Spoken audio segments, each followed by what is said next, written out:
2021, we would like to introduce the halal lifestyle for everyone. Let's celebrate meaningful life together.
Good morning from Indonesia. Welcome to invitees who have joined us virtually. The Indonesia International Halal Lifestyle Conference Forum 2021 is about to begin.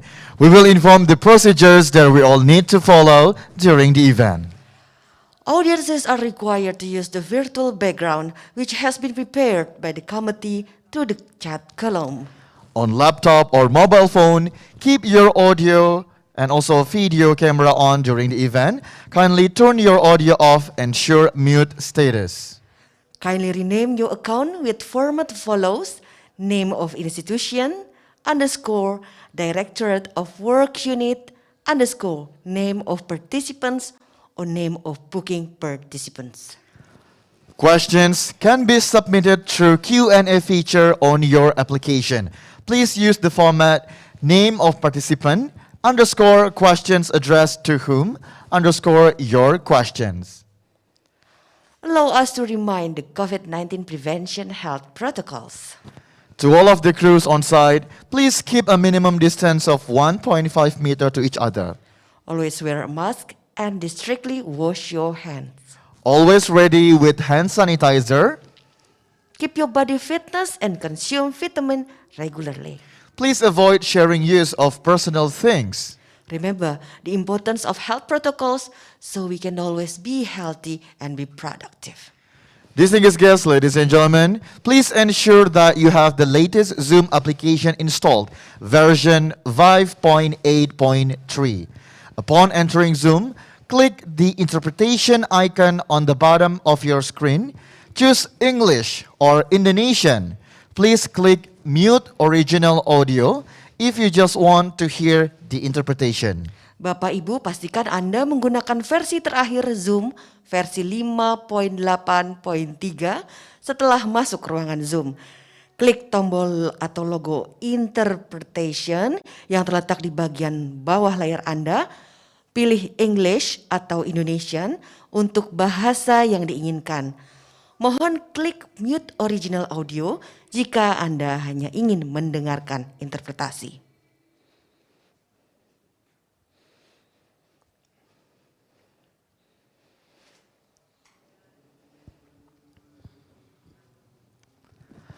Distinguished guests, ladies and gentlemen, please be seated on the salute anthem position, the national anthem of the Republic of Indonesia, Indonesia Raya.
Thank you.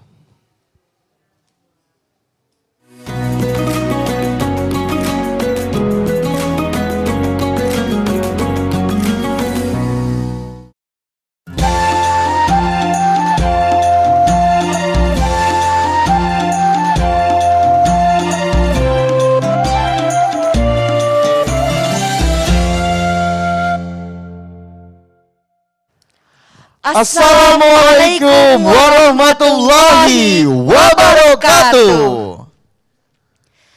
Alhamdulillah, alhamdulillahilladzi hadana lihadza wa ma kunna linahtadiya laula an hadanallah. The Honorable Mr. Rafiuddin Siko, the Chief Executive Officer and Managing Director of Dinar Standard. Honorable Mr. Muhammad Anwar Basori, Executive Director of Islamic Economy and Finance Department, the Central Bank Indonesia. And also the Honorable Insinyur Jeti Rosila Hadi, the Vice Chairwoman of Indonesia Halal Lifestyle Center. Distinguished guests, ladies and gentlemen, good morning. I'm Tetra Tianyafi. And I'm Bayu Aditama, and we are your hosts today. We would like to welcome you all to the second day of Indonesia International Halal Lifestyle Conference and Forum 2021. Building global competitiveness of the Indonesian halal product industry.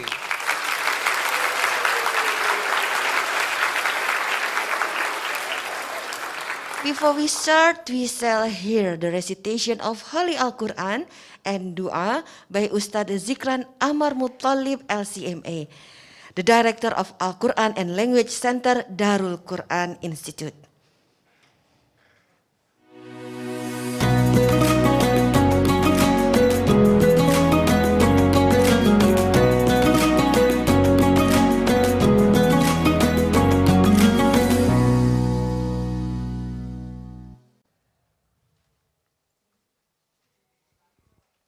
السلام عليكم ورحمة الله وبركاته. أعوذ بالله من الشيطان الرجيم. بسم الله الرحمن الرحيم.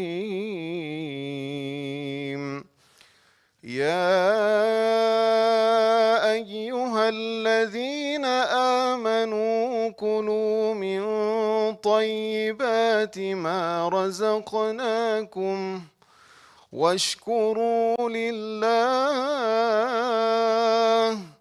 واشكروا لله إن كنتم إياه تعبدون. إنما حرم عليكم الميتة والدم ولحم الخنزير وما أهل به لغير الله، فمن اضطر غير باغ ولا عاد فلا إثم عليه، إن الله غفور رحيم. صدق الله العظيم. اللهم لك الحمد كما ينبغي لجلال وجهك الكريم وعظيم سلطانك. اللهم إنا نسألك سلامة في الدين وعافية في الجسد وزيادة في العلم وبركة في الرزق وتوبة قبل الموت ورحمة عند الموت ومغفرة بعد الموت. اللهم هون علينا في سكرات الموت والنجاة من النار والعفو عند الحساب. O Allah, grant us safety in our religion, health in our body, increased knowledge, blessing for our sustenance, and repentance before that, and compassion when we died, and forgiveness after death. Allahumma inna nas'aluka ilman nafi'a wa rizqan tayyiban wa amalan mutaqabbala. O Allah, I ask you for the knowledge that is benefit, a good profession and deeds that will be accepted. O Allah, grant us a halal, good and blessed sustenance as you love and are satisfied.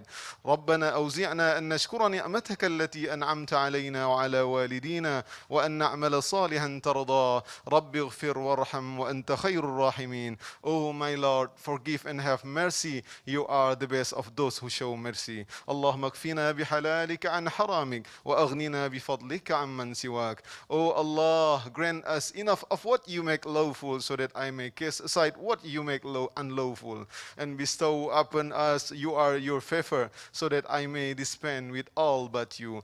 اللهم آمنا في أوطاننا وأصلح أئمتنا وولاة أمورنا وهيئ له البطانة الصالحة التي تعينه على الخير. اللهم وفقه وأعوانه لما فيه خير البلاد والعباد يا ذا الجلال والإكرام. O Allah, save our homeland, guide our leader and imam with truth. Guide him in his aid for the good of the country and ummah. O Allah, make us and our country leaders among people who support halal food and Islamic product. Make Indonesia one of developing countries in the halal business and Muslim fashion. اللهم إنا نعوذ بك من الهم والحزن ونعوذ بك من العجز والكسل ونعوذ بك من الجبن والبخل ونعوذ بك من غلبة الدين وقهر الرجال. O Allah, I seek refuge in you from grief and sadness, from weakness and from laziness, from miserly and from cowardice, from being overcome by debt and overpowered by men. ربنا آتنا من لدنك رحمة وهيئ لنا لنا من أمرنا رشدا ربنا ظلمنا أنفسنا وإن لم تغفر لنا وترحمنا لنكونن من الخاسرين ربنا هب لنا ربنا تقبل منا إنك أنت السميع العليم وتب علينا إنك أنت التواب الرحيم ربنا آتنا في الدنيا حسنة وفي الآخرة حسنة وقنا عذاب النار. Oh our Lord, give us in the world that which is good, in the hereafter that which is good, and save us from the torment of the fire. وصلى الله على سيدنا محمد وعلى آله وصحبه أجمعين. سبحان ربك رب العزة عما يصفون والسلام على المرسلين والحمد لله رب العالمين. السلام عليكم ورحمة الله وبركاته.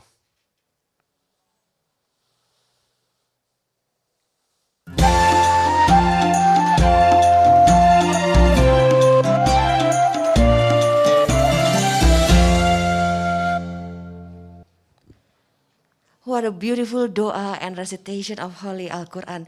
Shukran. Thank you very much, Ustadz Zikran Amar Muttalib, LCMA. Distinguished guests, ladies and gentlemen, in order to start the second day of conference, we would like to welcome the Honorable Vice Chairwoman of Indonesia Halal Lifestyle Center to kindly deliver the welcoming remarks. Without further ado, please welcome Insinyur Jeti Rosila Hadi.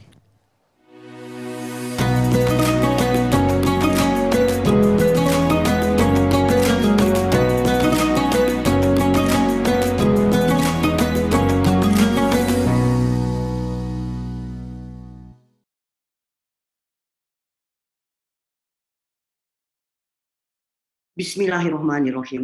Assalamualaikum warahmatullahi wabarakatuh. Allahumma salli ala Sayyidina Muhammad wa ala alihi Sayyidina Muhammad.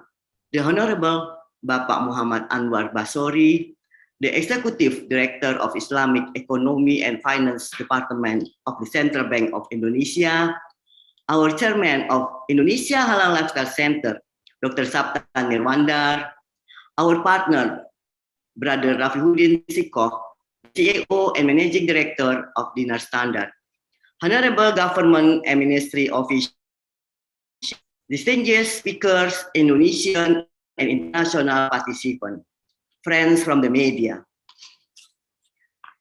It is from Allah Subhanahu wa Ta'ala, because on this behalf we can convene in this special event for the second days of Indonesia International Halal Lifestyle Conference, Inhalife 2021.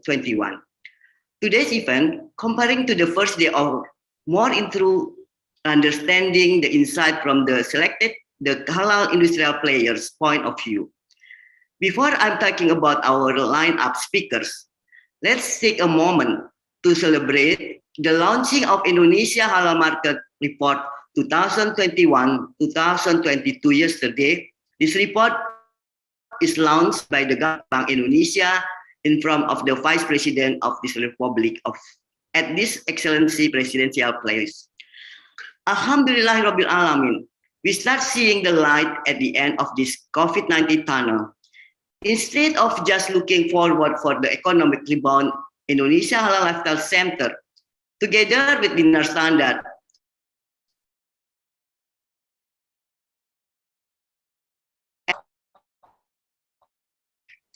this solid action can be in reference for our halal industry to revive and contribute for the national economy. Soon after this, we will have Brother Rafiuddin Sikoh and Dr. Sabta Nirwandar for the report summarization. Hopefully, we will hear a lot of good news from them. For the halal industry session, we have 4 international sessions. The first 2 sessions is focusing in halal food, and the other 2 is focusing in the motivation. Let me assure you that whole topics in the world attending, not only for the gravity of the contents, but equality importance for the assemblies of speakers and conveners who we believe will brought us great insight. We are also especially lucky to have with us today speaker from a quite diverse time zone. Professor Irwandi Jasfir in Kuala Lumpur, Dr. Nauruddin in Taipei, and Pak Ali Saputra in Japan. Welcome. Sincere thanks for allocating your precious time to join in Halal Lifestyle Conference in 2021. Some others are generous to take even an extra sacrifice to join. It's dinner time for Professor Carla Jones in Boulder, Colorado, and Jill de Alessandro in San Francisco, United States. Considering right now it is 4 a.m. for Mr. Jafir Abarasian in Barcelona and 5 a.m. for Mr. Rafi Udisiko in Dubai and Mr. Zafir Samats in Turkey. Let's give a big applause to all of our speakers today. May Allah bless you all for the kindness. Inshallah, today's program proceeds smoothly and brings barakah for all of us. Once again, welcome to you all. May Allah be with us. Wassalamualaikum warahmatullahi wabarakatuh.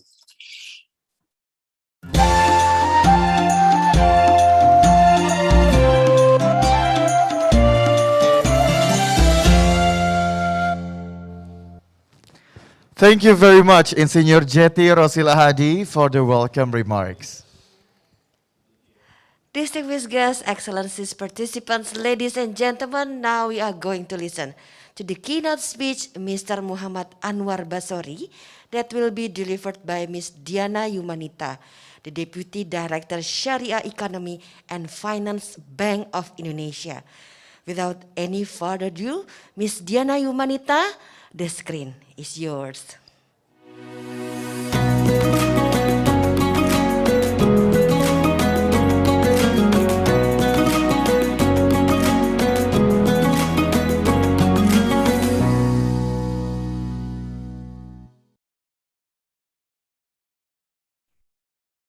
Bismillahirrahmanirrahim.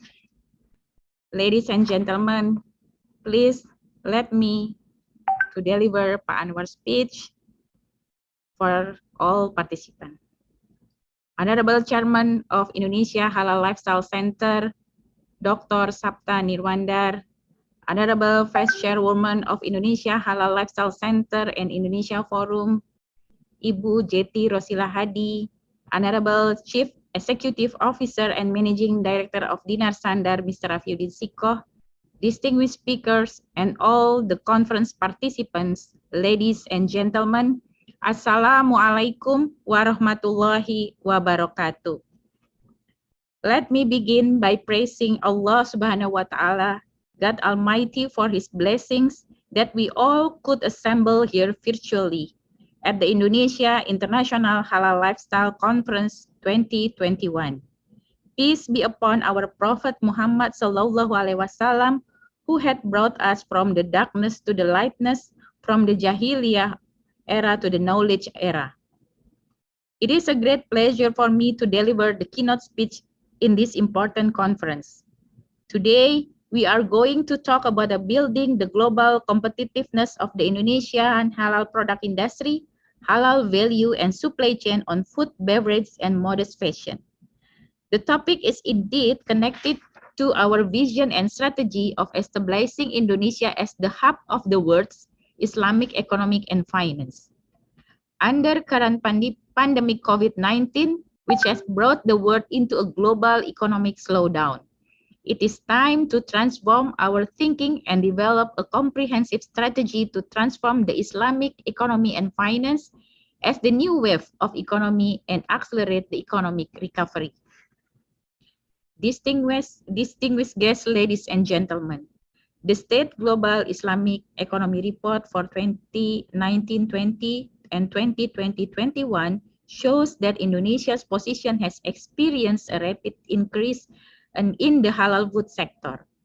If in the previous report, Indonesia was not included in the top 10 countries in the halal food sector, this year Indonesia has managed to rank 4th after Malaysia, Singapore, and the UAE.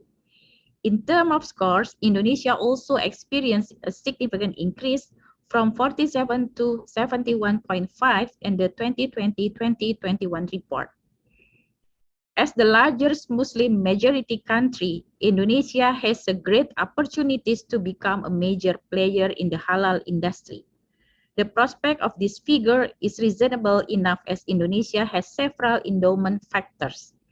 From the demand side, Indonesia Muslim population is around 13% of the world Muslim population.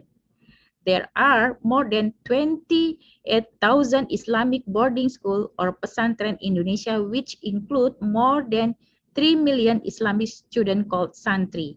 And the majority of Indonesia populations are millennials who could be driving force of innovation in developing halal products. For the supply side, we have adequate Islamic financial institutions and various potential halal sectors. There are 14 commercial Islamic banks, 20 Islamic business units, and 164 Islamic rural banks all across Indonesia.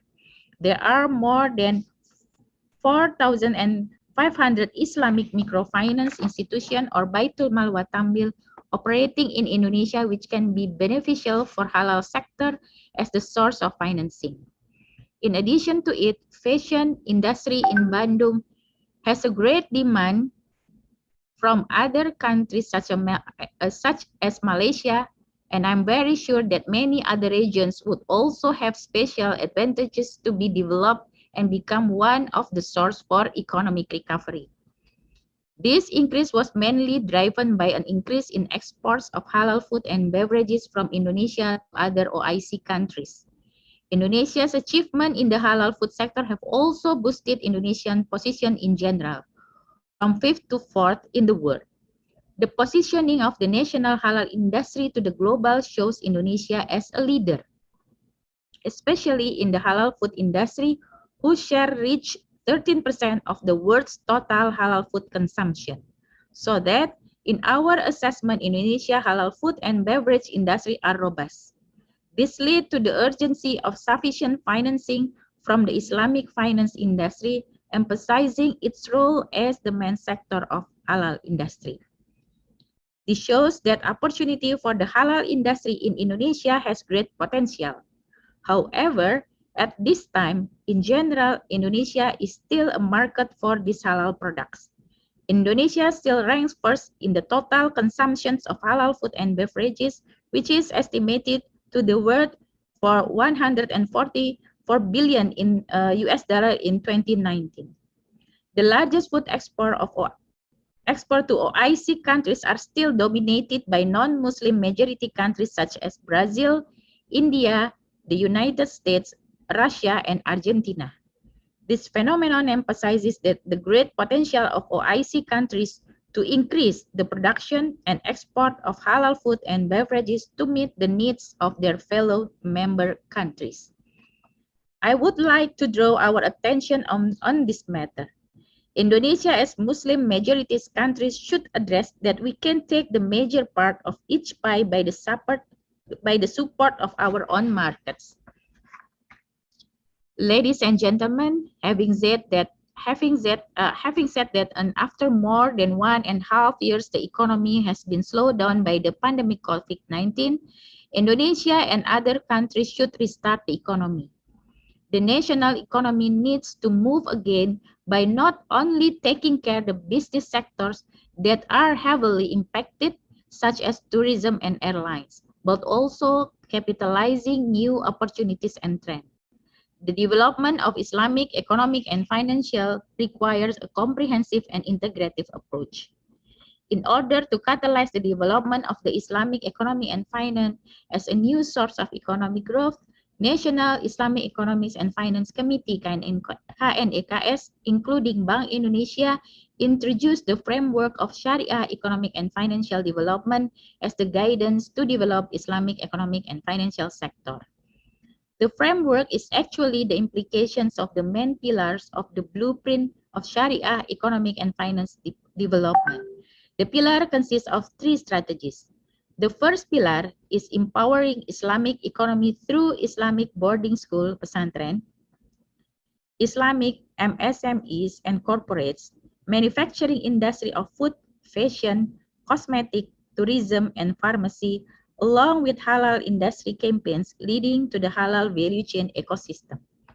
The second pillar is accelerating Islamic financial market deepening to strengthen liquidity management and Islamic financing. We have launched various Islamic financial instruments in the last 3 years to support the economy. The third pillar is empowering research, assessment, and education pillars. Activities to further develop Islamic economic and finance. If we take a look at the framework, those three pillars are an integrated strategy. The first one, empowering Islamic economic through developing halal value chain on the first pillar is supported by the second pillar, which is Islamic financial market deepening, consists of commercial and social Islamic finance. In addition to this, the development of first and second pillar are supported by the third pillar, which is strengthening research, assessment, and education. Distinguished guests, ladies and gentlemen, in order to supporting efforts to promote trade and investment to encourage the recovery of the national economy, Alhamdulillah, Bank Indonesia, in collaboration with Indonesia Halal Lifestyle Center and Dinar Standard, have launched Indonesia Halal Market Report 2021. This report provides information on trade and investment opportunity for national and global halal industry players in Indonesia. Furthermore, this report also provides the development of the global halal industry and Indonesia's position for each sector. Distinguished guests, ladies and gentlemen, before closing my speech, I would like to appreciate the various initiatives and collaboration that have been carried out in order to develop the halal sectors and ecosystem. We can fill the gap for improvements together.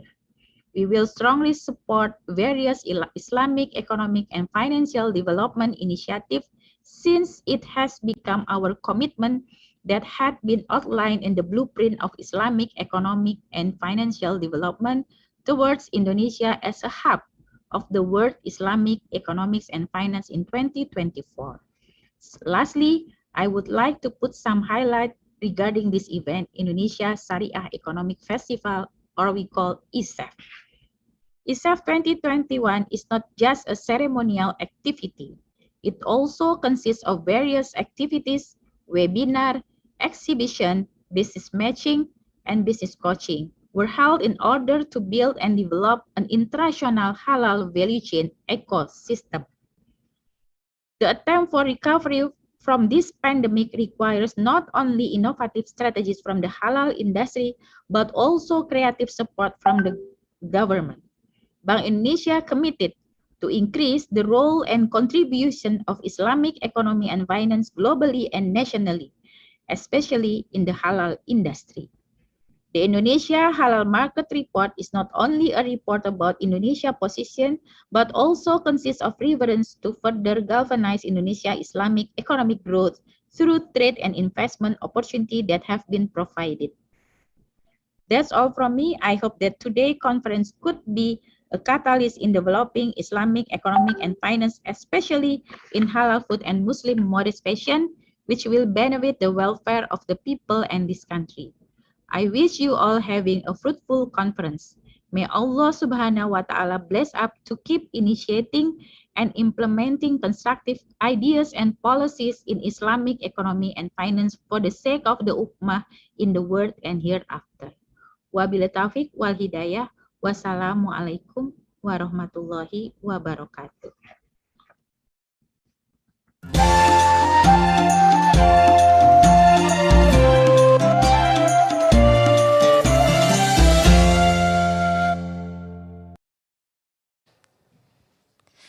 Thank you very much, Ibu Diana, for the support. Thank you, Central Bank of Indonesia, Bank Indonesia.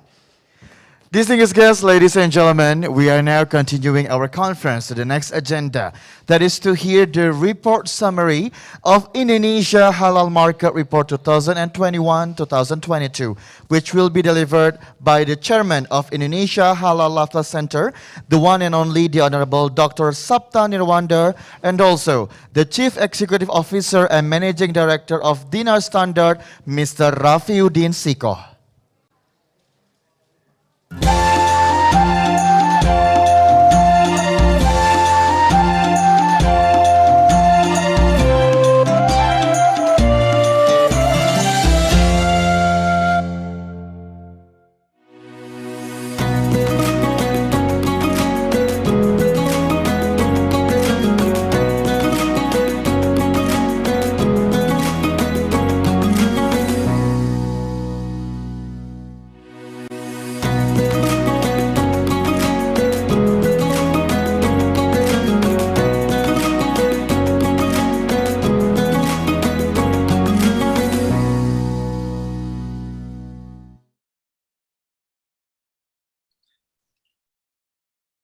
Bismillahirrahmanirrahim. Assalamualaikum warahmatullahi wabarakatuh. Very, very good morning and buenos dias for my friends. Xavier Albanese from Spain. I think now it's 5 o'clock in the morning.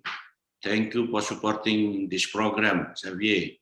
Buenos dias. And also my friend in Japan, Adi Saputra, and of course, my beloved brother, Rabiuddin, I think it's in the morning in Dubai.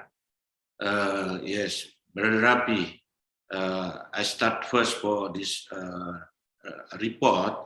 You're not because I'm more expert than you, because I'm eldest brother, and I have to start to make some small presentation, summary of presentation our report. I think this report is really fresh from the oven. This new one, yeah, Indonesia Halal Market Report. And I would like also to pass greeting to our friend or the eminent speaker from Indonesia and also from international one. I would like to start from the vision of Indonesia 2024 has been long stated by our President, Republic of Indonesia. He said, Indonesia must become the global hub and the center of excellence for Syariah economy. This the very important statement that encourage and give the really big motivation for all stakeholders in Indonesia. Second one is from our Vice President. He's also chairman of KIS. He said we have to have focus on 4 key players. They start in the halal industry, Sharia finance, Sharia social fund, and Sharia business development. Of course, the important man who support really in halal industry and economic Sharia economy is Bapak Peri Warjo, is Governor of Bank Indonesia. He's what they call his chairmanship. Make it that's ISEP heaven every year in very, very significantly improve. What his thought or his thinking about this halal industry have to start first. Magnifying, I don't know what the good pronunciation, Brother Rabi. Halal industry through food and fashion market for economic recovery. Yesterday, when I was in venue, I walk around in the exhibition, even this exhibition hybrid, what can be virtual, can be live. There's many of product food and of course fashion really in what called world-class product. Even the packaging also are good. I do hope that all product can expose also in Dubai in World Expo. Why not? Okay, then I think the reason also is very strong why we focus on more what is food and modest fashion. Because food now is very important, not only for the healthy side, but also halal is safety and healthy, and this is important even in the era of pandemic. This immunity is part is from also how we struggle for COVID is of course we have to have a good food, or halal food. And Indonesia Halal Market Report 2021-2022, I think inspired by that idea from Pak Gubernur, and of course inspired from in many stakeholders in Indonesia. We have to make some report more detail and focus on in halal industry, especially for these 2 sectors, food and modest fashion. That's the reason. That's why this report provides information and of course promote trade and investment opportunity, not only for Indonesia and also for the global halal industry player. Yes, also as reference in formulating development strategy.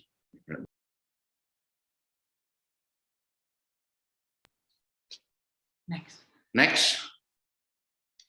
these three areas important of the report. You can see, and first thing is, of course, as has been instructed or initiated by our president, and also by our vice president, we have to also orientate or drive to export. Since Indonesia also is very strong in the export area and import substitution, and also FDI mean also finance direct investment of foreign direct investment. You can see Indonesia is very strong in spending in halal consumer and halal consumer. That 184 billion consumer spend in 2020. I just remember last year, not last year, 2019. Yeah, I think the spending was 206 billion. Due to this pandemic COVID, of course, there's decreasing some percentage of this spend in halal or in halal consumer. And of course, there is you can see in the figures, yeah, this due to the COVID, there is many there is some, of course, severely affected by the COVID, especially for the tourism. It's about 70%. And of course, if we look at also the UNWTO, they're more than 70%, 80%, but this is very severely. But food, less than other sectors. I think food still strong, prosperous for our industry.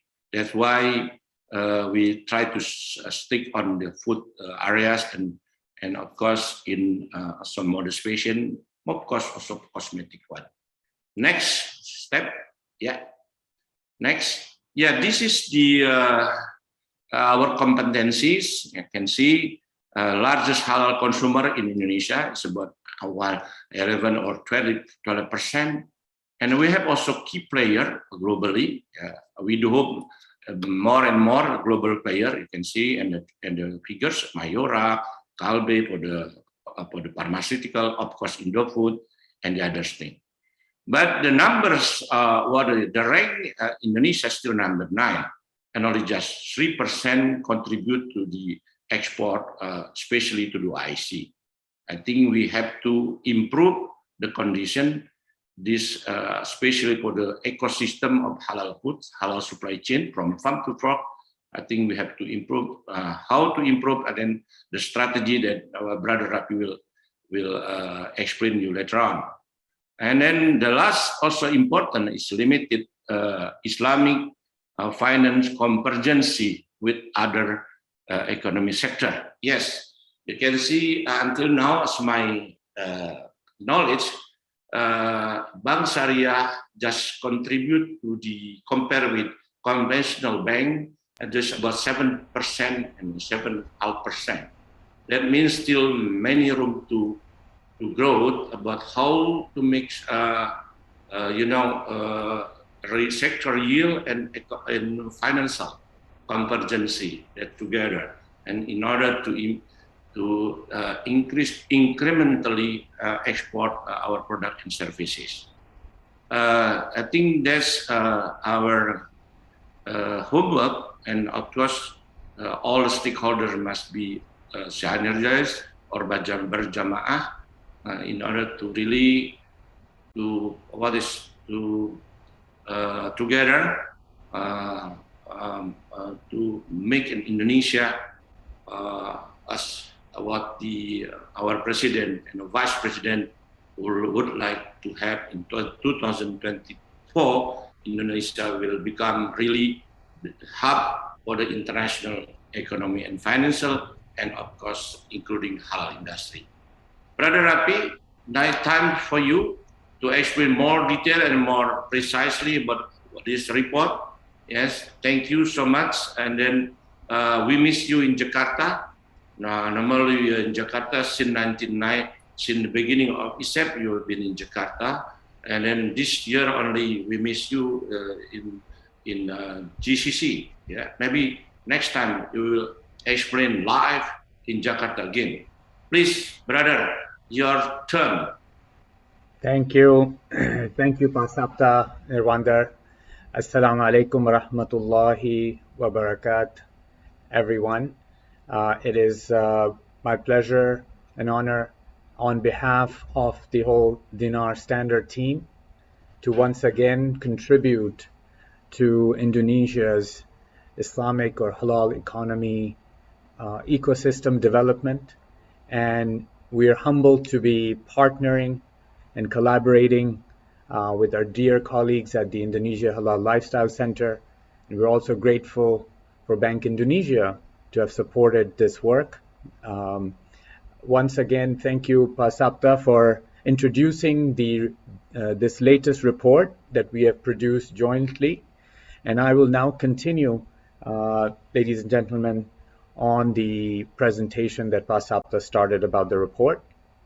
So if we can have the presentation back up again, I will now share with you the strategic recommendations in addition to some of the priority areas or the landscape that Pasapta has shared. May we have the presentation, please? Thank you. So as Pasapta has shared a brief profile of the Indonesia's halal economy competencies and its current strength, let me continue and highlight that in the report, before we talk about the strategies and the recommended target KPIs for the halal market ecosystem to achieve, it's important to present in the report the landscape of all the players and the way the players are represented across this largest economy, the largest Muslim consumer market of 230 million consumers domestically alone. There is a wide and quite extensive ecosystem that we have to leverage. And all players of the ecosystem have to be engaged by the various enabling stakeholders. So one of the things that we would like to emphasize that in order for Indonesia to realize its rightful opportunity as a largest economy, domestic economy, as well as the largest exporter from the OIC countries of halal products. Even though, as Pasapta highlighted, it's still 3% of the total opportunity. We know there's a lot more that can be done. However, it has to also be celebrated that Indonesia also has one of the largest ecosystem that exists in support of the halal economy. And we've divided this ecosystem by industry players and the ecosystem players. Within the industry, we have retailers, value-added producers, and distributors across the different sectors of food, pharma, cosmetics, modest fashion, as well as other supporting lifestyle sectors. But from an industry point of view, these are the three core sectors of food, pharma, cosmetics, fashion. And then on the ecosystem side, we have service enablers, such as logistics and industrial hubs, which make a key enabling part of making the halal economy work and function. We have Islamic financial institutions, which in many ways anchor the engine of the economy in general, and it certainly does of the halal economy as well. Then we have halal travel and media services that also enable and are part of the halal lifestyle economy ecosystem. On the right-hand side, we have government and regulators, government bodies, associations, and regulators. And certainly we have in Indonesia, you have in Indonesia a very strong, supportive government ecosystem, starting from the very top, as Pasapta acknowledged, and we're honored to be contributing with the support of all ecosystem players. One area I would highlight before I go to the next slide is that the part of the ecosystem that needs to be engaged and has not been engaged yet is the larger players, the larger larger manufacturers within the ecosystem that also need to be encouraged to participate in this ecosystem. Okay, so what do we conclude in the report in terms of the size of the opportunity? As we do globally as well with our work on the halal economy opportunities, we've also sized the opportunity for Indonesia as well. And this year's report estimates, even with all of the post-COVID-19 impact on our supply chains, both domestically and globally, we have estimated that Indonesia can add incrementally $5.1 billion to its GDP annually through a combination of impact of generating additional exports to OIC member countries, as well as halal product exports to non-OIC member countries, which sometimes we don't realize, but is also a significant proportion. We also include in it the ability to substitute your current imports. We think an estimated $1 billion worth of imports can also be incrementally substituted, as well as finally attracting about $500 million worth of FDI, collectively having an impact of about 5.1 billion. And this is all detailed out in the report. We also detail out for the industry specific subsectors within the broader sectors of food, fashion, pharma, cosmetics, and you see this on the right-hand side of the chart. And we've prioritized the subsegments. We've prioritized the categories, subcategories within food sector, for example. Top 5, 10 subcategories have been highlighted and prioritized, and the value of it has been identified of how much additional exports can be generated. We've also highlighted analytically identifying where Indonesia can really target as its export markets, both within OIC and as well as non-OIC. We look forward for you to benefit from this, and we look forward to receiving your questions of clarifications on this very important part of the report. Next slide, please. Now the question becomes, how do you achieve it?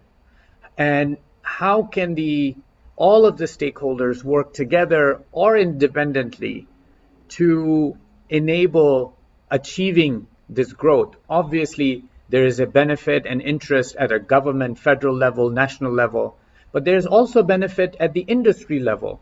There's also benefit to the consumer level.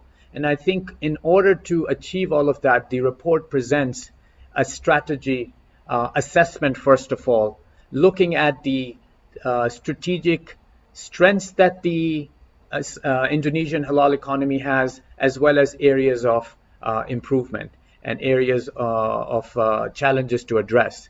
The good news is we have a spectrum or a framework by which we analyze national halal economic successes. It's based on 5 areas based on 2 wider pillars, which are opportunity scope realization and enabling pillars. The opportunity scope realization has 2 key buckets.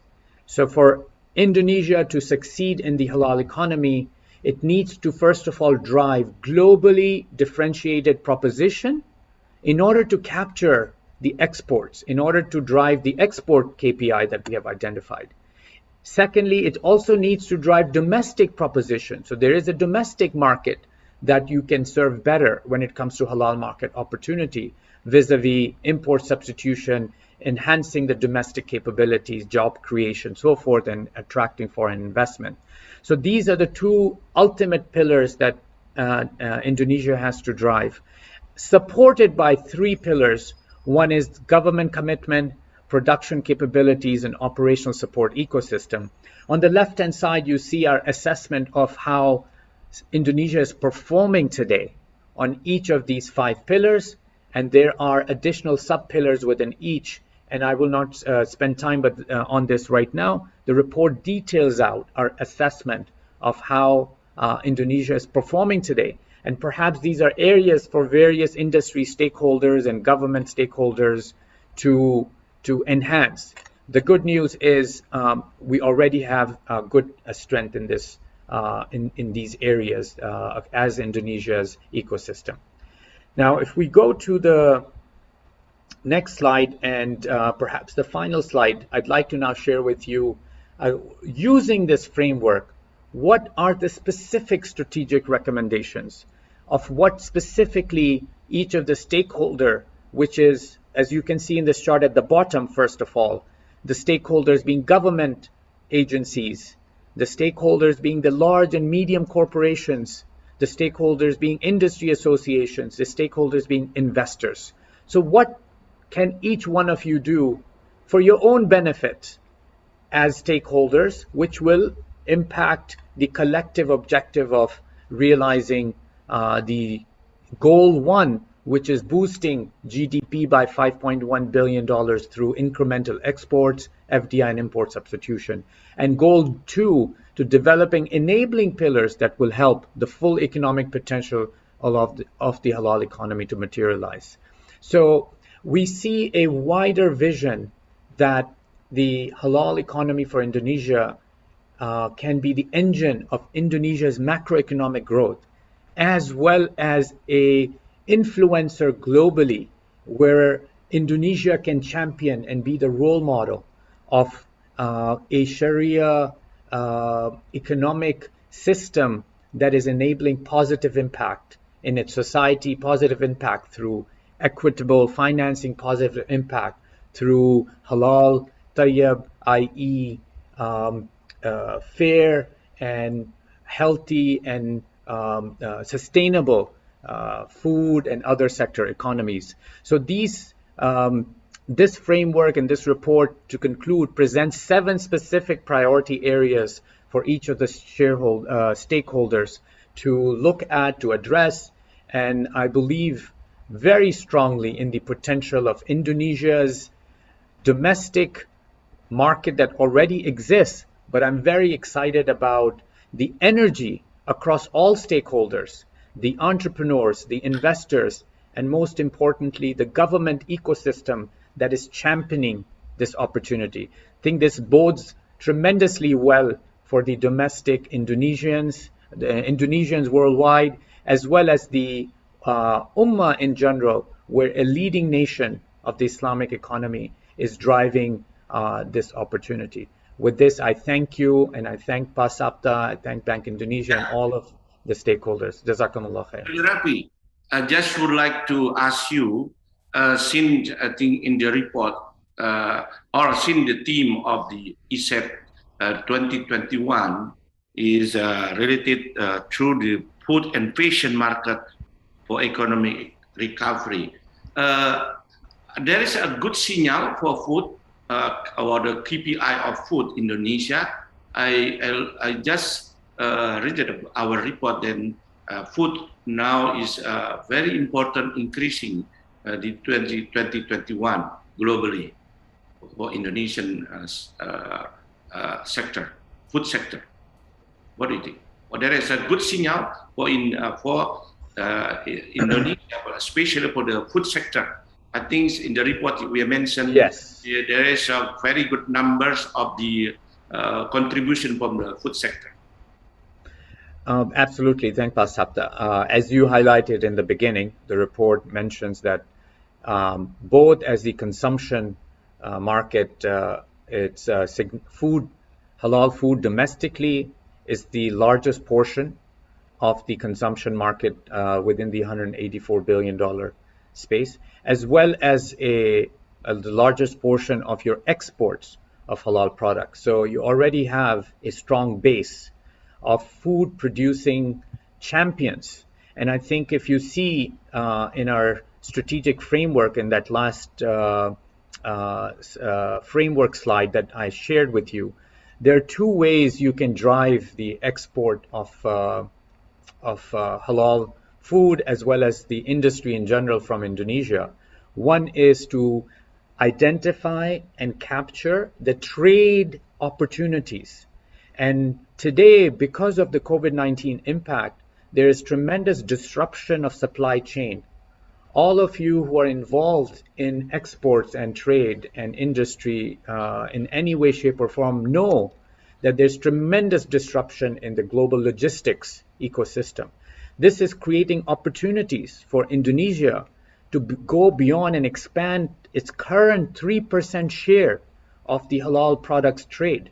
And food is, again, a significant portion, over 75% in fact.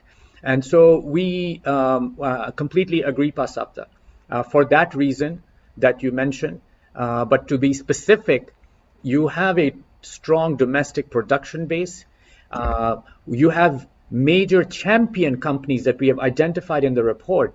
And as I said, the bigger corporates of food sector within Indonesia should be engaged more, because it is in their interest, their revenue generating interest, to look at championing, to look at benefiting from this opportunity. We have worked hard as a team to present you specific opportunity areas, and together with IHLC, we're happy to work more. We have only just 1 minute more. I think food is also important because, as you know, halal supply chain, halal food supply chain is also affected to the farm, mean to our agriculture base, and of course also others related to the agriculture.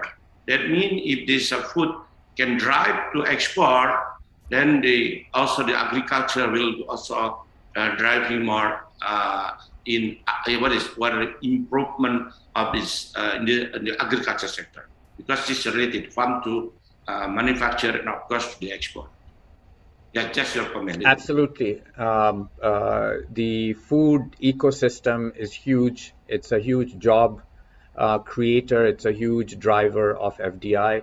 And Indonesia being having a strong agriculture base, as well as having a strong food processing and secondary processing base.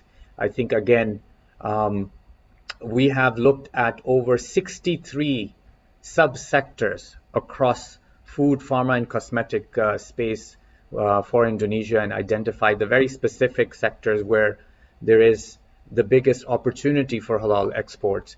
And yes, as you highlighted, the impact of driving this export focus is a very important pillar to realize the opportunity.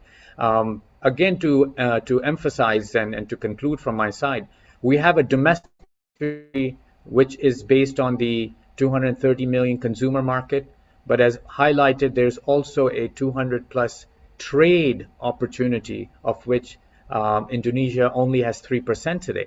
So we have to look at both opportunities. And Pak Sapta, thank you on highlighting. Thank you, Brother Hafiz, because time is limited. Even though I am the chairman of IHLC, I don't know to push our time, because many presenters, many our speakers waiting for their time. I just to conclude would like to thanks really sincerely to our partner from Bank of Indonesia, especially for Pak Anwar, and I'm in Brother Rapi. Thanks Pak Anwar, and also Bu Dr. Jardin and also Bu Diana, who has really supporting us and gives insight input to make this report happen and publish today, because also their support for us, right? Brother Rapi, you agree with me? Absolutely. I think it is. Absolutely. Thank you so much to all of the colleagues at Bank Indonesia. Don't forget, stay healthy, stay in family, and of course, stay wealthy. Thank you. Inshallah. Assalamualaikum warahmatullahi wabarakatuh. Inshallah, we meet in Dubai or in Jakarta. Inshallah, see you all soon. Okay, thank you, and I give to the this floor to the MC, please. Thank you, Mr. Rafi.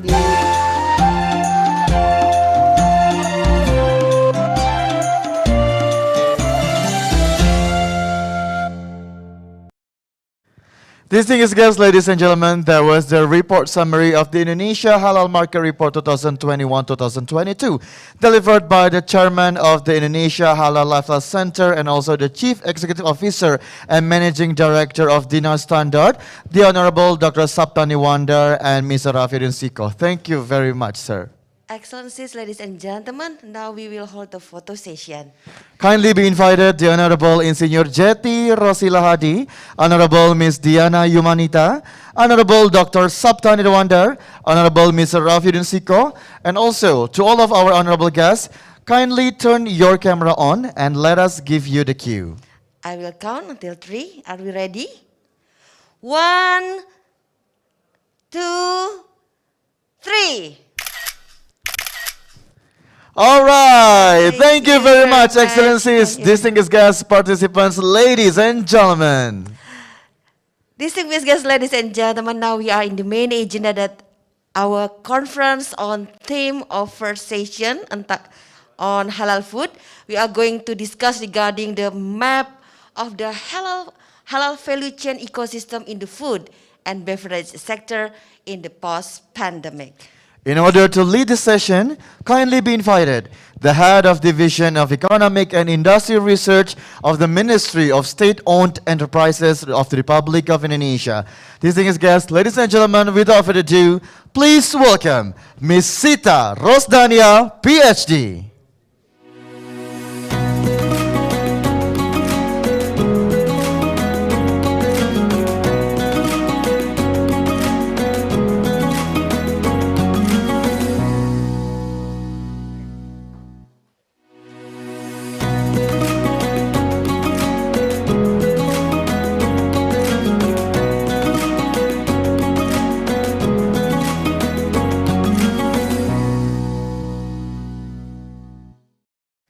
Assalamualaikum warahmatullahi wabarakatuh, and good morning. Honorable Dr. Saptani Dewandar, Honorable Ms. Diana Yumanita, Honorable Mr. Rafiuddin Siko, ladies and gentlemen, the participants of the Indonesia Halal Lifestyle Conference 2021. Welcome to the first panel session on halal food. I'm so honored to moderate this session. Since 2020, the pandemic COVID-19 has spared no nation, ethnic, racial, or religion group. It treats everyone with equal disdain. But that doesn't mean that all sectors in business have been impacted equally. Interestingly, the food industry, including halal food, has been able to record positive performance, especially in Indonesia, despite the pressure on economy around the world. With 4 distinguished global experts in halal food, we will deep dive to explore the map of the halal value chain ecosystem in the food and beverage sector in the post-pandemic period. We are so lucky to have with us our panel of speakers, Mr. Javier Albarracin, Chef Hendro Suyadi, Mr. Adi Saputra, and Mr. Jaya Setiabudi. Each panelist will talk and present about 10 minutes. So we will have about the rest 30 minutes for Q&A. All participants could write the question in the Q&A box at the bottom of the screen. And 4 questions will be chosen to be answered by the panelists. What is more, the best question will be given a reward at the end of the day. Okay, we will start our discussion journey from Barcelona, one of the best holiday city with multinational hub of halal food from all over the world. And let me introduce our first panelist, Mr. Javier Albarracin, the Chief Executive Officer of Barcelona Halal Services with various outstanding experience. Senor Albarracin will talk about the markets for halal food, trend over the past 2 years, and the prospect ahead. Ladies and gentlemen, the participants, please give a warm welcome to Senor Javier Albarracin.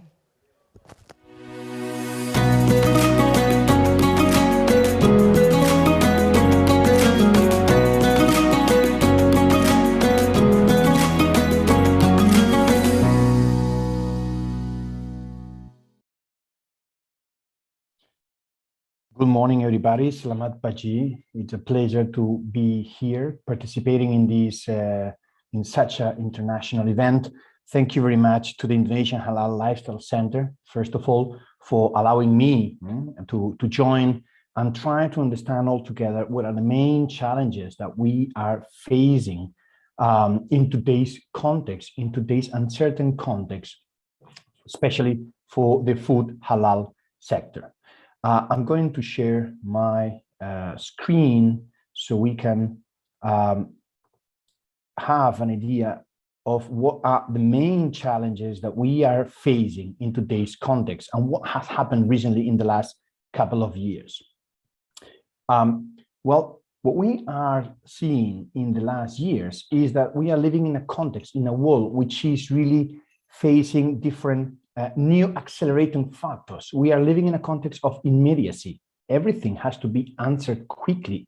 Today, we are immersed in the virtual world where this has an impact in every single brand. Every single CEO need to answer quickly to react to a new disruptive reality. There are new and reinforced health uncertainties. Health uncertainties that are comprehensive, that they are related to products, that they are related to human beings, they are related to mobility, as it has been mentioned before.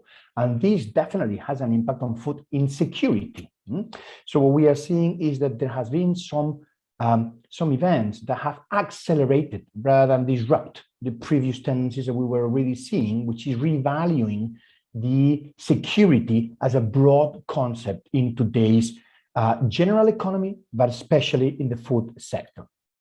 As it has been mentioned before, what we also have is fragile and weakened value production chains and value logistic chains.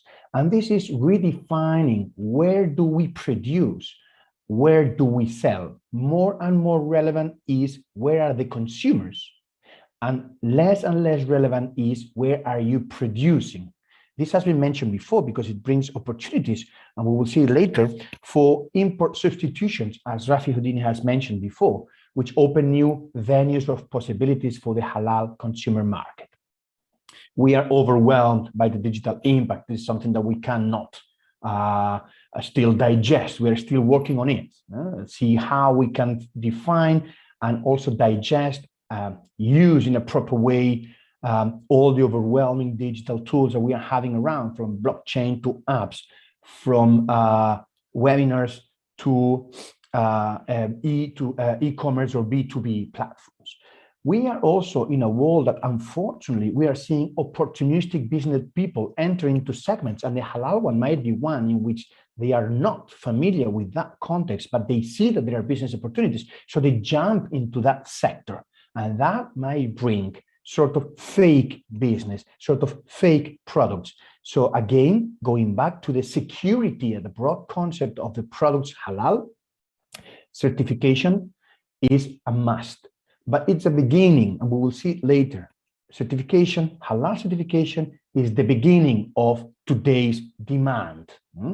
And also we are seeing plenty of geopolitical and geoeconomic risks and uncertainty in every single corner of the world at the national or regional level.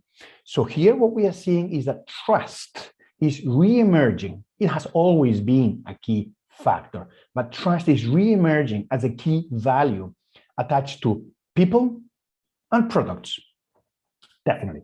So what we see is that we are living in a world of noise in that sense, where it has been called a VUCA world, standing for volatility, uncertainty, complexity, and ambiguity. It's a world where you cannot really forecast midterm, where unfortunately in today's case, what we have to do is manage, plan, and deal with nearly short-term tendencies, investments, patterns of consumption, and so on. So simplicity, trust, resilience, flexibility, and cooperation are, as I said, revaluing.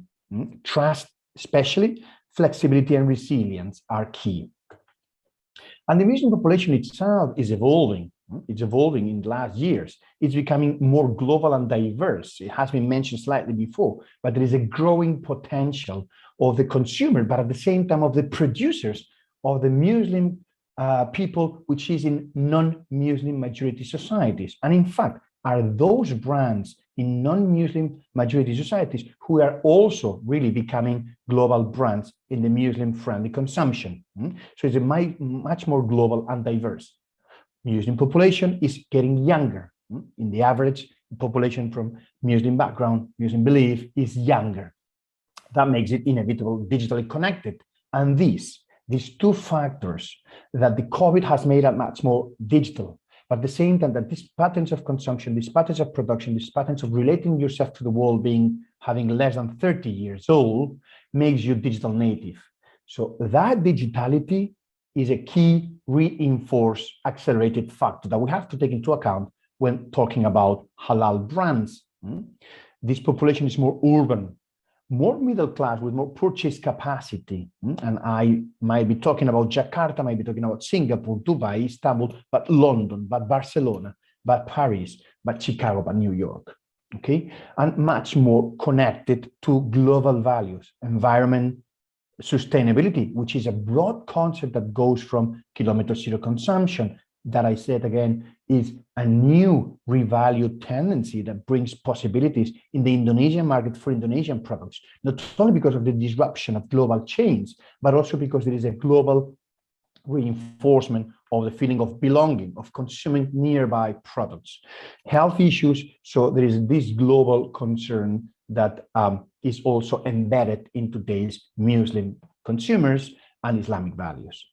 And they are much more assertive, and this is important because what we are seeing is a growing population that they are more assertive in their identity, more convinced, more defending proudly, but at the same time, they are more assertive in the demands of the products that they are looking for. So as I said before, halal certification is a good beginning, is a must. It gives trust, but at the same time, we need to go beyond that, adding more valuable narrative, adding more values to our brand and product.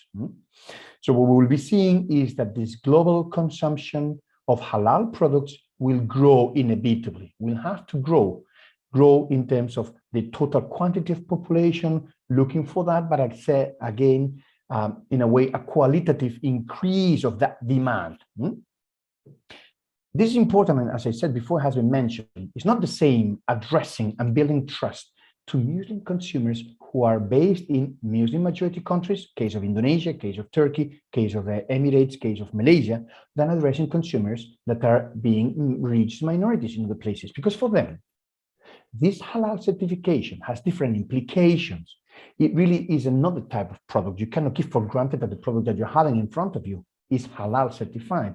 So what we are seeing is that, as I said before, trust is different. You need to be beyond the halal certification is a good beginning, but that generates other narratives, other values with which you can play addressing these more than 350 million Muslim consumers outside the Muslim majority society. So because that brings a sense of belonging, collective self-identity. It gives confidence and security in the things that you're consuming, and adds value to the product, this halal certification. So if we are addressing this type of consumers, what we have to have in mind is this extra narrative, the value-added narrative, adding more embedded factors. The food ecosystem has been, as it has been mentioned, everywhere, has suffered deep impact. It has accelerated in many disruptive ways. What we have has been disruption of supplies. It has been Remaining a paradigmatic case time of... is 2 minutes. Thank you very much. What we have seen is that we have seen that there is a reshoring and shortening of the production chains, okay? And there has been a growing individualization of the patterns of consumption due to the fact that we are staying at home, e-commerce, reducing the quantities that we are consuming in terms of safety, of the health connotations of the product. So this is what we have seen in last year. So from here, where? Well, we have seen a digital disruption. So digital stakeholders are really getting much more relevant and power. They are increasing their influence. As I said before, what we have seen is that we can, and we have to, in order to bring new value to our halal brands, incorporate embedded values with bloggers, with influencers, these B2B platforms. So what we have seen is that there has been a whole redefining world of the food ecosystem in general. And for the halal food, it has already been mentioned. Ecosystem is changing very quickly. Production clusters, Muslim consumer associations that are more and more defending the Muslim rights of consumption, the warranties of the halal products, and so on. And the digital stakeholders are here growing in its relevance, putting the individual at the center of the ecosystem. And that to start finalizing, what we have is a new need for brand reputation. Okay, so what we have here, we need to have a digital identity, a digital narrative.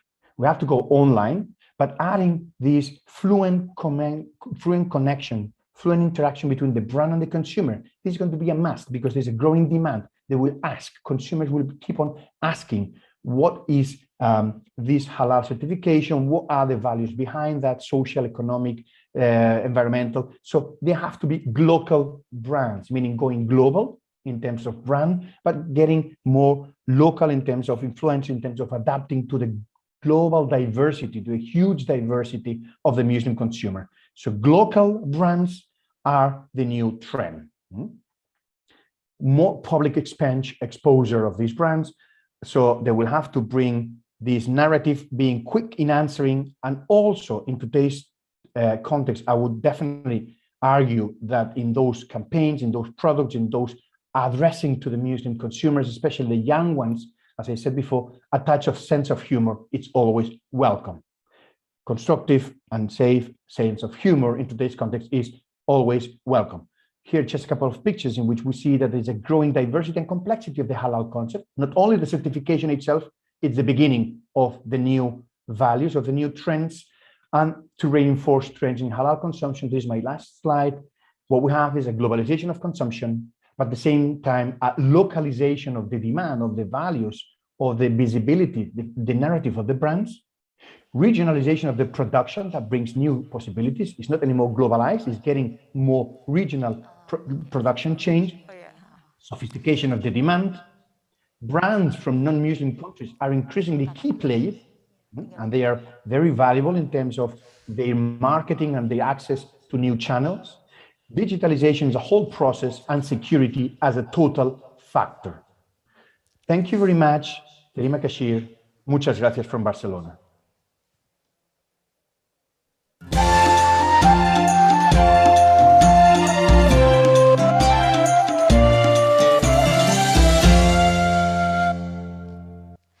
What an insightful and encompassing talk.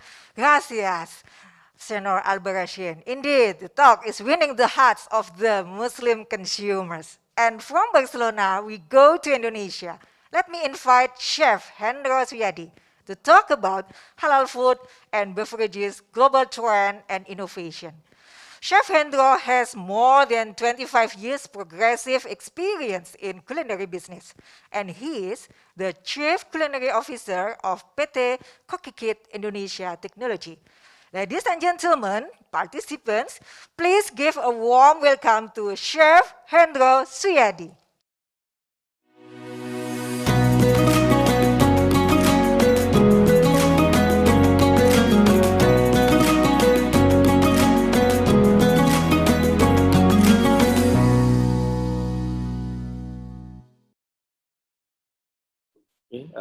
Bismillahirrahmanirrahim. Assalamualaikum warahmatullahi wabarakatuh. Salam sejahtera buat kita semua. This is an honor for me on behalf of Kokikit. We say thank you to ICF to invite us, Kokikit, to become part of this event, Indonesian International Halal Certificate Lifestyle Conference and the Forum 2021. Okay, can I see the presentation? Okay. Okay, first, this is halal food and beverage, global trend and innovation. Okay, next. Okay, this is why I present our picture here. This we tell us that even in this pandemic, we can create something new. That's why we collaborate with some celebrities. This we call Kokikit Chef as a Service, the one and only professional chef collaboration with the 9 celebrities. Next.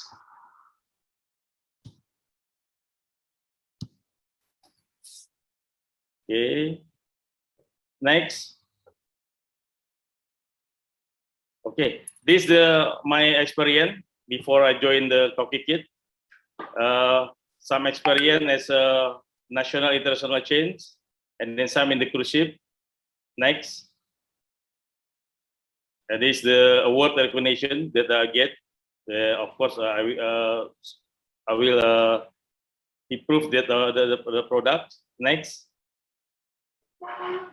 Okay, this is the founder of the Cocky Kit. Because if I tell you that we mix the different kind of type skill, the Cocky Kit comes up with the 5%. The other one is CEO. There's the Andri Swahili. There's a chief executive officer, and then the good skill of us is we have different skill, and then we can collaborate. One of us is good in the technology, one in the artist, and then the other one is a product. That's why we call this team mix with the right skill and the right experience. Next. Okay, this is our discussion, halal food and beverage, global trend and innovation. Next. Okay. At this time, before discussion, we have 5 points here. First, the executive summary. 2, the e-commerce. The 3rd is opportunity. 4 is the action, and then 5 is the government. Next. Okay. Over the past few years, halal food items have become popular among both Muslim and the non-Muslim customer. The little story about the halal is the finding indicate that although developed country have less Muslim, but the market share for halal food is high. It means that even the halal food we can grow at the non-Muslim country. Why? Because most of them have the good place for the tourism object. So most of the tourism, especially the Muslim country, they have know that the food that they will consume is the right in the halal regulation. Okay. In the case, most of halal food exporters are coming from countries have less Muslim. It means most of them that the exporter now they try to get the license from the halal at their country to approve that they got the license to support the halal halal produce the product. It means it's good for us. It means we can get the source, the good source before we try to cook the food. Next. Okay, halal food market. Halal food market is one of the largest consumer markets in the world, as reported by the State of the Global Islamic Economic Report in the Thomson Reuters 2014. It's been, we can see already in 2014, the halal food market is already growth. And then the other one is the growth of global Muslim population will experience at the 35% increasement from 1.6 billion in 2010 and 2.2 billion people in 2030. It means we already know that the growth comes up and comes up. Next. Okay, the second point is how is the impact of the flourishing e-commerce industry on halal food? The truth is, e-commerce platform tap in Indonesia terrifying Sharia economy. It means that the KNEKS, National Committee for Sharia Economy and the Finance, Halal Digital Payment and the E-commerce Division, had Mr. Umar Aditya Warman said globally the Sharia economy had shown the great promise. It means, like I said, that every time we start to grow again. So the solution for the e-commerce truly that I told before that the Cocky Kit we have a unique team. Most of one team they have the special skill. That's why the solution for this one is next. That's the solution. Cocky Kit just in time serve as a service platform. So in Cocky Kit we try to mix something different that they never think before. Okay, next. Okay, that's what we call our product. We take the platform to capture buying behavior and sales optimization. So in Coffee Kit, we try to divide into two different type of customer. One is for customer B2C, and then one is for the restaurant B2B. It means they have some point that we can make different. First is you can order for the customer for mobile, for a basis, or for meal personalization, and the other one is meal separation. And the other for restaurant B2B. We want to make all the restaurant and hotel, they get easy to make something good, make something special without to worry about the product. Next. Okay, that's the Coffee Kit doing. Build the network to critical mass. We try to support all the things for the franchisor, homes, hotel, restaurant, exporter, and officer. Next. Okay, that we call Coffee Kit is the first chef as a service platform. If you see, there's the picture of the 9 celebrities that we try to compile to become our team. Meal kit and recipe kit, art and innovation. Next. There's the strategy to make the good thing, to make the good food for the everybody. We make strategy celebrity with chef. The first chef is to customer platform, and then live more cookless. Next. Okay, that's the point. Culinary meet celebrity meet technology. Culinary means is a professional chef. Celebrity is the real celebrity and the technology. So it means we chef make the good food, and then the celebrity try to sell the food, and the technology share all the food to the customer. It means they can see what the Excuse product me, sell chef. the way. The remaining Okay. time is 2 minutes. Okay, thank you. Okay, next. Okay, this digitally. Why we ask the celebrity to support, because they have the network, good network, and then we hope the 50% of the network they will support us to sell the product. Next. That's the point. We sell from the other way with marketplace. We have the WhatsApp, and then we have website. Next. Okay, that's the sum for the marketplace. Next. Okay, that's the opportunity actually for halal. It's mean we can do the good thing to support the government for the halal food. Next. Okay, that's the way to get the support. Next. Okay, this we create the medical question, especially for the Coffee Kit. Next.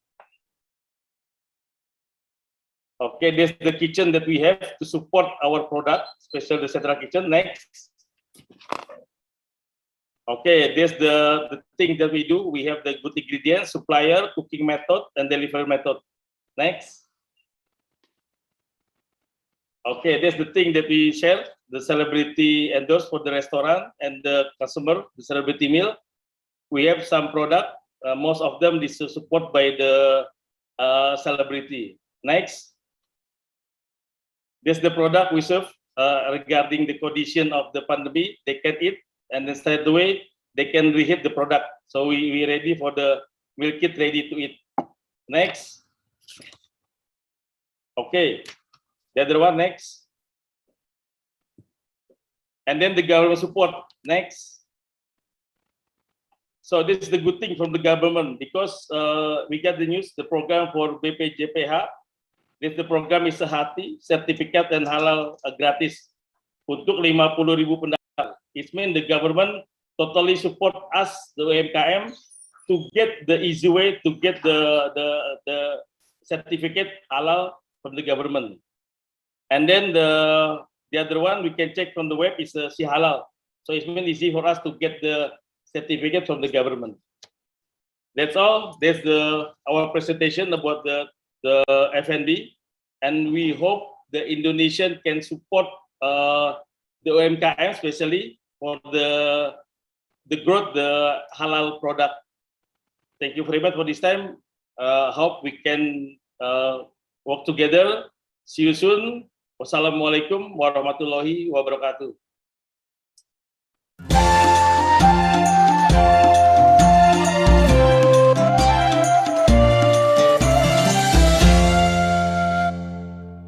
Thank you very much for a yummy and innovative talk, Chef Hendro. I cannot wait to taste personalized meal plan delivered directly to my door from Cocky Kid.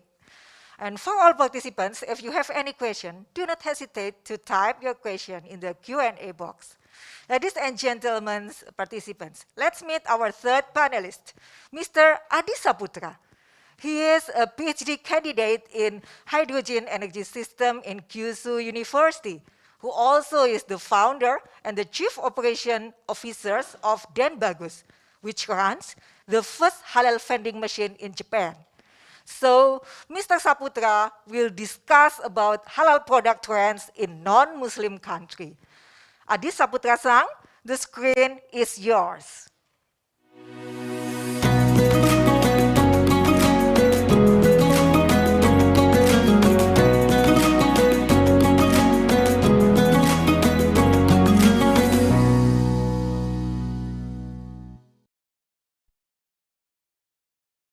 Oke, Assalamualaikum warahmatullahi wabarakatuh.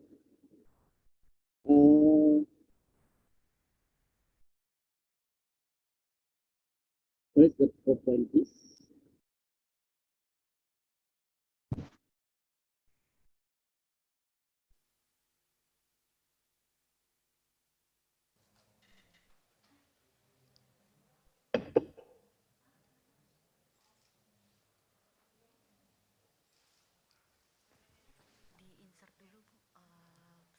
Okay, thank you very much. Thank you for the time. I'm from Den Bagus LLC. I'm working with the Japanese Mas people Adi, to could you build just the halal vending increase machine. your Huh? volume of voice so we can get Hello? clear voice? Yes, it's clear. Thank you. Hello, okay. Okay, thank you very much. I'm from the Bagus LLC. We have the halal vending machine in Japan. This is the pioneer of the halal vending machine business in Japan. In Japan, you know that already familiar with the vending machine. In the 60 people, there is one vending machine, and totally vending machine in Japan, it is around dozen, but no halal vending machine, only one. No one. So that's why the halal vending machine in Japan. Yeah, we give the name Nyonya Motren. Okay, next.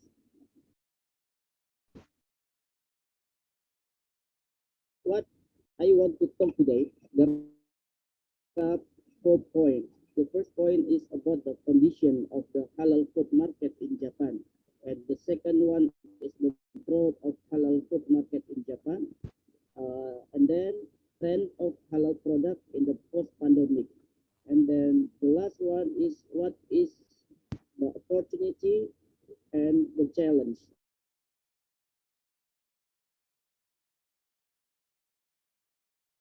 for our business. Next, please. Next. Yeah, this is the condition of the halal food market in Japan. But firstly, I would like to show that I got from one information in the reference say that in 2020, Muslim population is estimated around the 24.6% of the global population. And 1/5 of this population, it is around the 300 million, was living in non-Muslim majority. Big opportunity, I think. Japan is one of the non-Muslim countries.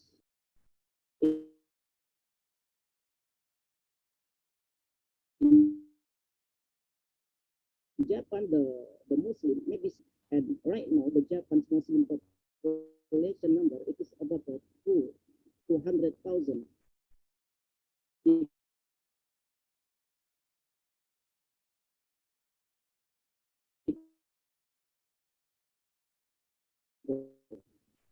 and with the condition local food, no the local food that we can the Muslim can eat, and demand for the food from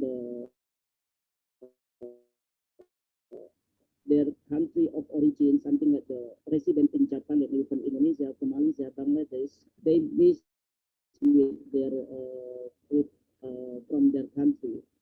And the last is a difficulty in finding the halal resin, no vending machine halal in Japan, and the convenience store.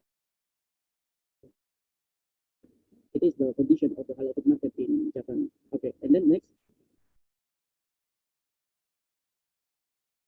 What about the growth of the halal food market in Japan? Firstly, we want to see first in non-Muslim country,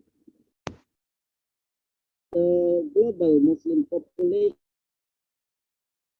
is it is reached the 2.76 billion by 2050 in the future, and it is 29.7% of the worldwide population.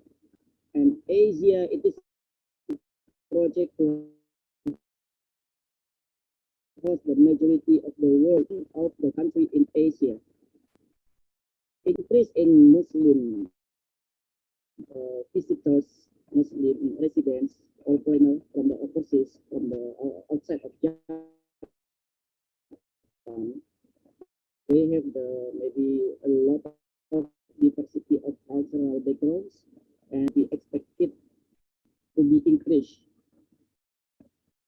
And if we see from the growth condition, the halal local food are start to grow right now, even though slowly. And the import of the halal product is expected to rise in the future. And now the halal restaurant also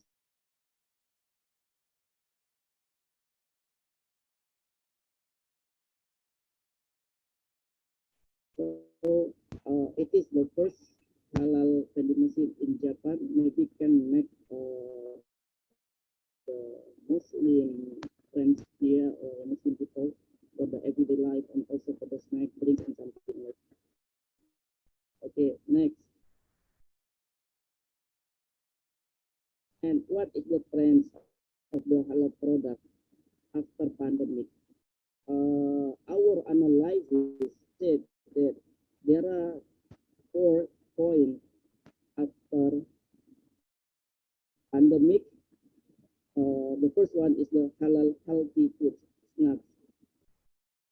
Healthy and hygienic food snacks are important in maintaining the body's immune level in the post-pandemic. Before pandemic, Japan also already focused for the healthy foods. So yeah, maybe for the future, we also need this point. And then the second one is the halal vending machine product. Why we put this for the second point? Our Minamat halal vending machine provide the halal food with reduced human-to-human interaction. So there is no fire. Can I say minimize contact? So it will be helpful after pandemic. And then the next halal online store product, it is cut off transmission of virus by minimizing contact of the online store, and also for the purchasing with direct home delivery. So no contact between human to human, and what they can get the goods that they can get the daily what they want from the store. And then the fourth is the take out food. Mas Adi, the remaining time is 2 minutes.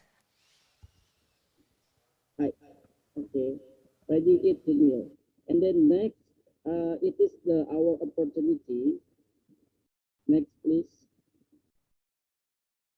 Yeah, this is our halal vending machine for the food. We have the halal certificate product. Halal is for everyone, not only for the Muslim. Everyone can eat, can drink, open for 24 hours every day. Save the shopping time, request more space, and it is the opportunity for compatible offline store. And then next, we going to the our challenge. What is the our challenge next time? Yeah, this is our challenge. We need to make the reliable system for the future because we stay in Fukuoka, but to make the franchise system for the Tokyo Hokkaido, we need the require the good reliable system, and then require high capital to spread halal vending machine in the 47 prefecture in Japan because a lot of Muslims in another prefecture. Okay, I think that's all. Next, it is our contact. If you the participant interested with our corporation in the next time to put the halal vending machine in Japan, please contact us. Yeah, this is our contact with the email. Okay, thank you very much. That's all. Assalamualaikum warahmatullahi wabarakatuh.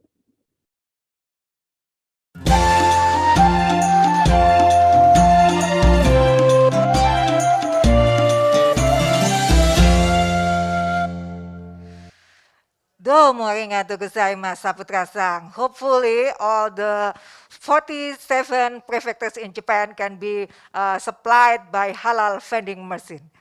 Now, the last but not least, we have an expert in digital marketing and a true entrepreneur as well as a writer, Mr. Jaya Setiabudi, or he is popularly called Mas J, who will discuss about digital marketing for halal food and beverages. Ladies and gentlemen, all participants, let's welcome Mas J.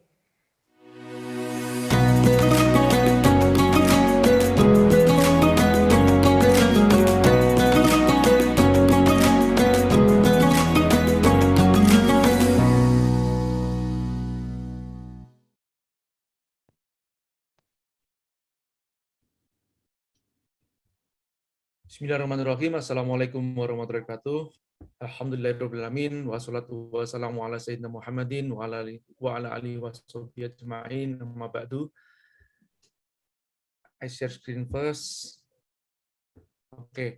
First of all, I would like to thank you for this opportunity to discuss about digital marketing, SME for export.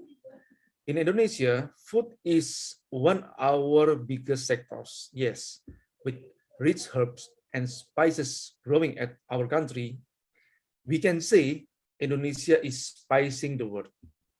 Even colonizers were fighting for them. The majority of Indonesian population is Muslim. So Indonesia has a brand as a halal country. A lot of Indonesia's food products are delicious. Yes, we agree of it. But they are not attractive in terms of packaging. If the packaging is not attractive, there will be no sales. No sales mean no chance for our products to be tested by the market. If they don't buy, then they don't taste. How will they know it is good? That's why we need to repackage our products.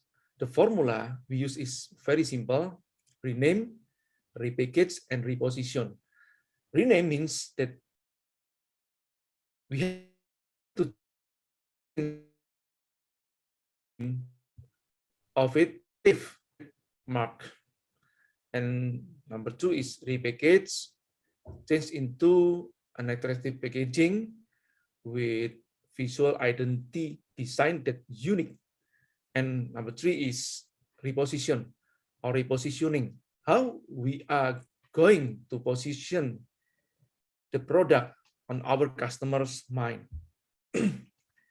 These are some of examples of the products that we have rebrand from our small medium enterprise. Number one is Nusa Rasa. Sorry.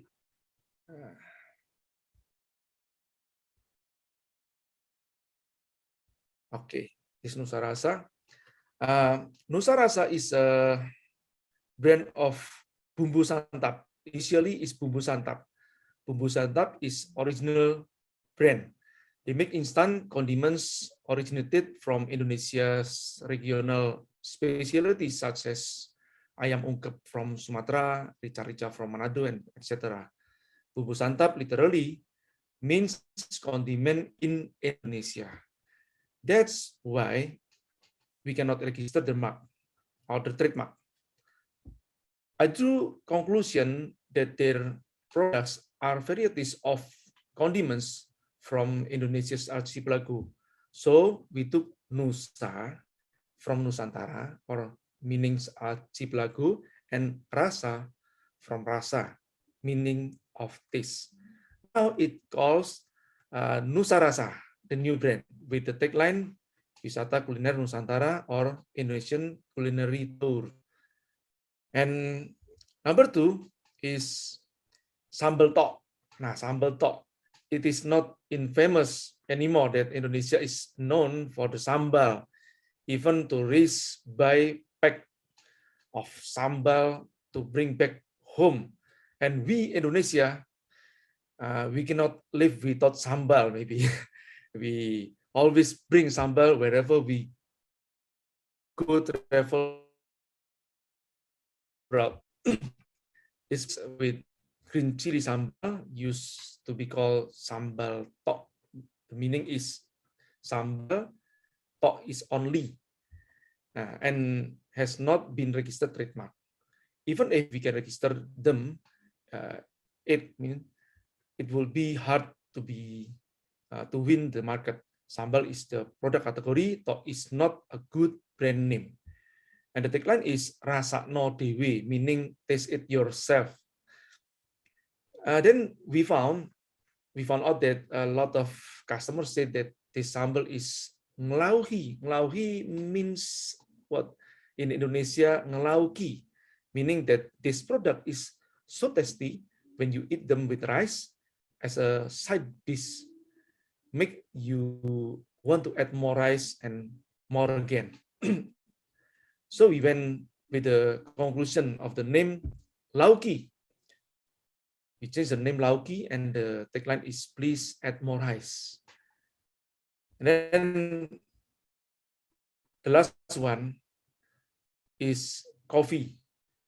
One of the products we cannot miss in Indonesia is coffee. Indonesia coffee is well known throughout the world, especially our Gayo from Aceh. Originally, the brand name is too generic, aroma bika, meaning fragrance of our flavor. After discussing with the owners, we came up with the name Ulunowi. Ulunowi. We got the inspiration from the village name of Aceh, Ulunuwi. Because Ulunowi only sells specialty coffee, the tagline became specialty coffee from Gayo farmer. That's simple. And after we rename, reposition, and repackaging the product, now is the next steps. What is the next steps? Sorry, the screen is freeze, I think.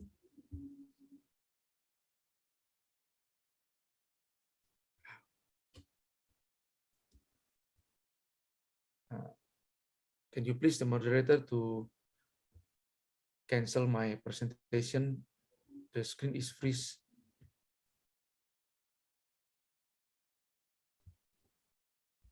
Okay. Okay.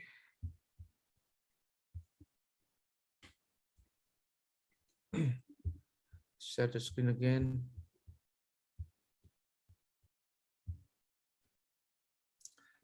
And the next step is where and how to promote. If the product is already ready in terms of taste, brand, and packaging, the next step is how to promote. How and where we should promote. Our distribution channel can be our promotion channel as well. The more a product is well distributed, the more people also know our product. For example, Zanana. This is one of the brand that we have mentored they make banana chips and has already exported their products to Brunei and China, but they didn't actually intend to do it. What they did is they distribute and display their products at tourism spot. And when tourists and also diaspora came to Indonesia, they like the product and would like to bring back the product to their country. Even some of these tourists are not just visiting Indonesia for Mas its J, beauty. your Yes, time is 2 minutes. okay. Thank That's you. why we should not underestimate offline distribution. The sales number might not be high, but it's beneficial for brand awareness. Next is how to promote. Instagram is no doubt as one of the largest and most popular social media. Hence, it is important to have a neat Instagram profile.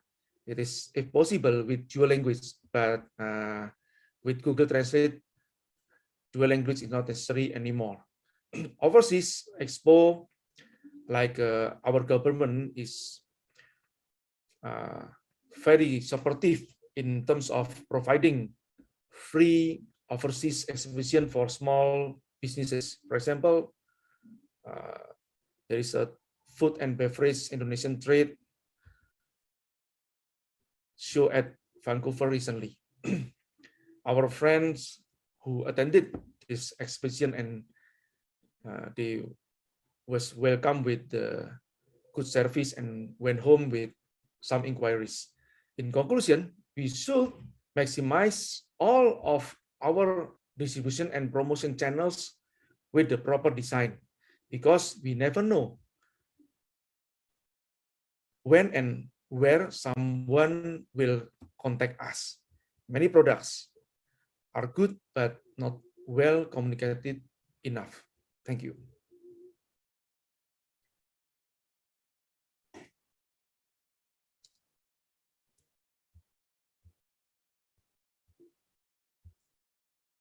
Yes, I'm finished.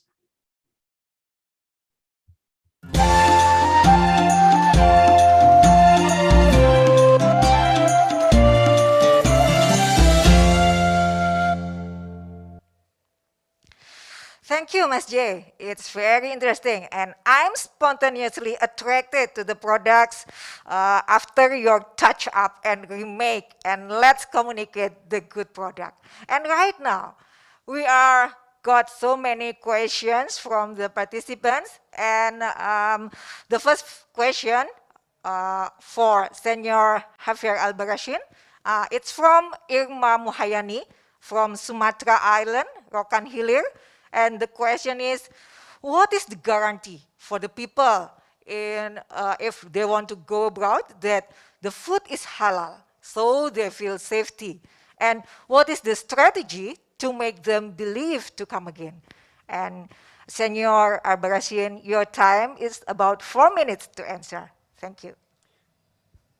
Thank you very much. As I said before, when you go abroad, you're looking for halal certified. So this is a key, but this is the beginning of it, because how can you guarantee that this is really certified, and how can you, it's important that you establish, you as a brand, you establish accessibility towards the consumers, regardless of where they are. This is one of the revolutions that the digital world has brought us. Instagram, through Twitter, it is very important, because the travelers, as I said, the consumers are more and more demanding. The halal certificate is a needed beginning, a recognizable, traceable, so you can go on, the traceability is there, well written in the packaging, it's clear who is the certifying body, the ingredients and so on, but also that same person can ask through Twitter, through Instagram, through other social media about the product, the origin, the values, the validity of that certification, and then the company, the brand has to answer quickly. This is very important. I am working with a company that is doing gourmet chocolates and is exporting halal ones and is exporting to more than 40 countries all around the world from Spain. And the digital identity that they are building in Instagram, in Twitter, in LinkedIn needs to react quickly to the demands, to the questions, to the assertiveness of the user, of the consumer. So in that sense, this is, in today's context, this is a way of getting loyalty. If I have a doubt, I ask on Twitter and the community manager answers me back with a copy of the certificate, answers me back, clarifying doubts. Then me as a consumer, I will feel safe and I will be loyal to that brand, to that product. And this is very important. You generate loyalty through deep and comprehensive communication with a comprehensive narrative, digital one in today's world, in today's case, and that really helps. That really helps. And that gives you confidence, trust that I said it's key today. Thank you, Mr. Albarracin. I feel so safe when I was in Barcelona, indeed. Okay, now the second question for Chef Hendro Sujadi. It's from Fatmawati Malik, and the question is dealing with the food, halal food in Indonesia. Oh, chef, how to identify for the especially imported food, yeah, from outside Indonesia, because most of the ingredients normally are very difficult to be identified. So how is the strategy? How is the way to know that the imported food are halal? And you have 4 minutes to answer, sir, chef. Okay, for this question, first, now if we know that now the global already process about the halal food. So first of all, when we want to buy something food packaging, so we can see the logo first for the halal. If we see the logo is already not that the halal certificate, it's finished, everything is done already. But if we see some product is not, there's a logo in halal, so it's been we have to see the ingredient inside of this product.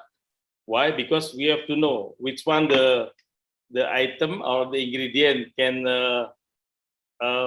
already know in our country, or it only produced in their country. I mean the exporter. That's the first thing. And then the second thing, we can check by Google the product or the ingredient that they put to make check the ingredient in the list. What food they make it, because it's important. Now is the in the global area, especially we have digital, so we can easy to check which item we can check in the Google. It means we can know this ingredient is already get halal certificate or not yet. That's the point that we have to check.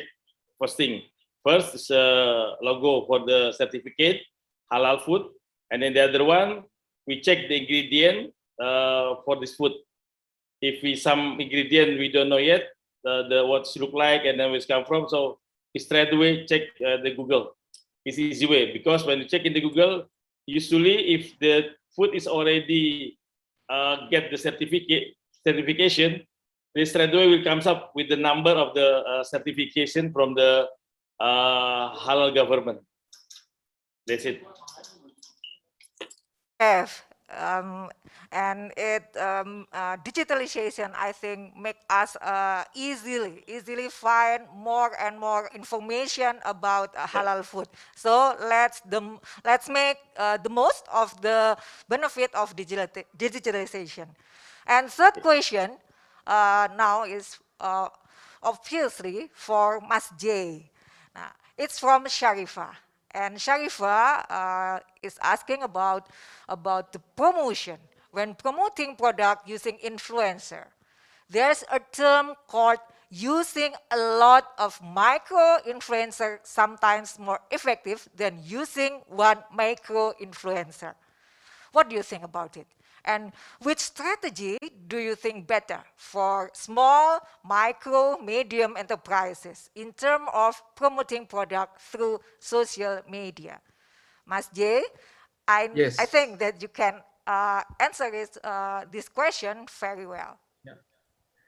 If we have enough more budget, we can use famous influencer with a million followers, but that is correct. It is not so effective for conversion, but effective for making awareness. And micro influencer is effective for making closing or conversion. My suggestion is using organic influencer.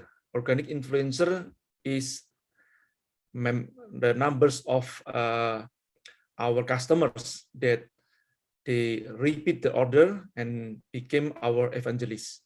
That is the answer. Thank you so much, Mas J. And actually, I'm so happy to be the influencer for your product. And last question for Mas Adi. Actually, it's from me, Mas Adi. Because you said that, and you are the first entrepreneur to set up the halal vending machine in Japan. And my question is, what do you expect from us? Yeah, from us in Indonesia, as well as from Indonesian diaspora in Japan or around the world to support you, because we really want to see like a halal vending machine around the world, and probably it can be the collaboration from Indonesian halal food and all the global halal food.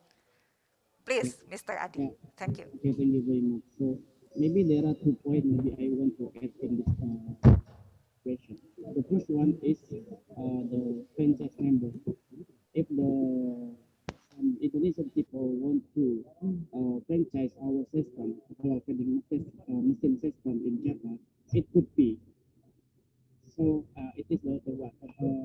Because our challenging is the capital, 47 prefecture. So we offer to the maybe Indonesian businessmen to open the franchise system for the halal vending machine maybe in 1 point in Tokyo, 1 point in Hokkaido, and another prefecture. It is our strategy. And the second one is the product, especially Indonesian product. Very difficult to get the Indonesian product in Japan. Yeah, that's why we want to cooperate with the small medium small medium enterprise product from Indonesia to put in the specialty right now in the embassy of the Indonesia. Also want to put one vending machine halal in the embassy of the Republic of Indonesia and also Indonesian school. So we need the Indonesian product, and also they can promote in the embassy of Indonesia want to promote the Indonesia in Japan. Like that. If we can put in one Japan, maybe sell a lot of Indonesian product in Japan. So it is can increase the small medium company in Indonesia. So we can import the product in Indonesia product in Japan. It is the 2 point we want for this time. Thank you very much. Thank you, Mas Adi. Hopefully, both capital and also more and more halal product from Indonesia can be supplied to a global halal market after this conference. And it's the impact of this conference, Indonesia Halal Lifestyle Conference 2021. Okay, thank you for all comprehensive yet succinct answer. And we now reach the end of this session. And the main takeaways, the key points from the talks include the importance of creativity, unique business competencies, and digital leadership to win the prospects and opportunities of the halal value chain ecosystem in the food and beverages sector in the post-pandemic period. Thank you again, all panelists, and ladies and gentlemen, participants. May I thank you very, very much for your active participation in the session. I hope you enjoy it at most. Let me proudly end this session with a pantun or quatrain as the Indonesian cultural heritage.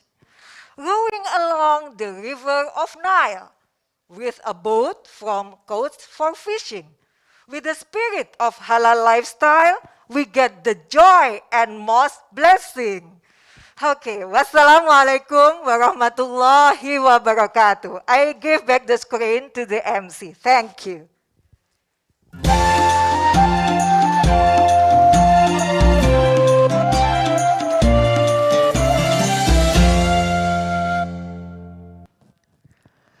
Distinguished guests, ladies and gentlemen, what a fruitful and also insightful session led by Miss Sita Rosdania, PhD. Thank you so much, Miss, for moderating our first session today and also completing the session with such a really fun and beautiful pantun that you just delivered just now. And also, I would like to thank all of our speakers, Mr. Javier Albaroshin, Chef Hendro Suyadi, Mr. Adi Saputra, and Mr. Jaya Setiabudi. Distinguished guests, ladies and gentlemen, in order to continue our conference today, I would like to invite our second moderator to lead the second session, where we are going to discuss regarding the opportunities and challenges for the halal food and beverages sector in the post-pandemic. I believe that this is going such a really insightful session as well, because the topic is really, really interesting. We are going to discuss about halal food and also beverages sector in the post-pandemic, because as we all know that in this pandemic there are a lot of things that we face, a lot of challenges, but then what's next after the pandemic? So, ladies and gentlemen, let me introduce and let me invite our moderator. He is the strategy and digital transformation professional. Without further ado, please welcome Mr. Andre Mulpiana.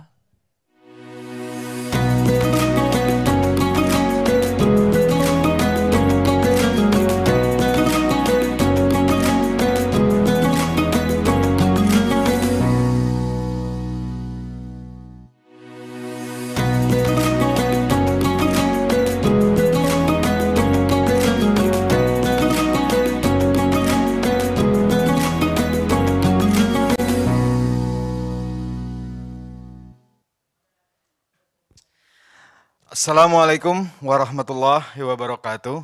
Good evening and good afternoon and good morning, everyone, for everyone around the world. I would like to say thank you to the Honorable Ibu Jeti Rosila Hadi, Ibu Diana Yumanita, Ibu Pak Sapta, Dr. Sapta Nirwandar, and Mrs. Rafiuddin Sikah to make all the event beautiful and very excellent to happen today. As we speak today, as we already been introduced by the Master of Ceremony a few seconds ago, today we would like to discuss the topic on the halal food to continue the discussion from the previous session. And at this session, we will invite Professor Irwandi Jaswir, and also Dr. Nuradin MA, Ms. Stephanie Kurniadi, and Mr. Adia Abzar Ariman. We will have their presentation for each 10 minutes, and then we will continue with the question and answer at the end of the presentations. And at the end, of course, we will conclude and have a summary on what we have today during this particular session towards the objective or discussion of halal food in particular, and in a very general, the discussion around Indonesian or international halal lifestyle.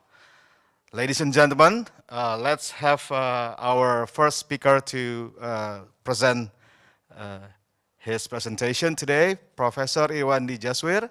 Welcome. The place is yours.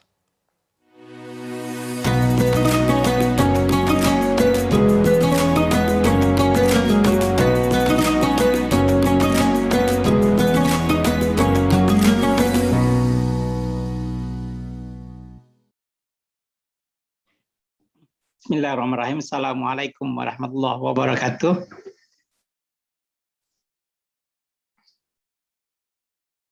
Can you hear me?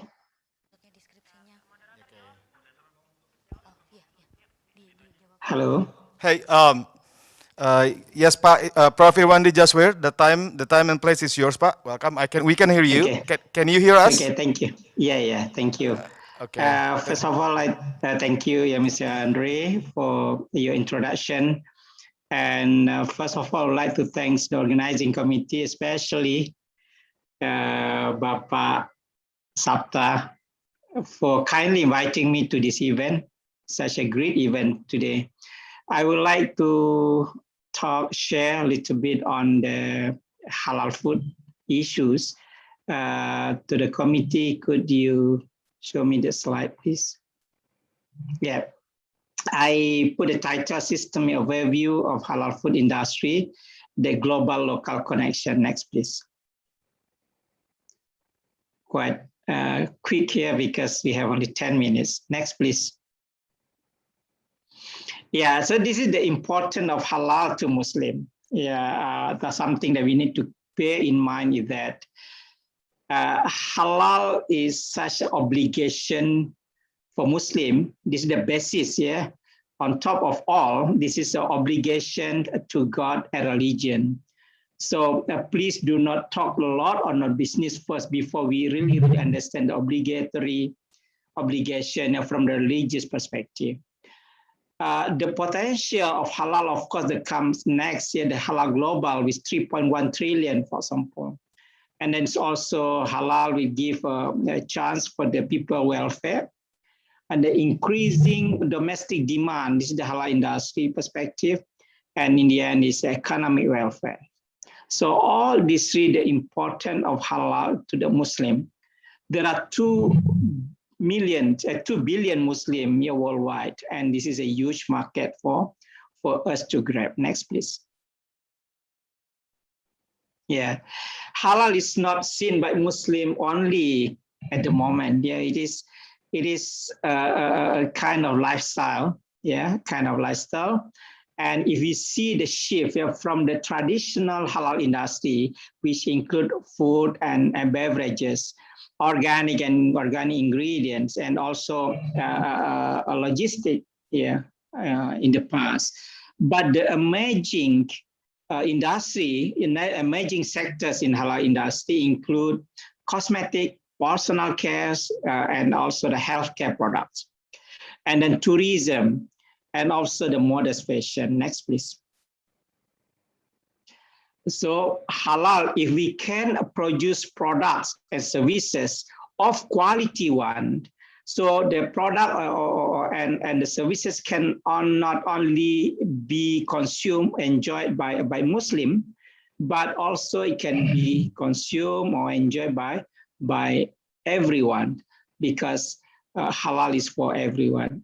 Meaning that the market for halal industry basically is not 2 billion Muslim worldwide, but the entire community, entire population in the world, so which is a 5 billion.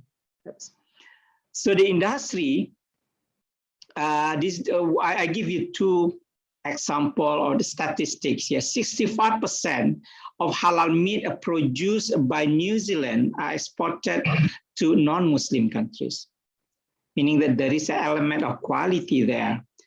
And then the top 2 countries that imported Malaysian halal products are China and United Kingdom. Both are non-Muslim majority country, meaning that as long as you produce a quality product and the product can be consumed, can be marketed to everyone. Next, please. So unfortunately, Indonesia with 2,220 Muslim population, we are not a key players now in global halal industry, in global halal market yet. Yeah, one of the reasons perhaps because we do not have a strong halal ecosystem.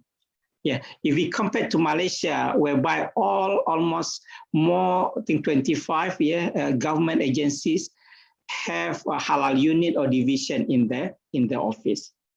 most of all the ministry got a halal division or halal unit, including Ministry of Foreign Affairs, Ministry of Education, Ministry of Research and Technology, Agriculture, etc. So if we want to become halal, a world halal hub as per aim by the government, targeted by the government, we need to strengthen our halal ecosystem. Next, please. Yeah. I just give you an example why a non-Muslim also interested in this. Yeah, a couple of years ago, I was invited to the National Assembly building in Seoul. This is the House of Parliament located in Seoul. And then the first time I delivered my talk in front of members of parliament, not in Senayan, but in Seoul. I was invited to give a talk on the halal meat and poultry. The reality was that Korea has a very, very advanced meat industry, poultry industry, but unfortunately they do not know about halal. So I was invited to give the halal input to them. And now we see that Korea already produce halal meat, halal poultry. Okay, 2 days later, still in the same event, in the same occasion, I was invited to Dong-A University, 3 hours from Seoul, giving a talk in front of 300 students taking master's or MBA majoring in the halal, in the Muslim-friendly hospitality and tourism. I just would like to tell everyone here that halal is now seen by everyone, including the country which is not the Muslim majority, like Korea. Next, please. Yeah, we know that in Islam, the concept of halal is very clear. Halal and tayyiban. Every time halal word is appear in Quran and it's also followed by tayyiban. Tayyiban means the quality. Yeah, holistic concept halal and tayyiban must be halal and tayyiban must be from A to Z, yeah, from source of origin till storage and distribution, from farm to plate, people say, yeah. And we also know that in every aspect, every stage of this step, there is possibility for non-halal contamination. Next, please. Especially for food ingredient and food ingredient and materials, yeah, pig products, pig derivative, pork, lard, and gelatin, for example. So 65% gelatin worldwide are derived from pig bone or pig skin, and only 5 to 10% are derived from halal one. Yeah, about 30% from halal animal, but the slaughtering process is questionable. Enzyme also, some of the enzyme are derived from pigs. So this is the issue in the vaccine. And emulsifiers, because the cheapest source of fat are from lard, and emulsifier derived from fat. And intoxicants, blood, etc. So we are in critical of these food ingredients. I'm a food technologist or food scientist, and I know that in food industry, more than 500 type of food ingredient and additive are added, even though in very, very small quantities. Next, please. Yeah, last year I published this book. Yeah, the food ingredient. We have yes. 2 minutes left for the Yes, presentation, yes. sir. Yeah. Thank you. Okay. Thank you. So last year, my book was published in Indonesia. The food ingredient halal critical point in Indonesia. Basically, apart from gelatin, we have all the ingredients in Indonesia. Unfortunately, we do not, or we have not explored the potential. We have the flavors, oleoresin, seasonings, enzymes, etc. But we forgot to make this one become as industrial scale. Next, please. You can download this here in the link. And this is what we have put our effort together with Bapak Sabta. Yeah, we know the demand for gelatin, for example. Yeah, gelatin is something that is never enough in the world supply. In Indonesia export the gelatin, halal gelatin is 100,000 ton a year. So with more billions of rupiah is flow out. So unfortunately, we do not have any big halal gelatin industry in Indonesia. We have few very small one, very few on the industrial scale or SME scale. While we need this, for your information, the gelatin is widely used in food, in cosmetics, in pharmaceutical, in almost all products that we use in our daily life. Next, please. Yeah, and then that's why the R&D on the gelatin and also the halal authentication is very important, and this is what we have done, yeah, in the last 20 years. Next, please. Yeah, I just want to show you what we have done. Yeah, next, please. Yeah, this one also. Next. Yeah, we use this electronic nose to differentiate, to distinguish halal and non-halal. Next. We use also PCR. Next. Yeah, this is the one of the example. Next. And then this technology, we use it for, because I got the research grant from Saudi. You have 1 minute, Yeah, one more minute, sir. Yeah, this is my last slide. Okay. So this is, we got this grant from Saudi Arabia, for example, and then we use the technology of PCR. How we conducted a survey. We survey all the snacks products available in the market, and then we extract the gelatin, and then we extract the DNA from the gelatin in the Saudi's market, and we found that some of the gelatin are derived from porcine gelatin, so derived from pig. It is in Saudi Arabia. I do not know Indonesia. We may conduct the same research, and then the research is published in international journal. Thank you, Professor. So this is thank you have, very much for we have time. Thank you. Thank you very much. Let's give a round of applause to Professor Irwandi Jaswir. He's a Secretary Council of a Professor at the International Islamic University in Malaysia. And the presentation that you just brought up is a systemic overview on the halal food industry, the global local connection. Let's welcome the other speaker to join us here today, Dr. Nuruddin, YMA, the Managing Director of the Taipei Grand Mosque, with the topic of presentation around the challenge of penetrating halal food to the global market. Time is yours, Dr. Nuruddin. Time is yours.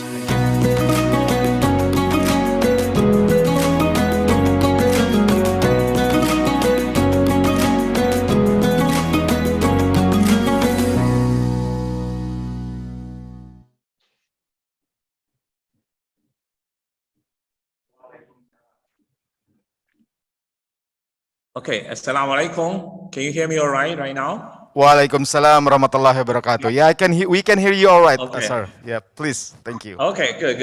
All right, good. Thanks again to have this opportunity to introduce about the halal lifestyle in Taiwan. Okay, so my name is Nuruddin Mar. I am a local Taiwanese Chinese people, and my family is from the mainland China. 1949, my parents immigrant from China to Taiwan, and I was born in Taiwan and grew up. Okay, we can start the slides right now. First slides. Okay, my topic. Okay, good. So as you know, Taiwan is a non-Muslim country. However, in recent years, Islam become a subject to strategic importance for Taiwanese people in the multicultural society now, because in Taiwan we are small island. Everything need to come outside. We want to make friends. As you know, the very sensitive issue that we don't have good relationship with China. So therefore, our government seek to find the friend from the Southeast Asia, especially the Muslim society. Can we go to next page? Next page. Next page, okay. So, no, the previous one, please. Okay. All right, this one, okay. For the halal business or halal service, it's difficult in Taiwan because not many people, just like in Korea, not so many people know about it. However, in the past 10 years, the government worked a lot, very hard to promoting Islamic culture to the non-Muslim society. Okay, next,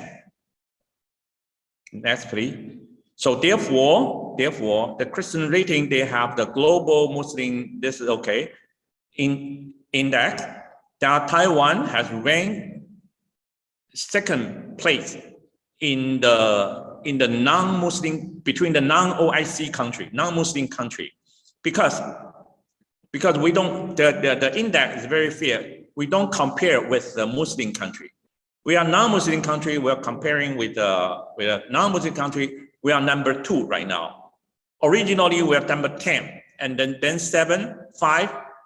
This year become the second place because the work of our government. Next, please. Next, okay, good. So the Muslim population, for the local Muslim population, the people like me, Chinese people like me, we are very few people. We have very few people, only 60,000. However, there are a lot of workers. The worker, they have only totally about 25,000 from the overseas country like Indonesia. Next, okay. So this is the how we get to Taiwan. Okay, next page. Okay, currently we have totally 7 mosques. We have a lot of musola. However, the mosque officially every day we have five time prayer, and with the imam we have totally 7. Okay, next. This is the Taipei Grand Mosque, which is the major mosque in Taiwan. I'm from this mosque. Okay, next. Okay, next. I'm going to show you this is the Indonesian student in Taiwan. I'm going to show you a talk from the government officer. Next. Okay, and we skip this Ramadan dinner. Go to the next. This is the Ramadan dinner. Next.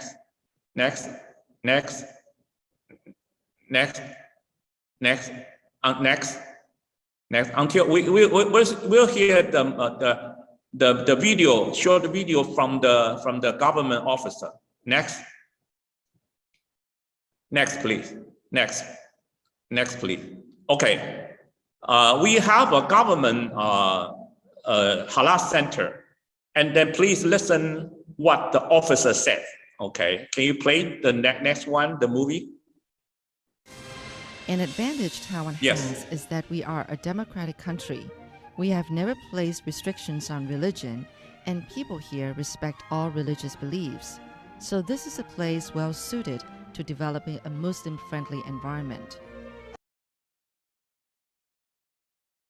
And the next one, play again. When selling our halal products, we of course need certification from local authorities.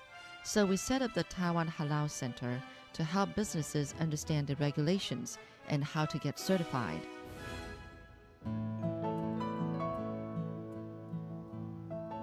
When I first came to Taiwan, there were few halal certified restaurants. But from the end of 2017, there are more and more. They put the halal certification on the door. I think that's very nice for us. Taitra has been working with local governments to promote a Muslim-friendly environment. After a year and a half, we now have 200 halal-certified restaurants and hotels, and 650 manufacturers have also received halal certification. More and more things in Taiwan have this Muslim-friendly certification, like soy sauce and snacks. There are also many places to worship, so friends from Muslim countries don't need to have any worries if they come to Taiwan to study. Okay. Okay, you can go. You can turn to the next page. All right. So okay. So then please go to the very last one, last two. Go to directly to the very last two slides, and then I'm going to conclude with that. This is certificate process. Okay. So yeah, go to the very last one with the wording. These are the halal restaurant in Taiwan. Okay, I'm going to conclude right now.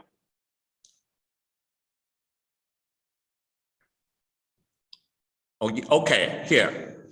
So I want to conclude with to let the friend from Indonesia, those people who want to work on the halal lifestyle, or you want to do the halal product business, Taiwan is one of a place that you can consider as, because Taiwan we have a halal center agency. It's a government agency. However, they are running by the non-Muslim officer. So they need the support from Muslim, like our Taipei grandmas and or our Muslim society, Muslim association are really the partner with the government, because every event that or even issue the halal certificate had to be issued by our Muslim people. So they will seek the support from the Muslim society. And also in Taiwan, because the people, international people, like professional halal people. So our Chinese Muslim Association, when we issue the halal, we issue the halal certificate, we are authorized by the JAKIN. We have JAKIN authorization that Taiwanese organization can issue the halal certificate. So we are certified by the Malaysian. So now there are many people in Taiwan like to do the halal. If Indonesian, you have a organization like JAKIN. In fact, you can contact with our government. They will be more than happy to work with you.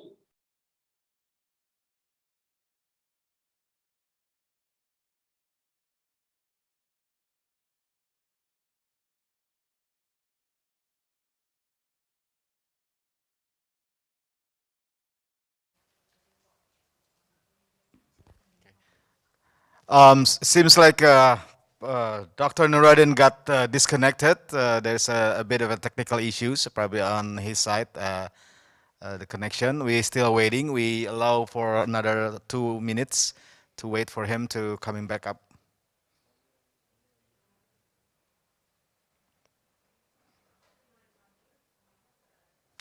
Dr. Nuruddin? Dr. Nuruddin, can you hear us? Can you hear me?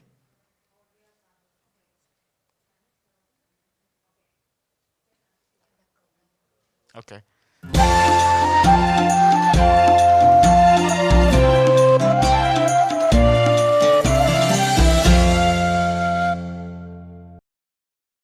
Okay. Unfortunately, Dr. Nuruddin got disconnected. He got technical issues at his side. We will continue with the next speaker. But for all the audience, you are still welcome to ask questions addressed to either Prof. Irwandi that just finished a presentation at the earlier stage, and also to the Dr. Nuruddin that got disconnected a few seconds ago. Next speaker is Ms. Stephanie Kurniadi. She's a founder and chief operating officer at the Foodish, a marketing psychology in culinary. With the topic of marketing psychology in culinary business. Ms. Stephanie Kurniadi, time is yours.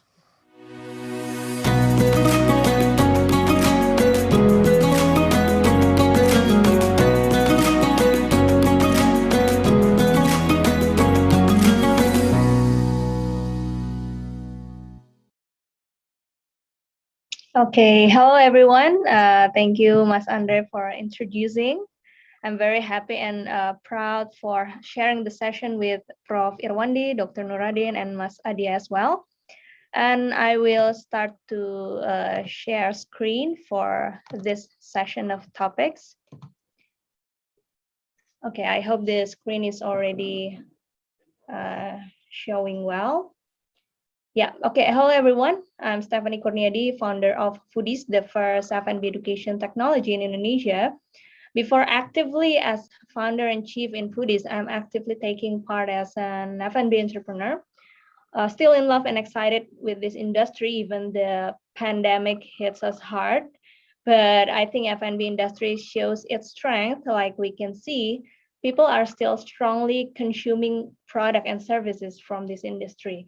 Only they move from one channel to another. So from those experience, me and my partners want to change F&B industry, especially local F&B players, small, medium enterprise that will never be just the same like 5 or 10 years ago.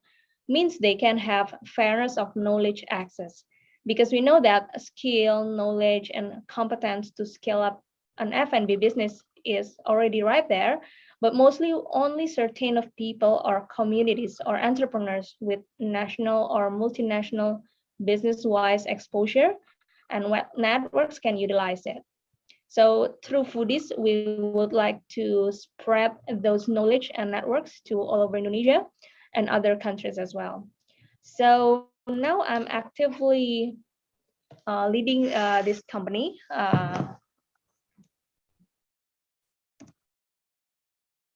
Yeah. So in Foodies, we aim to create an integrated education platform specialized in F&B business.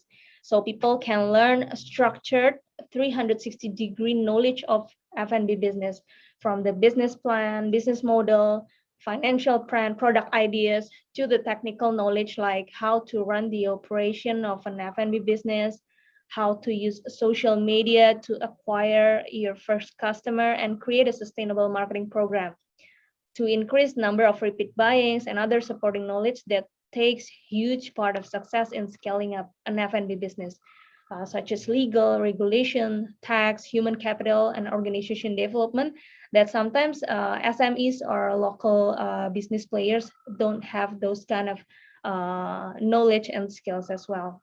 So nowadays, Foodies connects more than 100,000 F&B entrepreneurs through our integrated platforms. And our mission as well is to create 1 million new F&B entrepreneurs. And through that accomplishment could be contribute to more than 5 million new employment through F&B industry. We have education programs that everyone can join from wherever you are, because mostly our students access the education program through online learning. And also for those who wants to be more focused, just like taking the university program, we have offline programs named Sekolah Bisnis Kuliner. So we have campus in Bandung. It's a 6 months programs that have physically classes sessions weekly. We do private mentoring to the business owners, to the SMEs, product trials, market research, and so many activities that can help them to learn how to start and scale a proper F&B business. So if you see on the screen, we connect 8 important parties in F&B business ecosystem. So we provide connection to each of this part to the F&B entrepreneurs, because their success in scaling up also depends on how far they connect to the ecosystem and get support from them. We're very open to do collaborations, increase awareness, especially on acquiring halal standardization through hundreds of thousands SMEs in Indonesia. So one of our initiatives with the ecosystem is publishing yearly market research. Last month, we published our Indonesian eating out behavior in new normal, working with Deka Insights as our strategic research partner. This research is part of our willingness to support data for the F&B industry players in Indonesia, so they can take more precise, more accurate approach in their business strategies as well. So one of the interesting findings on this research as well regarding our conference topic is that from 1,000 respondents on this research state their decision making on dine-in and delivery is about halal food, halal menu. As you can see on this chart, number one factor on decision making from the respondents are about halal, followed with several difference from dine-in the left section and delivery in the right section. Like on dine-in, they consider comfortable and clean places, affordable price. Meanwhile, on delivery, they also consider fast besides other several similar factors. So we know that halal standardization has reached a wide awareness and become more fundamental, not only like an added value, but also becoming main reasons of buying factors. Pandemic and awareness of clean and proper dishes has also take parts on this kind of thinking on the market. And as F&B players, we have to know how to utilize this market insight as well. Part of it on this session, we will a little bit recall on the marketing psychology. I usually use this approach to help you easily contemplating because we are part of the market as well. And of course, actually, we can understand the marketing psychology very well because we are the customers. So we just have to a little bit recall what kind of process usually we experience. There's a great book that I want to recommend. The title of the book is Biology. The book was written by Martin Lindstrom. This book tells us the logical reason why people are buying a product. So it's the truth and lies about why we buy. There's a research methodology that also commonly used nowadays in business and marketing psychology called neuroscience research. Simply, this kind of illustration on how this research works is the consumer are faced with several product choices. And in the process of consumer choosing, analyzing, their brands are scanned with sophisticated tools such as fMRI, SST, a tool to see brain activity. So we can know how our brains react when they see specific kind of products, brands or other things. Basically, several other elements you can find. You can read all the case studies as well as in the book. But the thing that is interesting and related on our discussion today is that unfortunately, customers are buying because of emotional reasons. So the neural area is at the backside of our head. This effect proved by our neural element that reacts when seeing products and brands. So not our neural of logical that maybe we thought it was. Sometimes as customers, we think that we decide on buying a product or choosing a brand, we use our logic. But it seems that the reality is our emotion takes a lot of part of it. So in business strategy angle, how can we utilize this? How can we trigger our target market's emotion is the fundamental issue on creating a successful product or brand. The more successful your result on moving your customer's emotion, the more your brand attach on their mind. So pushing their decision making while they're on the decision making moments. Like for example, if you're in an online delivery app, when they see lots of choices, which brands, which stores, which products that trigger their emotion, that's where your journey of conversion rolls. So in physical decision making, definitely when you're in a food court or in a mall, or when you're looking for a snack, then you will consider several brands, and then your brain will work and calling those memories on your brain, connected with your feelings, your emotions, that will unconsciously driving your decision making. So let's take a look at how to build those kind of emotions. It's quite simple because I believe your customers are humans, right? So we can easily touch their emotions through their senses. Sight, smell, hearing, taste, touch, are things that we must focus on building our target market's experience. Not only for our customers, but also important to build We have 1 those minute left. experience to your, okay, thank you for the reminder. Thank you. For your target market, so they have the reason why they will try your product. So that's why in F&B business, great photos, great pictures, great videos are the main thing that can trigger our target market and customers' emotions as well. So when you realize that we have so many things to do, from creating awareness to create the loyalty of our customers, then we have to know that these important things that we have to focus on creating a great experience for them. So the summary, I want to share about 3 best practices that you can do when you want to utilizing marketing psychology as part of your strategy is always focus on what people see, photos and videos, because most of the media nowadays is the digital one. Do collaborations, just like Chef Andrew shared with in the previous sessions. Influencers can take part to create a great experience, and always be relevant, because everyone and our customers will notice that is the brand is still relevant or not. So I think that's part of a short sharing from Foodies education platform to you to recall what kind of marketing psychology that we can use regarding on creating a halal food and beverage industry. Thank you.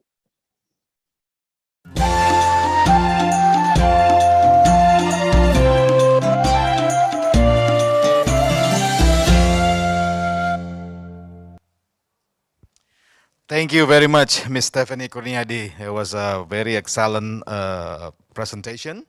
Of course, we will wait until the end of the discussion to get the whole summary of entire presentation, as well as to cover some questions that have been raised by audience. Let's go to the next speakers. The last but not least, Mr. Adia Abzar Ariman. He is Chief Executive Officer of PT Laukita Bersama Indonesia. And the presentation that he will do today is about innovations and trends in the halal food industry in the post-pandemic situation. Time is yours, Mr. Adia.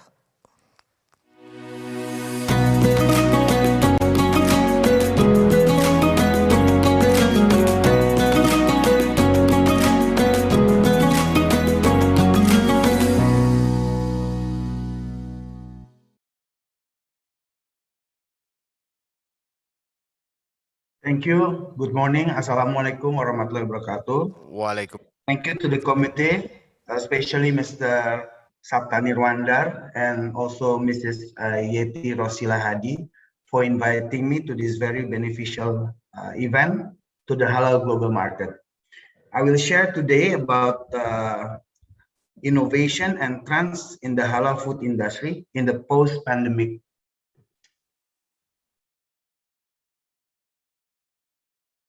Can you share the slide? Yes, thank you. Next. Okay. The halal food industry, we will see the perspective of the global market trends. Next. If you can see, the growth of halal industry has developed significantly over the past 2 years based on the state of the global economic report. It's predicted that the halal food industry will keep on growing with a compound annual growth rate of 6.3%. And if we see during the pandemic situation, the halal food and beverage industry was impacted the least due to the fact that it is still the food and beverage is still the necessary product to be consumed by the market as a basic needs. Next, please.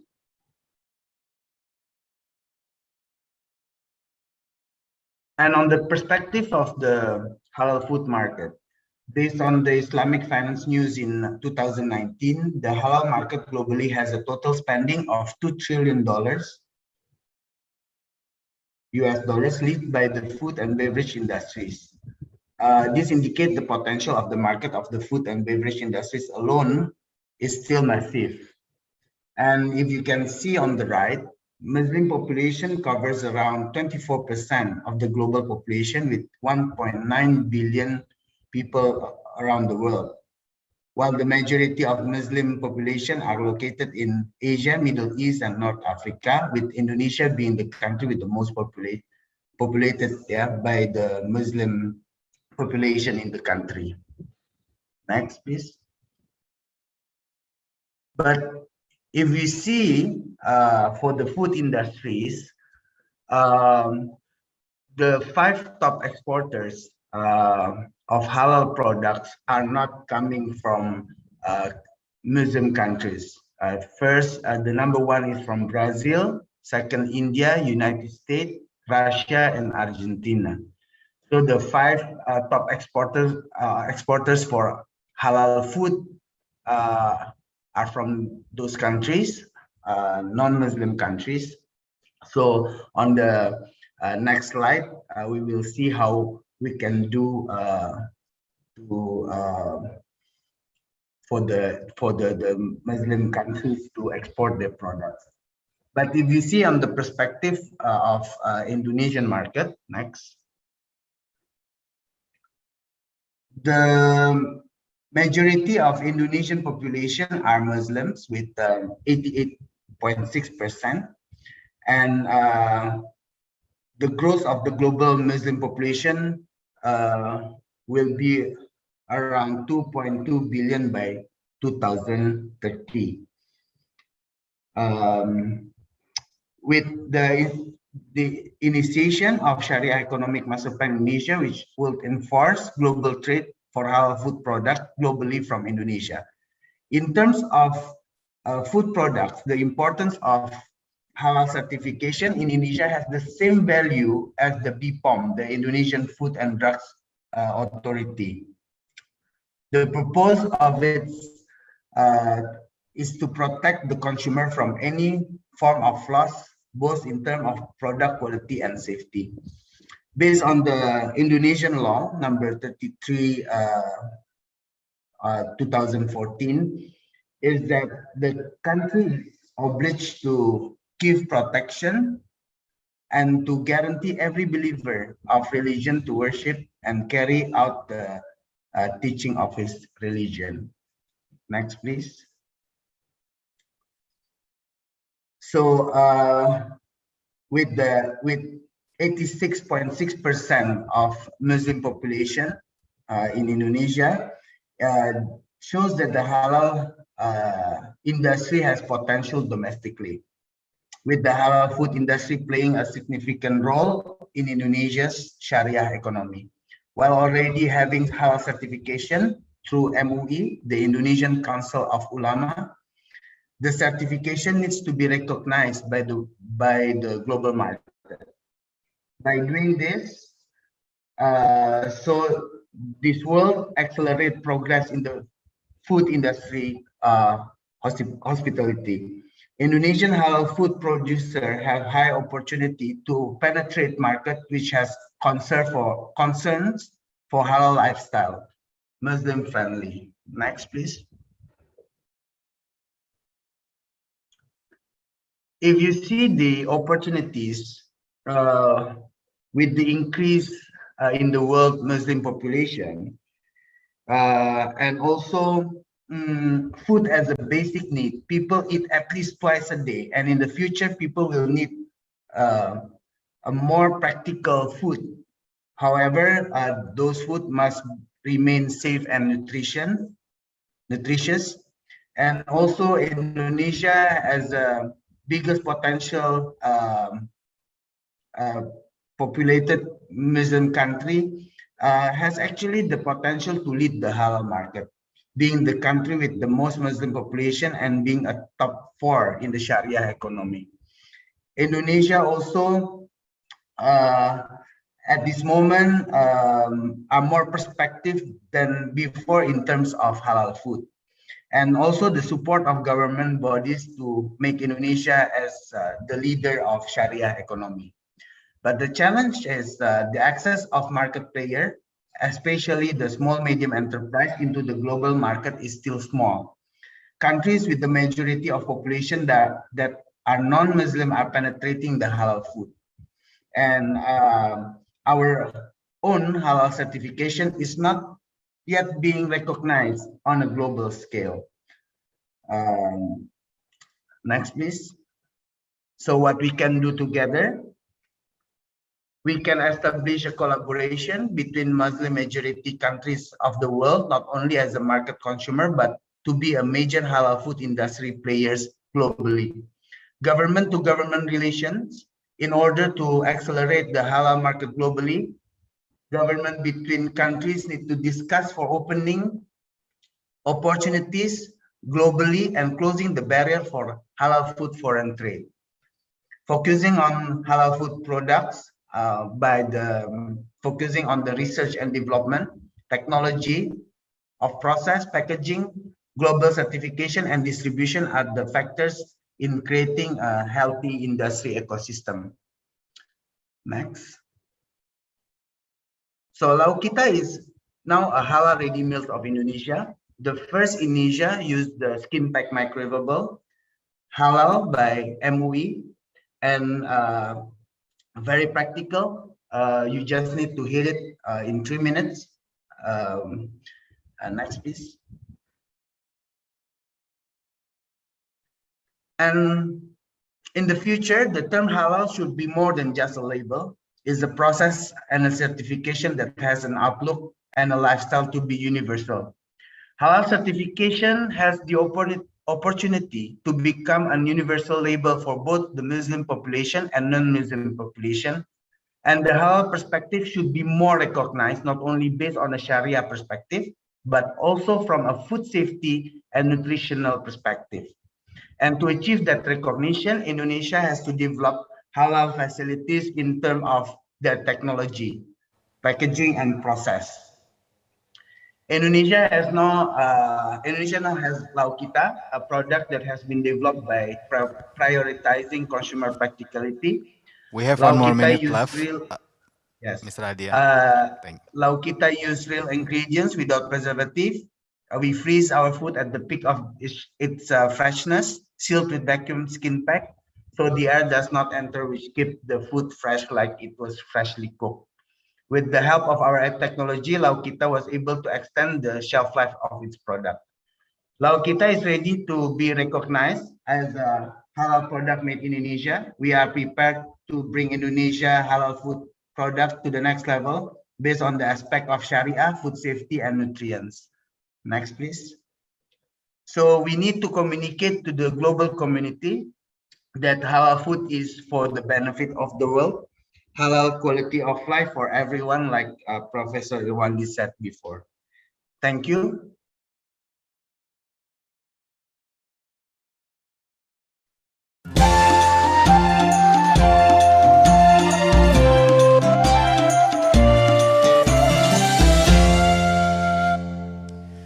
Thank you very much, Mr. Adia. Please, everybody, have a round of applause to all the speakers today that have already presented the entire end-to-end for this particular session, end-to-end story that I can summarize it, and then becoming summary, that I can summarize it from the beginning presentation of Prof. Irwandi that were focusing more on the global ecosystem, what is the conditions of the halal and food and beverages industry in Indonesia and globally also, and what are the challenges that we are facing. And then continue by Dr. Nuradin. Welcome back, Dr. Nuradin. Very glad to have your connection back online. And Dr. Nuradin also in very specific showing us what are the challenges to have a halal food in Taiwan, and how Dr. Nuradin and team over there has successfully demonstrated the success milestone steps in providing halal food in Taiwan. Dr. Nuradin, you would like to say something? Okay, can you hear me all right now? Yeah, we can hear you. Okay, sorry. Okay, so in Taiwan, as I mentioned, sorry about the technical problem. You already heard what the government officers said. First of all, Taiwan, we are really welcoming. Okay, welcome. Apology, Dr. Nuradin. Big apology, Nuradin. We are now at the stage of concluding the all presentations, and then continue with the question and answer. there were some questions, I believe they were addressed to you as well. And at that opportunity to answer the questions, you may welcome also to give some more additional comments regarding the halal food in Taiwan. Can you hear us? Okay. Okay, so back again to the summary. That Dr. Nuruddin has showed us the difficulties and challenges for people, especially especially Muslim in Taiwan, previously to get halal food. But after several years back, Dr. Nuruddin and other team over there has successfully demonstrated to us to provide the halal food in Taiwan. Continuing with the Miss Stephanie Kurniadi, who presented the how to penetrate the market by using a marketing psychology towards a halal food. And having said that, the focus of the marketing not only toward the halal marketing for halal products, not only towards the Muslim, but as well as a non-Muslim, which also becoming potential target market that would like to have a very controlled and hygiene and healthy products. And Ms. Stephanie has well demonstrated to us how to get there using a marketing psychology. The last but not least, again, Mr. Adia concluded the whole topic by presenting to us the opportunity to go to global market in a halal food, but also some challenges or even opportunities, again, to increase the halal food industry here in the country to meet the global demand, as well as, of course, for the local demand that now is considerably growing very fast. And so, having said all those summary, we now continuing to look at the questions that are being asked by participants or the audience of these sessions. And the questions will be addressed to each individual speaker. And please answer that right away, right after I read it out for you now. And we can have 2 questions for each speakers, started by questions to Prof. Irwandi Jaswir. The questions is, I wonder if the ENOS is valid enough for halal authentication. That's the first question, Prof. And the second one, what do you think about self-declare halal? Because here in Indonesia, the new regulation allow the producers, especially SMEs, small medium enterprise, to declare their product is halal without validation. Thank you very much. Thank you, Mr. Moderator. And also thanks for the questions. With regard to electronic nose, it depends on how you develop the ENOS. Okay, ENOS is based on the volatile compound or the materials. Then from our experience, how you develop the system, okay? Because in our case, we have a machine, electronic nose machine, and also we develop the electronic nose portable nose based on our sensor technology. So when we develop a nose for our sensor using the sensor technology, this depends on how you decide how you find the sensor itself. Some sensors are very, very sensitive, some are not. So with regard to portable electronic nose in our study, our portable electronic nose can be used to detect alcohol, number 1, number 2 is halal. But of course, for alcohol, it's a bit easier because the component of alcohol and the sensors, element of sensors are very, very clearly defined. But for lard, it's a bit tricky. So I agree and also disagree with your statement because when we talk about authentication, sometimes authentication, you do not need to use a single method. You need to combine various type of method. So this is also the principle of authentication. In our laboratory, we use PCR, we use electronic nose, we use chromatography, we use IR, infrared, etc. And then we see, depends on what the sample. If your sample is only for general monitoring, for example, recently there was an ice cream issue in Malaysia. So we use that's a very, very general one because we have a database using FTIR, and we know the FTIR is not really sensitive. Okay, so this is dependent. Sometimes you need to combine two methods to authenticate. Yeah, sometimes the objective is just for monitoring. For monitoring is you don't need the very, very sensitive one. Okay, that's my first answer. Second one is self-declaration. It can be this self-declaration can be used. Yeah. But as long as the industry first is really knowledgeable, there is a person that responsible for that. The PIC is very knowledgeable. Second one is the basic requirement for internal lead auditor is there. So this is the two requirements to me. Yeah, two requirements, because if the person is not and they are not qualified, so it will give problems to the consumers. But the good things about self-declaration is that our manpower is not enough yet to go to all the industry, including SMEs. Yeah, because I think more than 95% of our halal industry players are SMEs. So we can do that. And therefore, for not so critical products, meaning product with a very, very normal ingredient, I think we should allow them to do self-declaration with these two requirements. Yeah, there is a person inside which is knowledgeable and well-trained, of course. Yeah.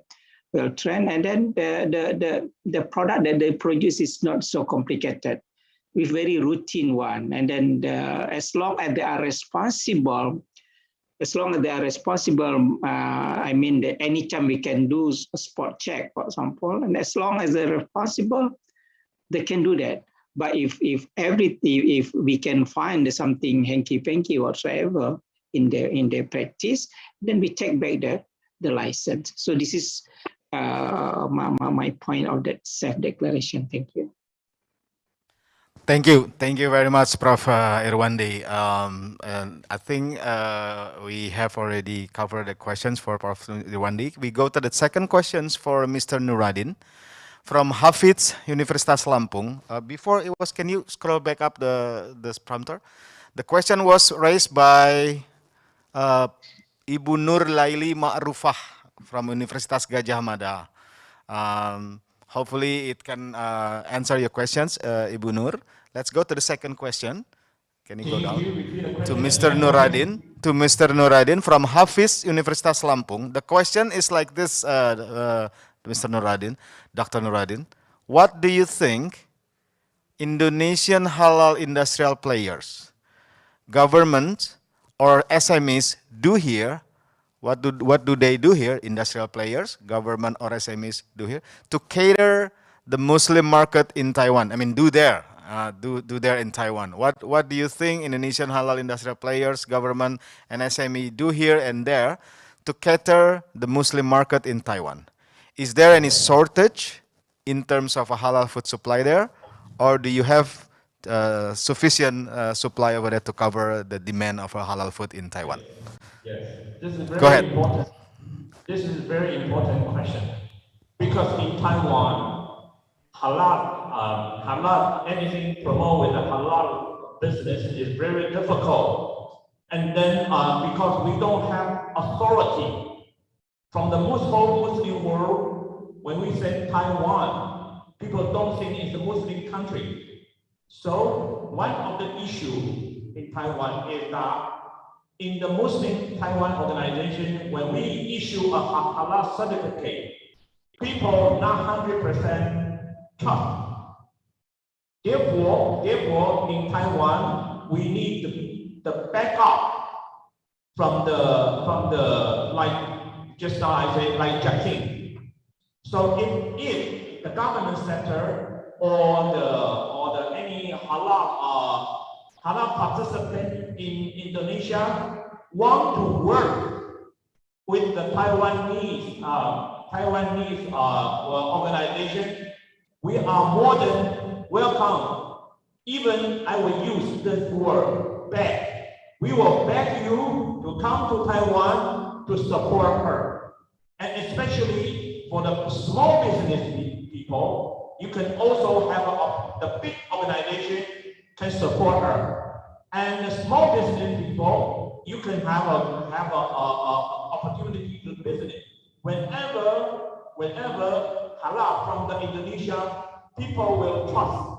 Okay, because in Taiwan, everybody know Indonesia is one of the biggest Muslim countries in the world. So anything from Indonesia, everybody feel comfortable with that. So therefore, in my opinion, Taiwan is a great market for the Indonesian halal participant to involve with. Okay, thank you very much. Thank you, Dr. Nuradin. Thank you. And there is a bit of a note from the organizer that for all those participants or audience that has raised some questions, we'll get a souvenir from the event organizer that will be discussed later after the sessions. Okay, no more questions for Dr. Nuradin. The third question was addressed to Ms. Stephanie Kurniadi. Ms. Stephanie, the question is, do you think government should start to shift their workshops or incubation for SMEs more into a topic like this market psychological approach or else? And how long does it take for an SME to learn and implement this strategy? How do you see this increasing capacity could help them grow globally? So this is quite related to the first discussion and our questions that was raised for Dr. Nuradin. It's all about the capacity, sufficiency to support halal food. Time is yours, Ms. Stephanie, to answer the question. Yeah, okay. Thank you, Mas Andre, for the list of questions.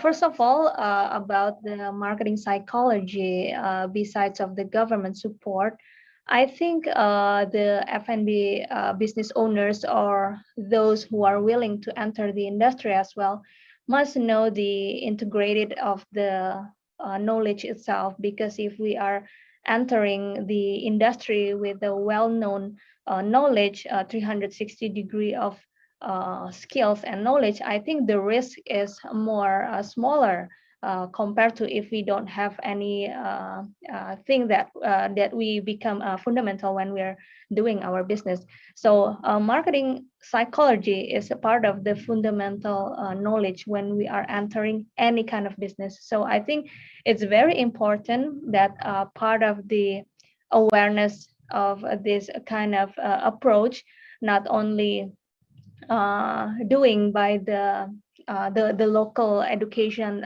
platform, for example, like Foodies, but also taking in charge from the government to also expose more on this kind of area of understanding. But marketing psychology is not only stands for itself, because that's part of the business knowledge in the 360 degree approach.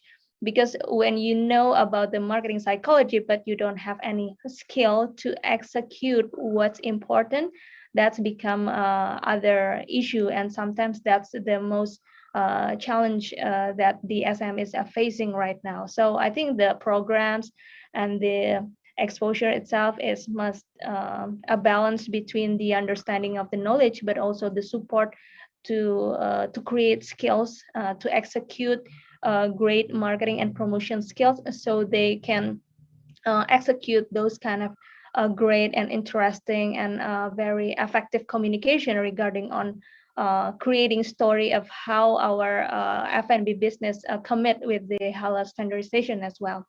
About the how long the F&B SMEs can learn about those kind of skills, I think if we are talking only on the basic knowledge, I think we need only a short of time. For example, in foodies, we have education program. All of them are in a short period of time because we want the business owners not only learn about the theory, but they also do the practical things, because they will find the challenges and then they will explore their creativity and can understand how to directly use this kind of knowledge, marketing psychology, on their own businesses. So the period is quite short, months, I think. For example, like in foodies, we have 1 to 6 months program a maximum, and then we encourage them to directly implement those kind of knowledge to their own business as well. Yeah. Yeah, so yeah, as you said that in order to shift the concepts or the mindset of the local player in halal food in terms of marketing or packaging, that the private sector cannot just work alone. It would need to include all the governments to incorporate all the new techniques and mindsets to improve the marketing aspect of the halal food itself, which is going to be translated into the design of a packaging and another or anything related to the product itself. Thank you, Ms. Stephanie. The last questions to Mr. Adia, who was focusing his presentation more on the opportunity to go global and the readiness of our local industry to meet that demand. The question, I believe, is still related to that kind of emphasis. The question is, do you think this packaging method is prospective for SMEs, especially the one that is targeting young millennial market? How these SMEs can learn to meet this packaging method, which is similar question to the question that was raised to Ms. Stephanie, to this, how to learn to meet this packaging method standard if we are focusing on the global market penetration, or in another word, if anybody or local industrial player want to go global, how SME can learn to meet this packaging method standard. Time is yours, Mr. Idea. Okay, thank you. So I think the technology process and the packaging is one thing, one basic things on the ecosystem. But to penetrate the global market, we as a private sector cannot work by ourselves. Of course, the government has to support, especially for the rules and law on the international other countries' law and regulation, which at this moment Indonesia has quite low bargaining power on that kind of things. So the government has to be aware and concerned on that matters. I think with all those ambassadors, the government has to push the G2G side. We as private sectors, of course, in parallel, we can develop ourselves as in this industry. For the packaging, on some countries, packaging has developed quite far before us. Yeah, I think in the United States, in Europe, and some countries in Asia, they already developed the packaging matters. Yeah, because to increase and to develop the food industry, it is not only about the raw material, especially for the halal certification, but of course, if we cannot packaging it well, we cannot go in the further level. We cannot grow and we cannot penetrate the retail market. So I think in the future, the packaging with the packaging technology, the new generation will accept it very well. And of course, the practicality of a product, it will be very a strong point, yeah, for the new generation. Thank you. Thank you, Mr. Adia. And then, of course, again, this is quite strongly related to the previous question as well as presentation by Ms. Stephanie regarding the marketing psychology for any selected target market, right? Mr. Stephanie, especially in this particular case, there was raised out about the millennial market that we are all here understand, and now we are all also understand that those market quite growing quite significantly and in a very high percentage of growth rate every year. Okay, thank you very much for all the speakers. And also thank you for all the audience that already raised the questions. Hopefully all the answers will be enough or sufficient to cover your interests and your further questions to go for the halal food industry as well as halal food business. We will go to the last part of the session, which is a photo session for speakers. Who will guide us? Okay. Okay. All right. So everyone is ready. If you are ready, we go for a photo session. And please, okay, take 1 and 2.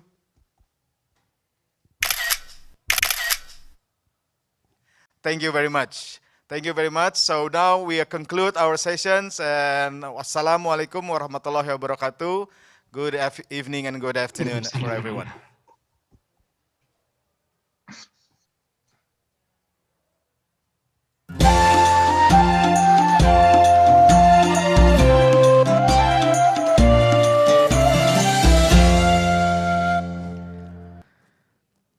Distinguished guests, ladies and gentlemen, that was another fruitful and insightful session led by Mr. Andre Mulpiana. Thank you so much, sir, for moderating our second session today.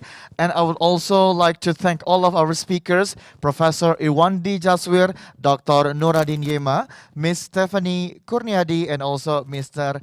Adia Absar Ariman. And also, for sure, ladies and gentlemen, before we continue our event today, I would like to inform all of you that we still have the third and also the fourth session, which is really important for us to be attended and also will be as insightful as the first and the second session. So make sure that all of you are still with us. And for sure, for all of the audiences who are giving us questions, we will pick the best questions from the audiences.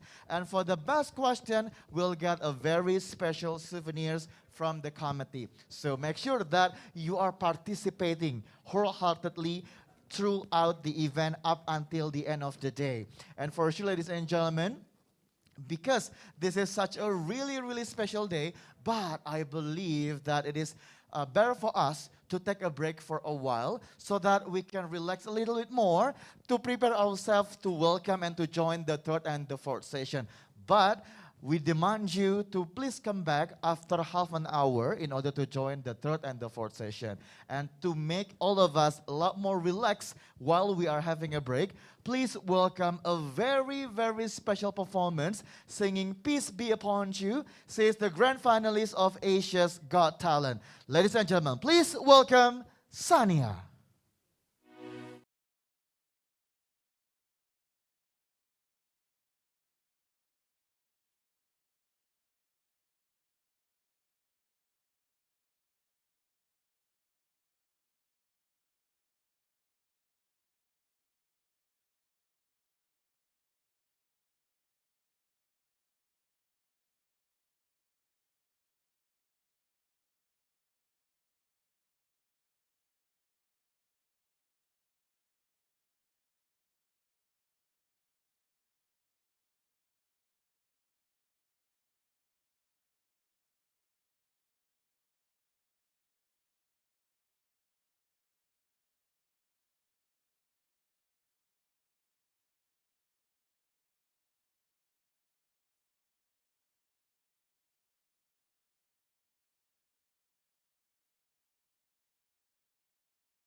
distinguished guests, ladies and gentlemen, welcome back at the Indonesia International Halal Lifestyle Conference and Forum 2021, building the global competitiveness of the Indonesian halal product industry. Still with me, Bayu Aditama, your host today, and also my partner, Tetra Tianiafi. Ladies and gentlemen, the next agenda is Modest Fashion Session with the topic of Map of the Halal Value Chain Ecosystem in the Muslim Modest Fashion Sector. We would like to invite our third moderator of the day. She is the Vice Chancellor of Ash-Shafi'iyah Islamic University and the Chairwoman of BKMT. Ladies and gentlemen, without further ado, please welcome Miss Shifa Fauzia.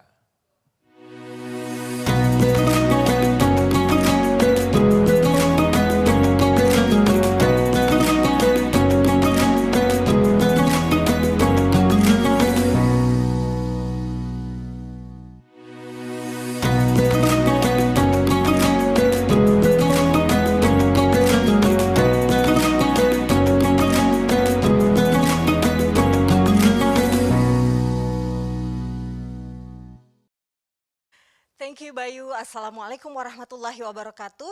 Alhamdulillahirabbil alamin wassalatu wassalamu ala asyrafil anbiya'i wal mursalin Sayyidina Muhammadin wa ala alihi wa sahbihi ajmain amma ba'du. First of all, let us thanks to Allah the Almighty. Because of His blessings, we are able to meet through this virtual conference. Salawat and salam also deliver to our Prophet Muhammad sallallahu alaihi wasallam, who has guided us from the darkness into the brightness.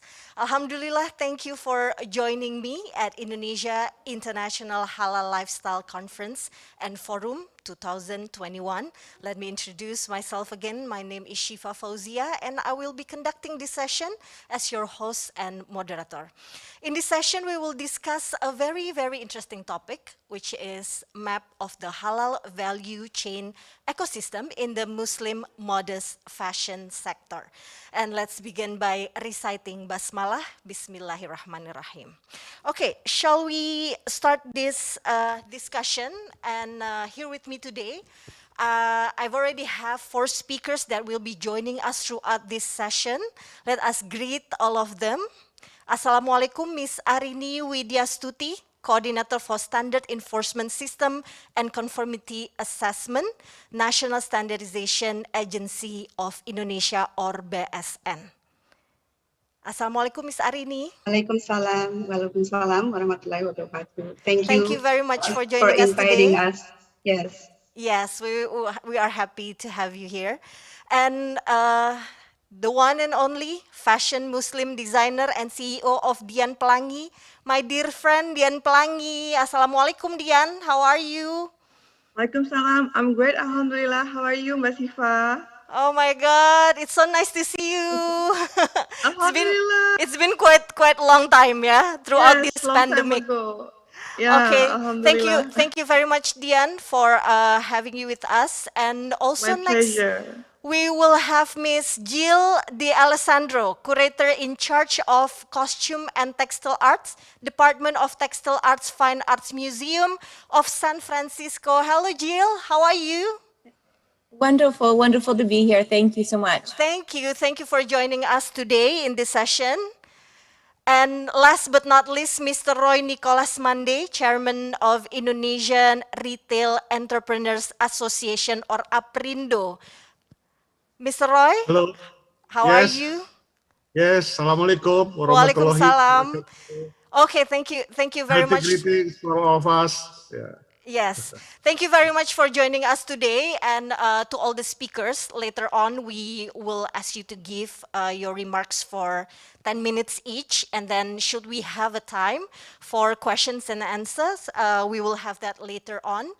And now we begin with Ms. Arini Widyastuti, Coordinator for Standard Enforcement System and Conformity Assessment, National Standardization Agency of Indonesia or BSN.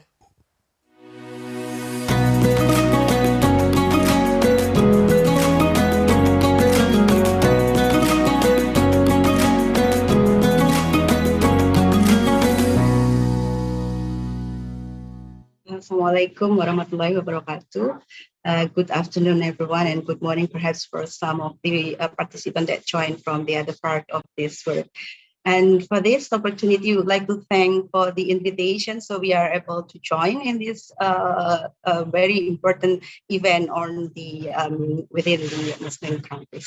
I think we can start with my presentation. Should I start? Okay. In our presentation, we would like to cover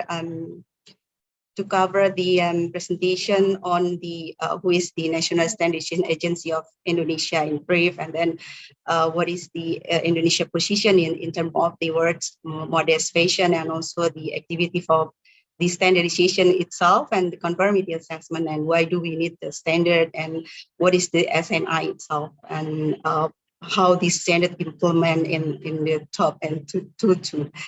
And then next, please.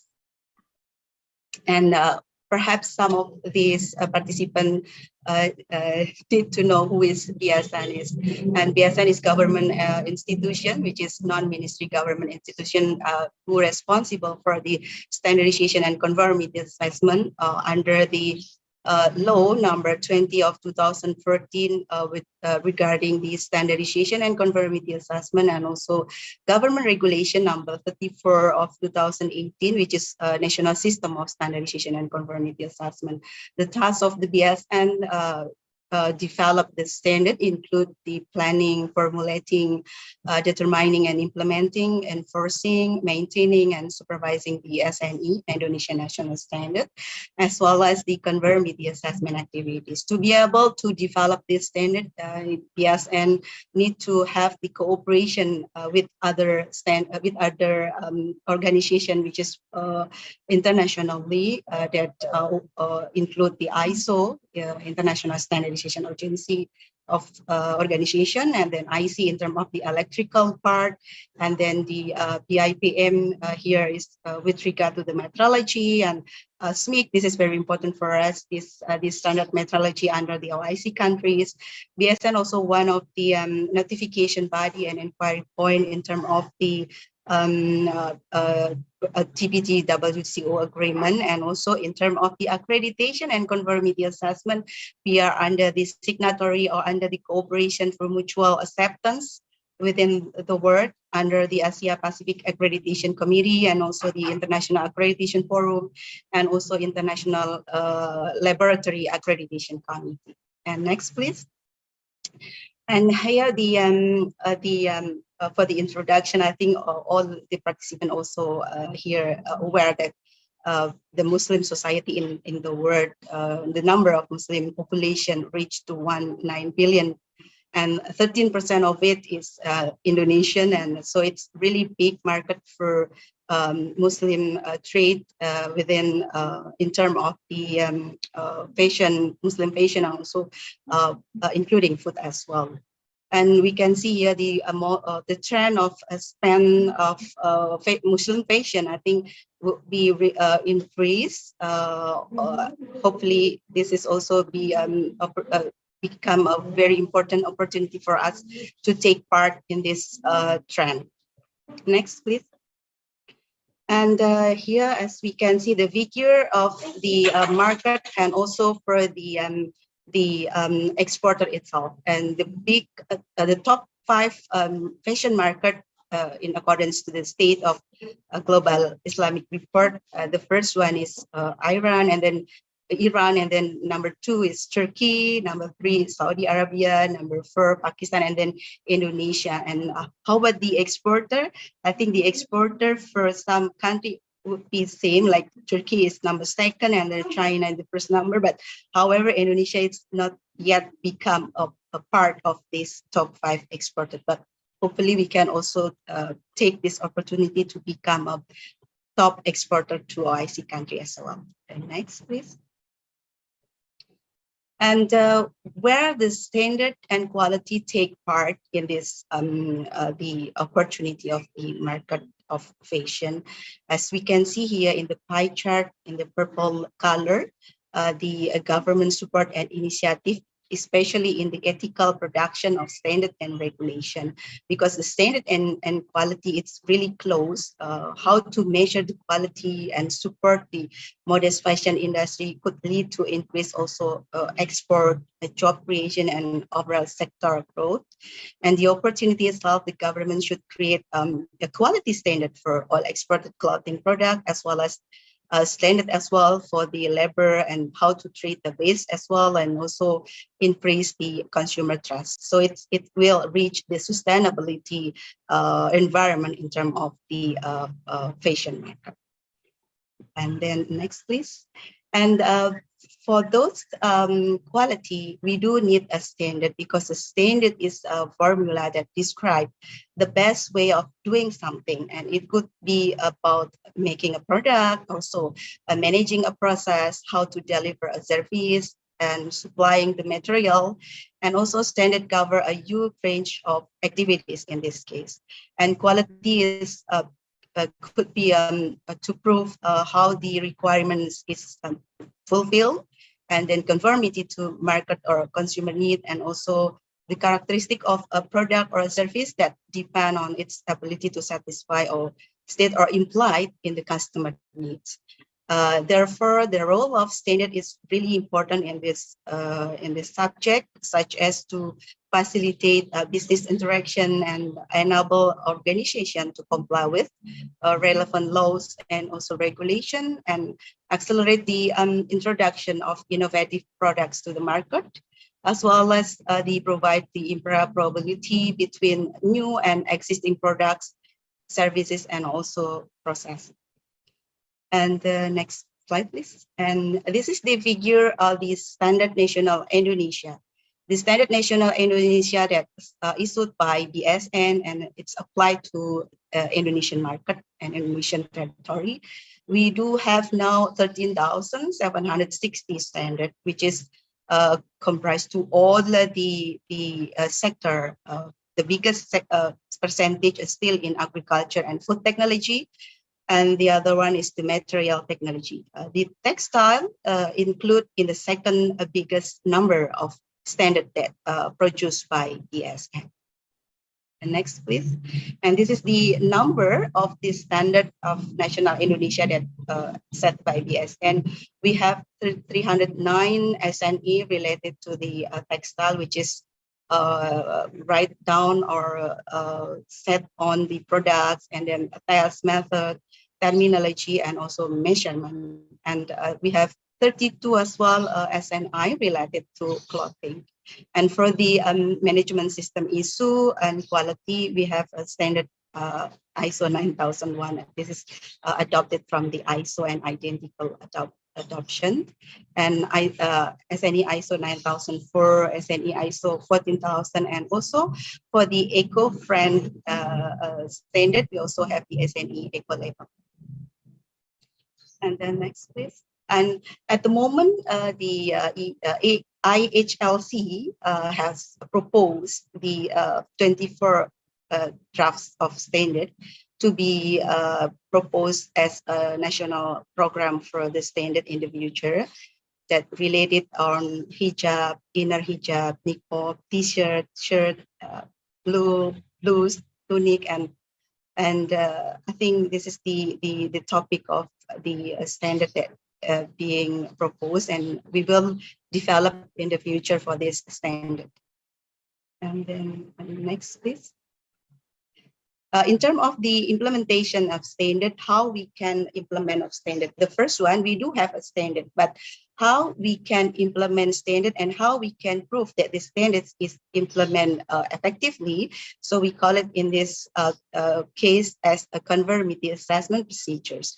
When the standard is implemented by the organization, and then they will adjust the production process in accordance to the standard, and they will produce the end of product that meet or fulfill with the requirement based on standard, and including also with the regulation if it is applied to these countries. Ms. Arini, we only have 2 minutes left. Oh yeah, sorry. And then for the product certification process, we also have we call it the first step of the certification. We have the selection, determination, review, and attestation, and also surveillance. In terms of the determination, we will do the audit to make sure that the standard is implemented or done by the producers properly. And then what do the effort of the SN to help the SME competitiveness in this case? We have a strengthening market access with mutual recognition in terms of the international agreement. And then we also provide the facilitation for the small, medium enterprises by sponsoring or provide the financing for the certification fee for them. And then also we are conducting technical assistance to those small, medium enterprises to implement the SNI. And then we also provide the standard and SNI, which is could be as a market reference of the product. And this is the one of example of the international cooperation that we have. We have a cooperation with SMIC, standard harmonization, how we can make international standard that can also be implemented in Indonesia.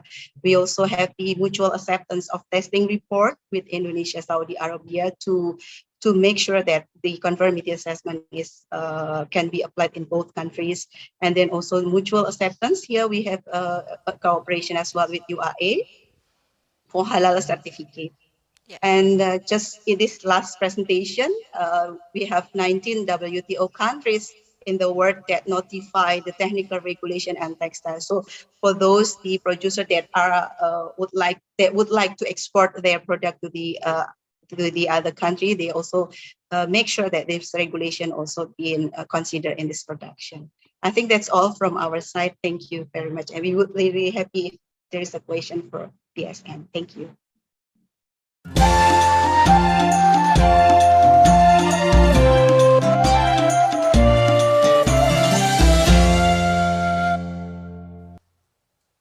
Yes, thank you very much, Ms. Arini. I think it was a lot of presentation, especially to know that the market in Indonesia alone is very, very big, and also to get the insight from the government to maintain the sustainability and also even the waste, since the market is billions. So I think it's good to know that how our government is very concerned to the Muslim market industry as well.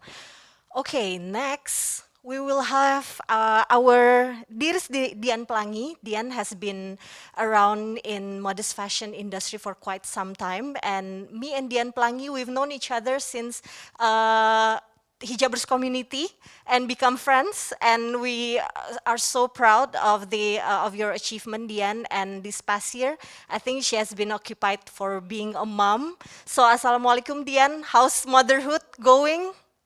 Waalaikumsalam. Alhamdulillah, everything went well. As you can see here, my big smile. Okay, so with Dian, we will talk about supply and chain, and as I must say, being one of the most prominent figure in modest fashion industry, what are the value chain strategies that can be applied to the Muslim modest fashion industry, especially in Indonesia? So your 10 minutes, Dian. Thank you very much. Please welcome Thank you so Dian Pelangi. much. Thank you so much, Mrs. Siva.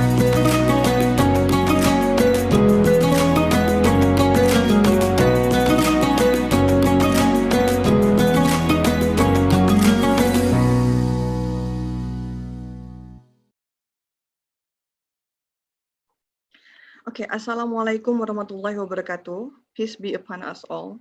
And to you, our amazing moderator, Mrs. Shifa Fauzia, distinguished speakers, Mrs. Arini Widyastuti, Ms. Jill De Alessandro, and Mr. Roy Nicholas Monday, distinguished guests, and thank you, Indonesia International Halal Lifestyle Conference and Forum, for inviting me to participate as a speaker in this year's conference. My name is Dian Pelangi, and I'd like to share you a little bit about supply chain and value chain in the Muslim modest fashion industry in Indonesia. Before I start to talk about our team today, okay, so this is the slides. Next. Before I start to talk about our theme today, I will introduce you a little bit about my brand.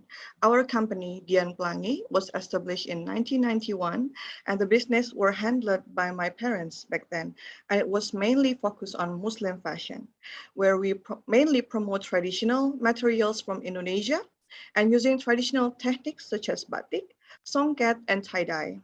Our collections are all handmade by local artisans, made every designs from scratch, from a single thread to masterpiece based in Pekalongan, Central Java. Since 2008, I took over the position of main designer. We manage over 10 branches in Indonesia and taking part in fashion shows worldwide, including London Fashion Week, Paris Fashion Week, Singapore Fashion Week, Istanbul Modest Fashion Week, and lastly in New York Fashion Week on 2019. Next. Now let's talk about Indonesia at a glance. With over 270 million people, out which around 207 million are Muslims. Indonesia is considered to be the largest country with Muslim population in the world, contributing over $12 billion in gross domestic products. With those numbers above, Indonesia is well on its way to be the leading destination of modest fashion, right behind Turkey and United Arab Emirates. Next. And now we're getting into the main part of the presentation that talks about supply chain and value chain. In short, supply chain is the activity conducted to transform raw material into finished goods for the consumer. When it comes to value chain, as seen here in the Porter's model, it is a set of activities that perform to deliver a valuable products from the market. Start from inbound logistics, operations, and then outbound logistics, marketing and sales, and the last one is service. Next, please. And when it comes to the word halal, more often, we forgot that it not only pertains to food and beverage, but an all-encompassing value that dictate our way of life, including how we conduct business. In the case of modest fashion, I'm going to break it down to three main parts. The first one is purchasing or acquiring, and you can read the rest on my presentation. And the second one is production and manufacturing, keeping a good hygiene and cleanliness of the equipment used, adhere to Sharia law when it comes to design type patterns and fit and the appropriate type of fabric used. And the last one is marketing, honest information on the product knowledge, fair pricing, ensuring that all goods are delivered on time and processed in a clean facility.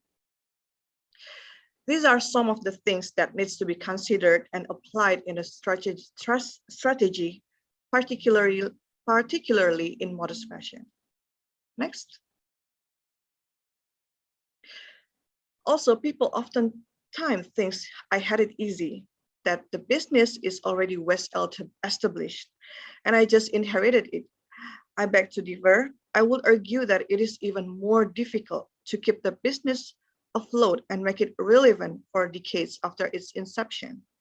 We have gone through many ups and downs in the business, including a rebranding, rearranging human resources, developing vision and mission, and now adapting with the pandemic. To keep up with the demand, we also expand our reach into 13 major cities, shopping malls, and e-commerce platform, in which all of those can't be done without a proper strategy like the one I've stated before. And though we have not yet opened a boutique or store abroad, we hope that sometimes in the near future, Dian Pelangi will be accessible worldwide. Next, please. Now, let's talk about challenges in penetrating the global market. The first one is physical distance, cost of logistics, tariffs, and permits that needs to be accounted for. The second one is different culture or regulations, how to stay true to the brand's DNA while accommodating the local culture and regulations. The third one is human resources, manpower, costs to operate a business in a foreign country, and communication also. Maintaining good communication with the organization at home and overseas. And the last one is marketing, getting familiar with buying behavior of different countries where the business operates to reach prospective customers and establish a customer base. Next, please.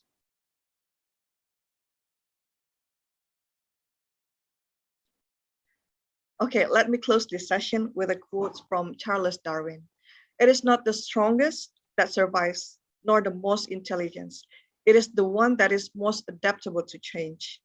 So that's all from me for today. Thank you for your attention. Wassalamualaikum warahmatullahi wabarakatuh.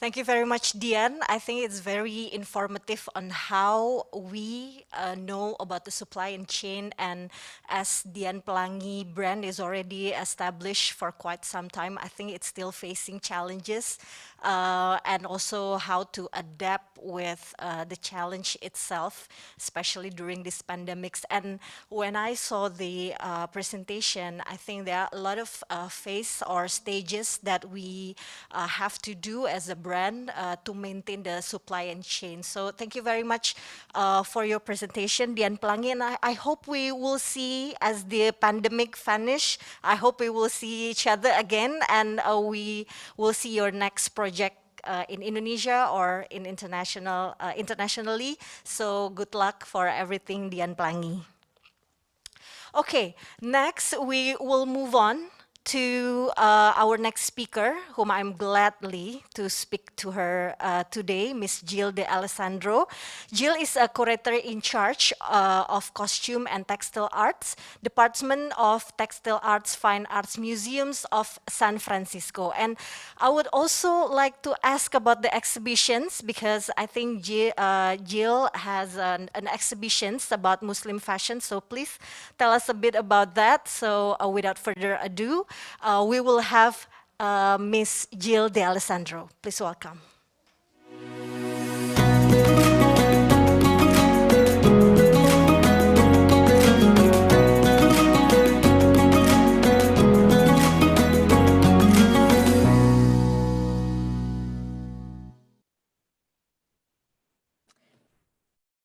Good afternoon. I think we can start my slides.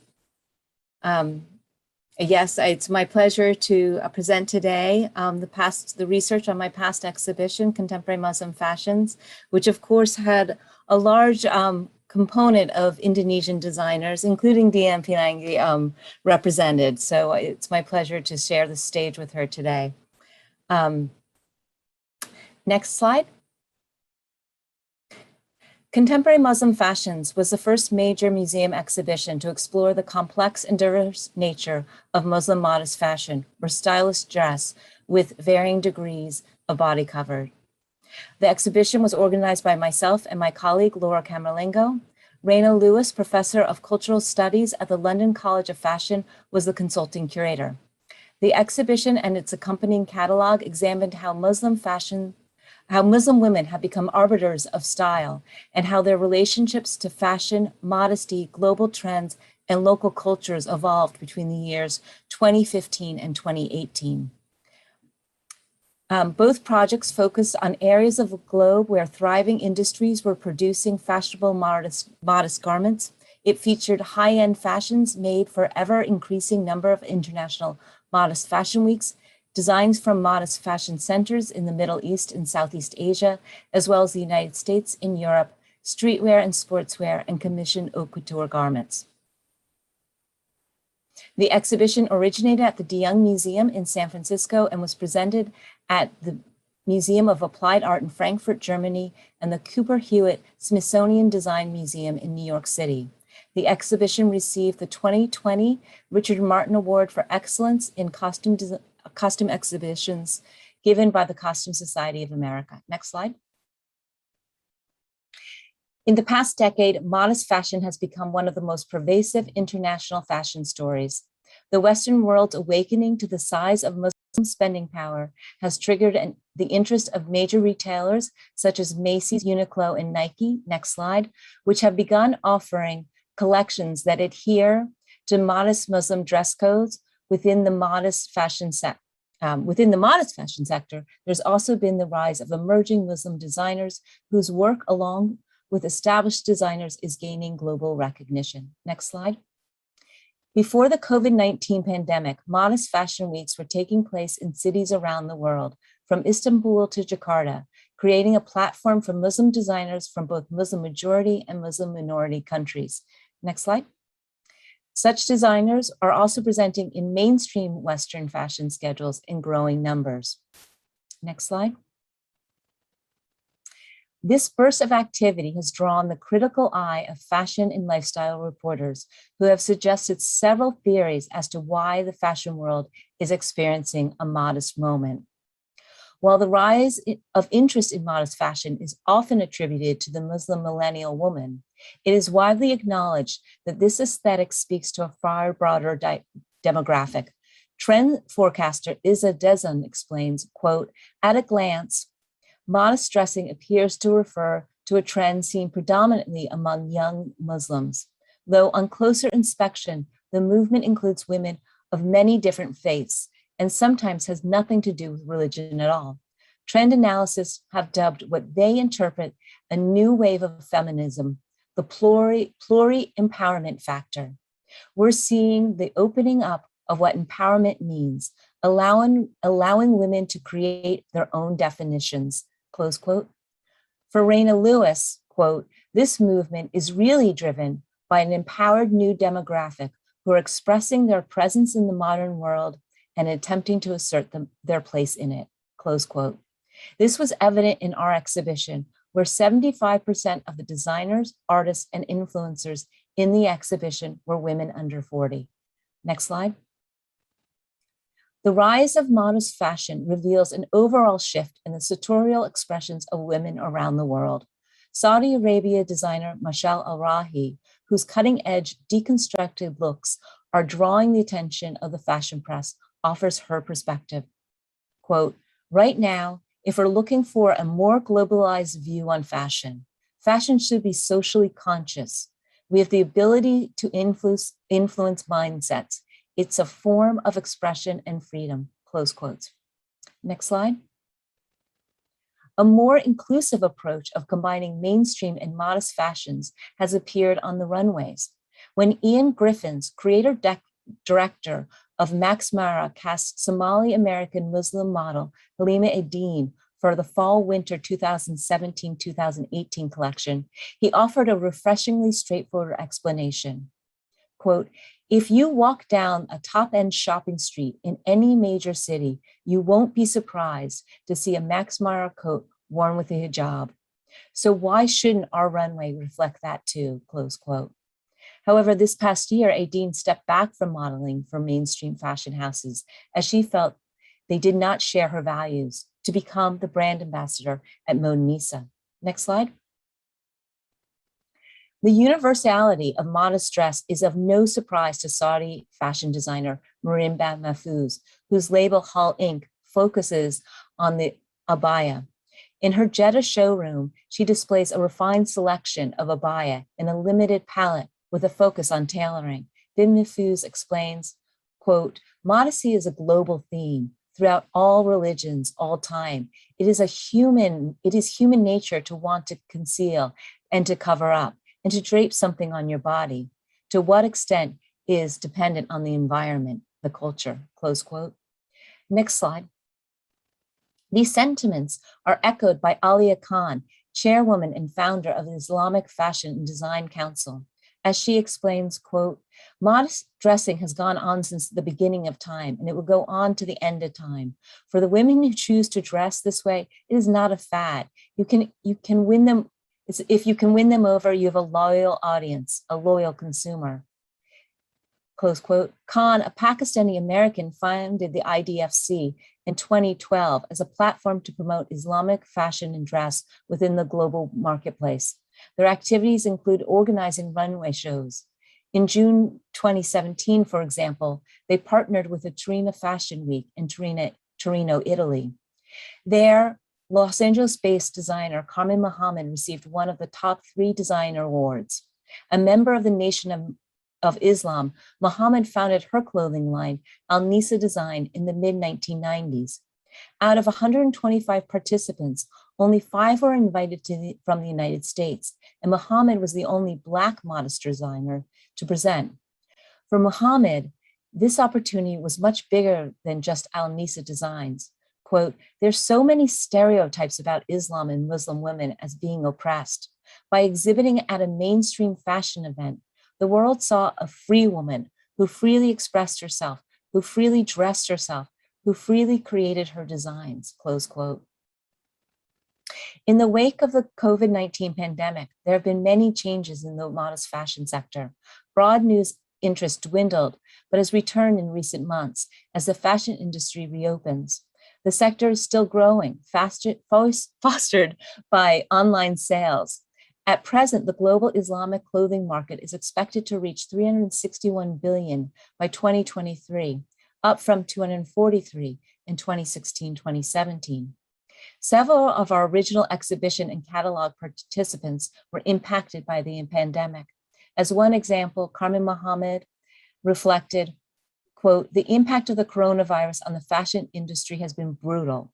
I witnessed the excitement and interest in modest design wean away. But Mohammed is using this time to move forward in a positive way. As she said, I personally use these circumstances as an opportunity to reset and prepare for a post-COVID future." Next slide. As we look to the future, new areas are emerging as modest fashion markets, including the African continent and especially Nigeria and South Africa. While organizing the exhibition, their modest fashion scenes centered on the social media influencers, which we included as Instagram content. Nigeria in particular has been showcased in the press as an emerging design market, with reporters noting the country's creative and consumer power and societal interest in halal products. Next slide. In conclusion, as Islam is a world religion, the study of modest fashion offers a global perspective on contemporary fashion. It is an exciting time to engage with the field, which is filled with young women creating products for a world they wish to live that both fit their international lifestyles and adhere to their religious beliefs. Thank you.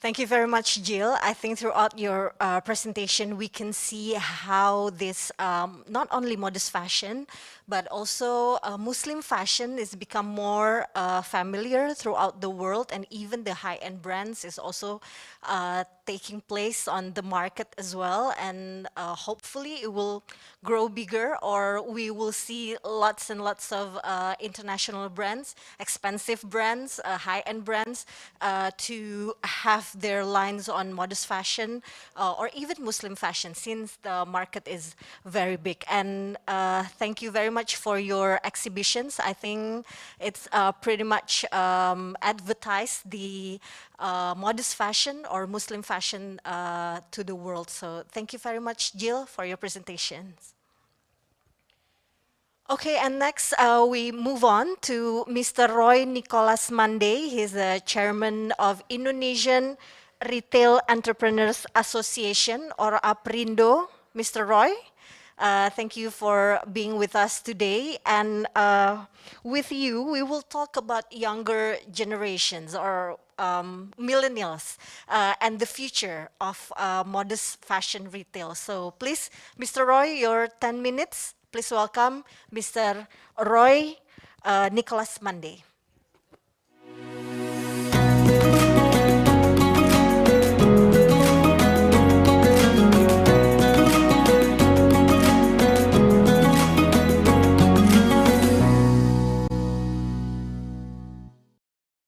Yes, good afternoon, ladies and gentlemen. Assalamualaikum warahmatullahi wabarakatuh. Healthy greetings for all of us, and it's to be nice to attending about in this event. Yang saya hormati my pleasure, Mr. Sapta. We are very appreciated about your invitation for us to attend this event. Okay, I want to share by the in this discussion about the how impacting of the Muslim fashion in the retailers. Yeah, as introduced of ourselves, Aprindo is to be as one of the association of the merchants retailers in Indonesia. And Aprindo was established at the 1994, 27 years ago, and right now have 45,000 stores among the nationwide in Indonesia. And when talking about the Muslim fashion, actually in the all of the department store member of the Aprindo, in any kind of the province and the city and the multiplicity in Indonesia already provide the Muslim fashion. Yeah, because as we know that Indonesia is a major of the Muslim, and too many customer who's come to the retailers in Indonesia wants to buy, wants to need the Muslim fashion. In fact, of the situation right now, when we are going to be as a millennials era, yeah, millennials era means that right now, who's born from the around the 1970 to the 1990, they are talking about to be as a mention of the millennials era. Millennials age, yeah, it's mean that a millennials age. So most popular of the millennials right now for the Muslim fashion, talking about the hijabistas, yeah. The key point of the hijabistas in Indonesia, when we are talking about the halal lifestyle in the fashion, one is talking about as a form of dakwah, yeah. People wants to use the styles of the hijabistas because they know about the situation to be as a form of a dakwah. And the second, millennials in Indonesia consider about the hijabistas because hijabistas are empowering Muslim women to wear the hijab, yeah. When we are talking about the hijabistas, and hijab is going mainstream too, yeah. And the important thing is the price tag of the one's faith, yeah. So this is the key point of the hijabistas in Indonesia. So it's mean that people in Indonesia, especially the millennials, already knew about these things. And in many city around of the Indonesia, we can show about the many of the millennials using of the Muslim fashion to be as a lifestyle, yeah, to be as one of the lifestyle fashion in Indonesia.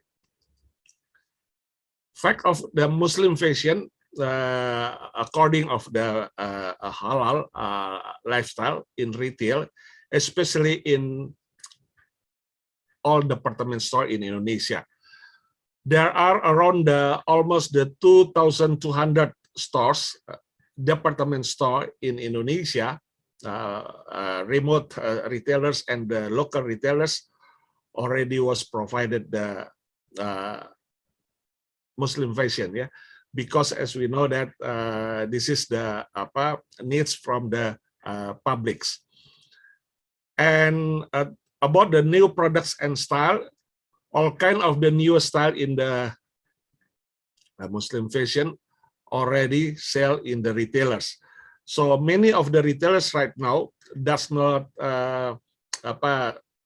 sell only the products, but they are together with the designer, yeah, the local designer and the foreign designer to adopt how the lifestyle fashion, especially for the halal lifestyle and to be as a Muslim fashion.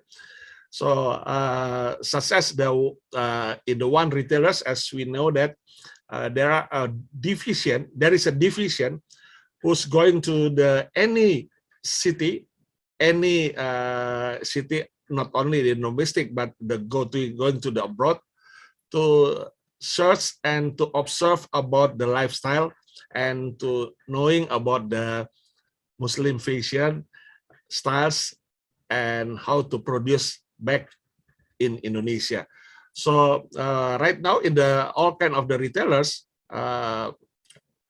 was provided about new Muslim fashion style in all stores at the nationwide. Talking about the product of the Muslim fashion, who's to be as one of the halal lifestyle. Any kind of the retailers right now, not only produced by the big supplier, but we collaborated with the small medium enterprise. So it means that many small medium enterprise at the nationwide right now already cooperation with the retailers, and it's a very they produce about the nice product right now, and some of them to be as a given an award, yeah, and any kind of the appreciation from the trade minister or the small medium enterprise minister. So this is a good quite for the how to impacting of the Muslim fashion to be as one of the halal lifestyle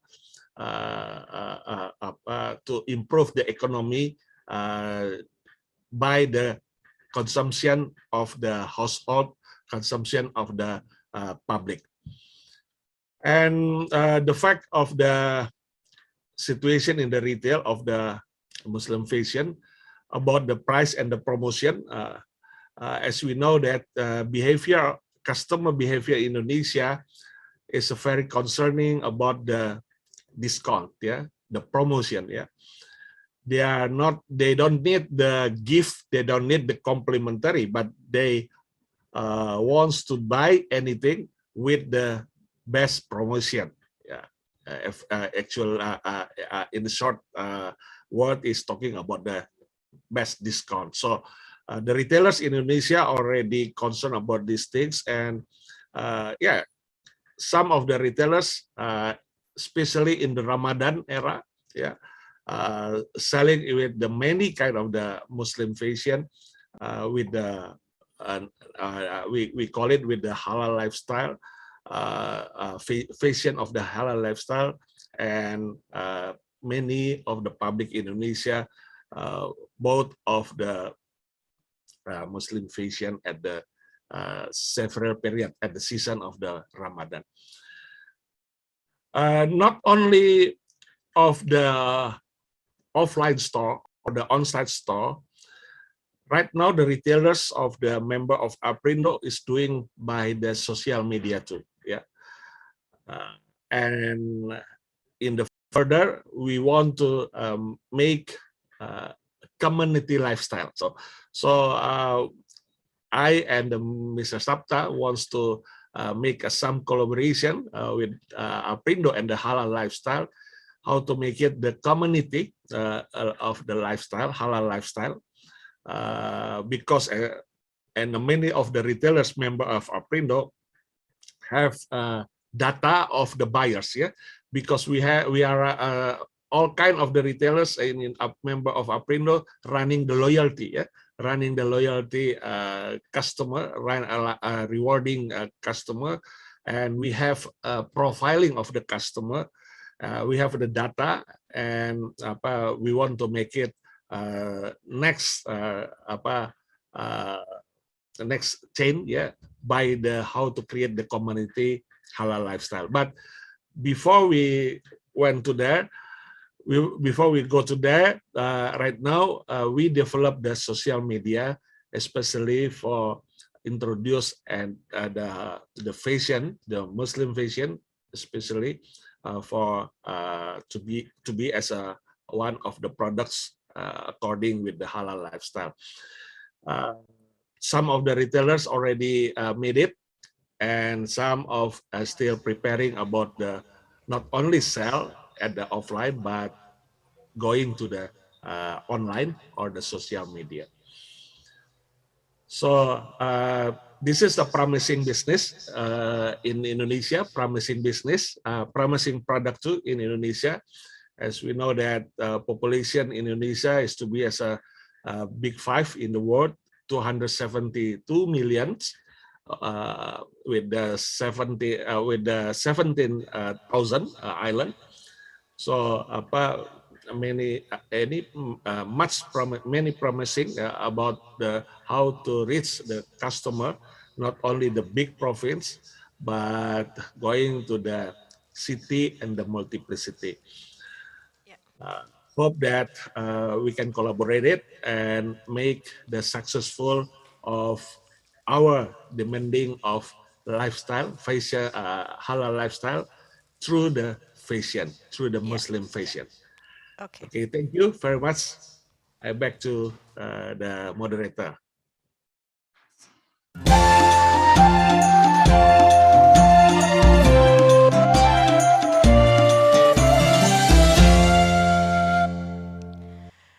Thank you very much, Mr. Roy, for your presentation. I think the way you said hijabista, it's hijabers fashionista, yeah? Or hijabers fashionista. And I want to highlight the way you said it's also a form of da'wah. I think even from the younger generations, we can see how hijab is now become one of the things that we wear, getting younger and younger. So I think it's a very, very big market. And also, it's very tricky because they want a good brand and they want a good quality, but very, very cheap price. So I think it will be a challenge for you as well as the chairman of Aprindo. So thank you very much, Mr. Roy. And since we have this questions and answer session, and here we have Mr. Sapta already with us, chairman of Indonesia Halal Lifestyle Center, and he wants to deliver the question to you, Mr. Roy. So please welcome Mr. Sapta. You can ask directly to Mr. Roy Nicholas Mande. Oh, thank you, Shiva. How are you? Long time not to see. Yeah, thank you very much, Mr. Sapta. I hope you're well as well. We start from the beginning, right, from Inhalife, about 4 or 5 years ago. Shiva, every time I follow the follow the presentation or the what is called the fashion show and many things related to the modest fashion, there is a discrimination, you know, only for the woman, only for the ladies. There is for men. That's I just protest. I can see I'm wearing one of the good looking, right? This modest fashion is for the men. You can see the motif, the color. I don't want to say what's the brand name here. This is my shirt, yeah. And maybe from Diane knows that the brand. Where is the what's the brand? This is my shirt. Jill, thank you. Coming a long way from San Francisco. I have also small question to you or short question to you. How the American society adapted, accepted modest fashion, especially in San Francisco. Now I want to ask Dian Pelangi. How are you, Dian Pelangi? Yeah, that's good. Yeah, alhamdulillah sehat dan. Pak Roy, since this modest fashion is a promising, right, for retail, and you are managing more 14,500, no, 40,500 or 45,000 stores. 45,000 stores, yeah. And then also hypermart and etc. How could see this modest fashion, of course, also food, halal food, as a promising in your business? Yeah, it can be adapted for your retailer and can be profitable for your business. And the second one, you have very tough competitor than online or e-commerce. What you see? And then I can, of course, we can work together into bringing more pleasure in retailer, in hypermarket, in supermarket, to see not only, buying something, also need a pleasure to choose to find the good things. That's my question, Siva. Thank you for joining as a moderator, and thank you for all. And also, Bu Arini, thank you also for joining this conference. Thank you. Please. Thank you very much, Mr. Sapta. Looking nice in that shirt. And I hope we can see each other again. Take care, Mr. Sapta. Okay, Mr. Roy. Yeah, the question is for you, Mr. Roy. Yeah. Yeah. Okay. Okay, Pak.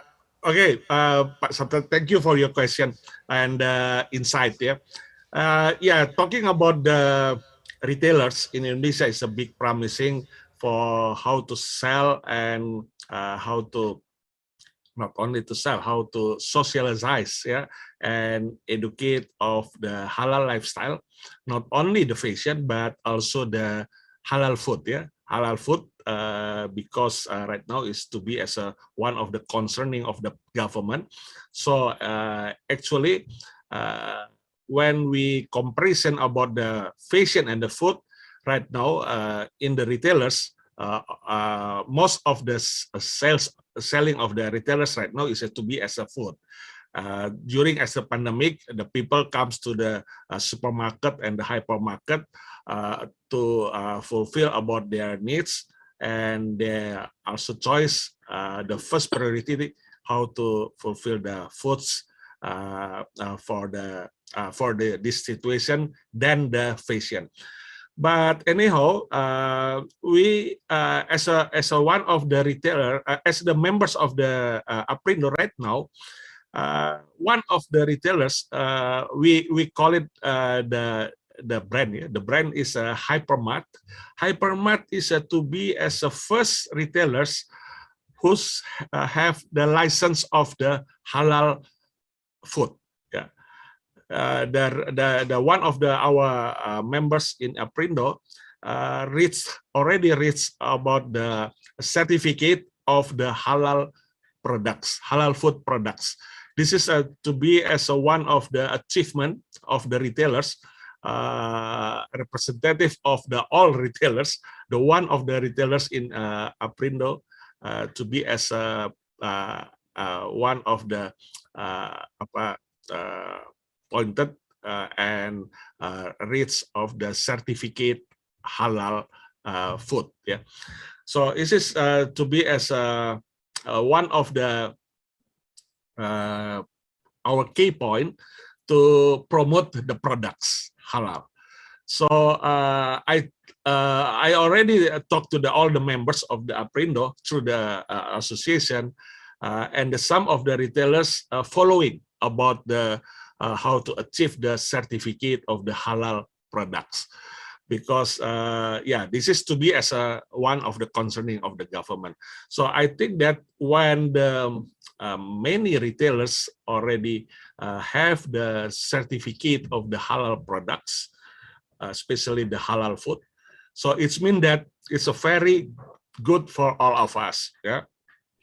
To be we are not only the Muslim but the non-Muslim too, because as we know that I heard the observation of to be when the retailers who's want to be take a certificate is a very not easy but difficulty to to make it clear of the declaration and the many kind of the things who has to be fulfilled.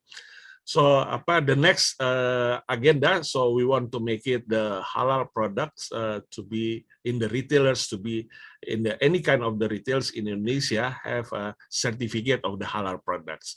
And so we want to make it more, not only going to the standard sale, selling at the store, but online. We use the social media, and we want to develop the community of the halal lifestyle. So it is mean that it's a very appreciated when we can collaborate together, how to make it the community of the halal lifestyle, to make a testimony to each other, yeah, that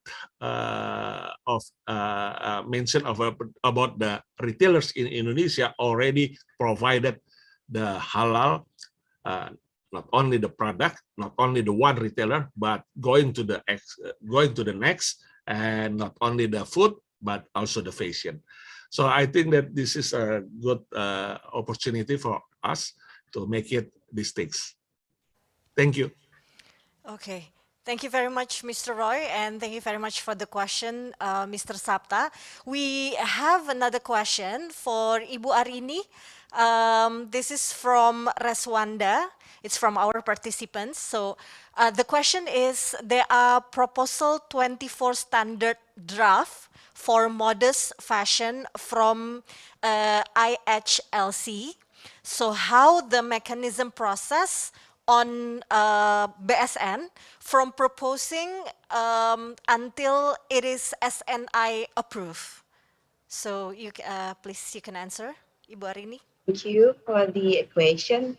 So basically for the standard development system, it's starting from the program. We call it in Indonesia PNPS, so Program Nasional Perumusan Standar. So the mechanism, the proposal should be sent to BSN and approved as PNPS first, and then the technical committee would follow with the drafting of standard, and then we still have the consensus within the technical committee, and then also consultation, public consultation. We will invite all stakeholders in Indonesia to make input or to provide input to those standards, and then we will endorse or approve the SNI. That's the step of the SNI development system. Thank you very much. So I hope this will satisfy the question from Reswanda. And the second question is for Dian Pelangi. This is from Sani Haryati from STIE Latifah Mubarakiyah. Okay. For Dian, the question is, what is the biggest challenge in introducing Muslim fashion in international market? So you have been doing fashion shows in internationally. So what are the challenges and how do you deal with that challenge?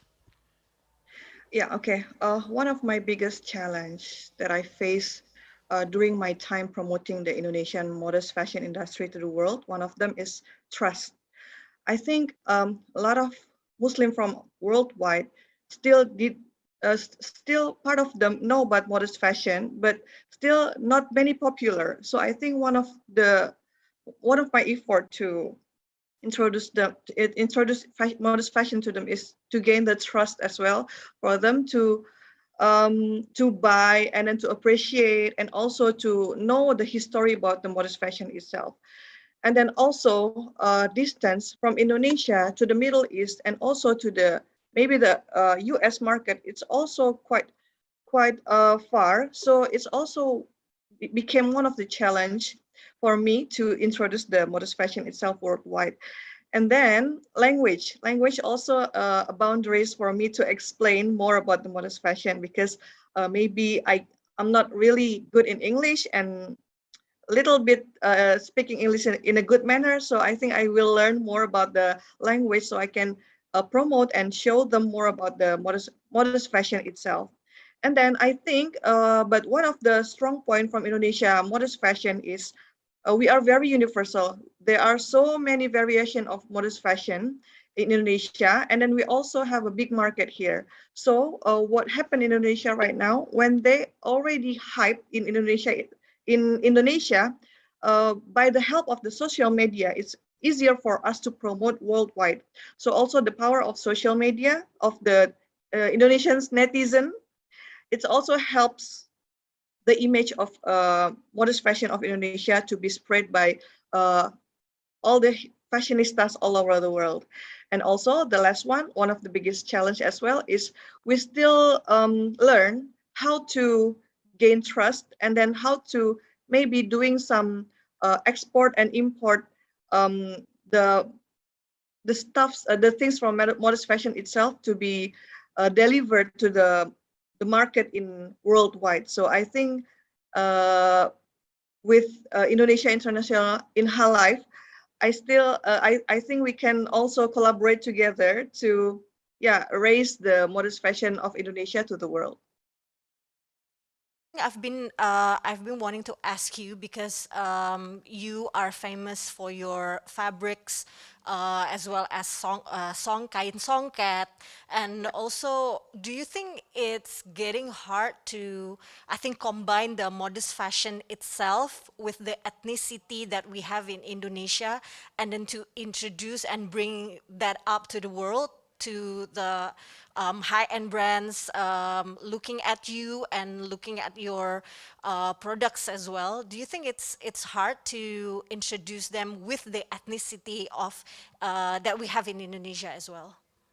Yeah, what we do is we collaborate, we combine. So we can call it like a what we call it, the acculturation of Indonesian culture and the culture from outside Indonesia.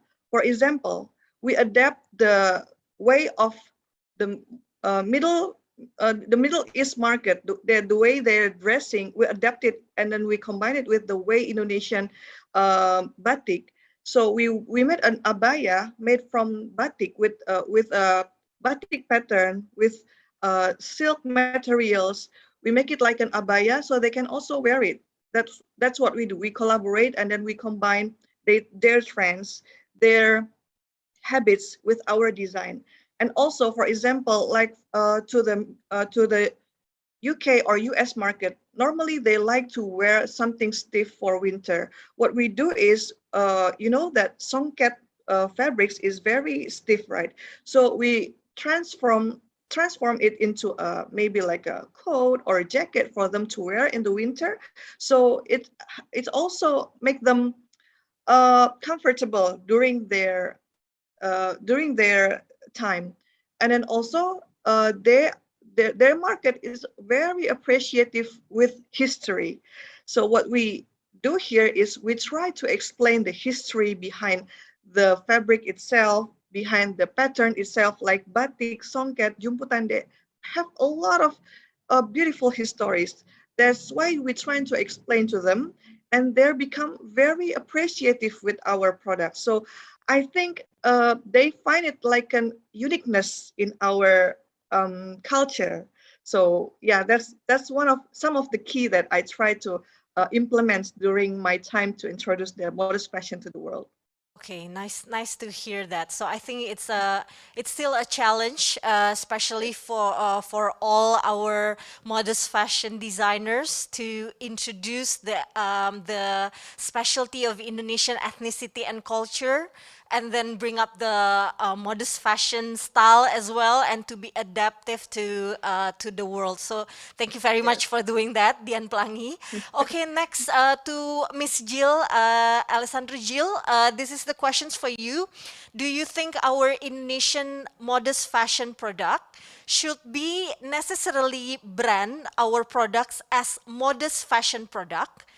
If we are talking for US or Western markets, or we just have to use the probably like halal textile, maybe for our differentiation or competitive advantages? Do you think, do we have to use it as modest fashion instead of putting a halal textile into the word? Or do you think it's just we have to focus on bringing Indonesian culture touch to sell the product to the US market? I think this is also what continue on what I have been asking Dian Pelangi as well. So I think it's a challenge for the fashion Muslim designer to bring up the cultural touch to their style and their uniqueness, and then to become adaptive to the global market.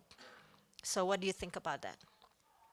Well, I think it is, and I think it absolutely follows up on what Deanne was saying. One of the things I would say about the reception of the exhibition was that for those who went, they were really excited and saw this sort of commonality and this global interest in modest dress. And so it kind of crossed, you know, for non-Muslims who attended, they realized that the styles were just as attractive to them. So I think there's this global appeal.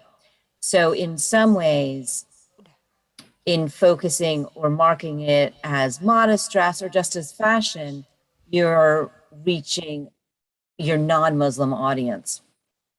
I do think that for the American Muslim population, that there is and particularly with a rise in interest and sort of care for social, cultural, and the environment, that having the halal label would probably be advantageous. So I think that it depends on what market you want to prioritize.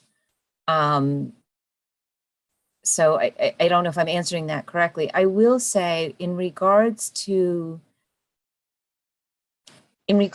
marketing or presenting Indonesian designers who are working within the traditions of Indonesian textile designs, it does get a little bit more challenging. And for this kind of interesting, I know that there's been some discussions about the younger generations and this idea of appropriation. And so, whereas, I'm wearing an Indonesian designer, and I love batik, and I have a lot of Indonesian textiles in my collection. But some people feel that they need to stick within their own cultural heritage, and this idea of not. So that's a challenge right now, and I think Deanne's aware of that. I think that she was touching upon that. Is that a younger generation is feeling, is feeling these pressures of appropriation, and that perhaps they shouldn't be wearing something that comes from a culture that they don't belong to. So I think that there are challenges. I don't know if I'm answering your questions, but I do recognize the challenges that you're facing. So I've been wanting to ask you actually, because I saw you wearing batik, and it's very nice. And what about the exhibitions itself that you are organizing? Will we have another exhibitions somewhere in the US or Europe from your organizations, or we have in Indonesia, or we will see you probably soon in Jakarta? Oh, I hope so. Would there be, I don't know. I mean, I'm working on an exhibition on Chinese designer right now. I think that it did raise a lot of interest. I know that there are certain countries, like in Amsterdam, there was a number of museums who, and this is Kanan Shyamalan, which I acquired when I was doing my research in Jakarta. So anyway, but so no, we don't have another project specific to Muslim fashion, but I think that there's a lot of growth, and I think that there's a lot. I know that there's a museum in Amsterdam that wanted to take the show, and in the end didn't, but then acquired works from different Indonesian designers because they thought that was really important. And so I think the attention's been raised, and I think that that it's probably important to continue the outreach. I mean, obviously COVID's been just horrendous, because I think that as there was so much momentum There was so much momentum in 2018, 2019. So I hope they can pick up the momentum. I think that there's a lot of interest, and I have to say, particularly because the Indonesian designers and Ibu Tila were so welcoming to me and so wonderful in wanting to work with us, that I think we actually had the highest percentage of Indonesian designers in the exhibition out of any other country. And I do think that there's just such a rich, there's so much richness and creativity and beauty coming out of Indonesia in the fashion world. And I'll be very honest with you, my director said to me, I really need this exhibition to be beautiful and luxurious and as beautiful as any high-end fashion exhibition we've had. And I think that, Indonesia pulled through for me. It was, I needed to find the gorgeous pieces, and I found them in Indonesia. And so I have so much gratitude for everyone who contributed. We will see lots and lots of Indonesian fashion designers, Muslim fashion designers to be exposed in your exhibitions, and also doing fashion shows internationally. Thank you very much. Okay, this is we had such a dynamic discussion we had this afternoon, and we have to end this session. Let's have a photo session before we finish. We can take our pictures together. Okay, 1, 2, 3. Okay, looking good, everyone. Once again, I would like to say thank you very much for joining us today, to our speakers, and I wish for everyone success, and I hope we can see each other again in the future, face to face, not virtual, but face to face. And also, on behalf of everyone here at Inhalife Conference, thank you for being with us and joining us at this conference and at this session. Hopefully, this will bring abroad ideas on halal and also Muslim fashion industry, to be specific. Thank you very much, and I'm Shifa Fauzia signing off. Wassalamualaikum warahmatullahi wabarakatuh.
All right, distinguished guests, ladies and gentlemen, do you miss me already? This is such a really, really beautiful and also remarkable virtual events. Yeah, technical problems are usual in virtual events, and that's okay. But then I want to ask to all of you, my friend from all over Indonesia and also all over the world, how do you guys feeling right now? Do you guys feel like insightful already, inspired and also motivated by all of our speakers already? Because we've already done the third session of our discussion in the conference today. And I'd like also to say thank you to Miss Shifa Fauzia for moderating our third session.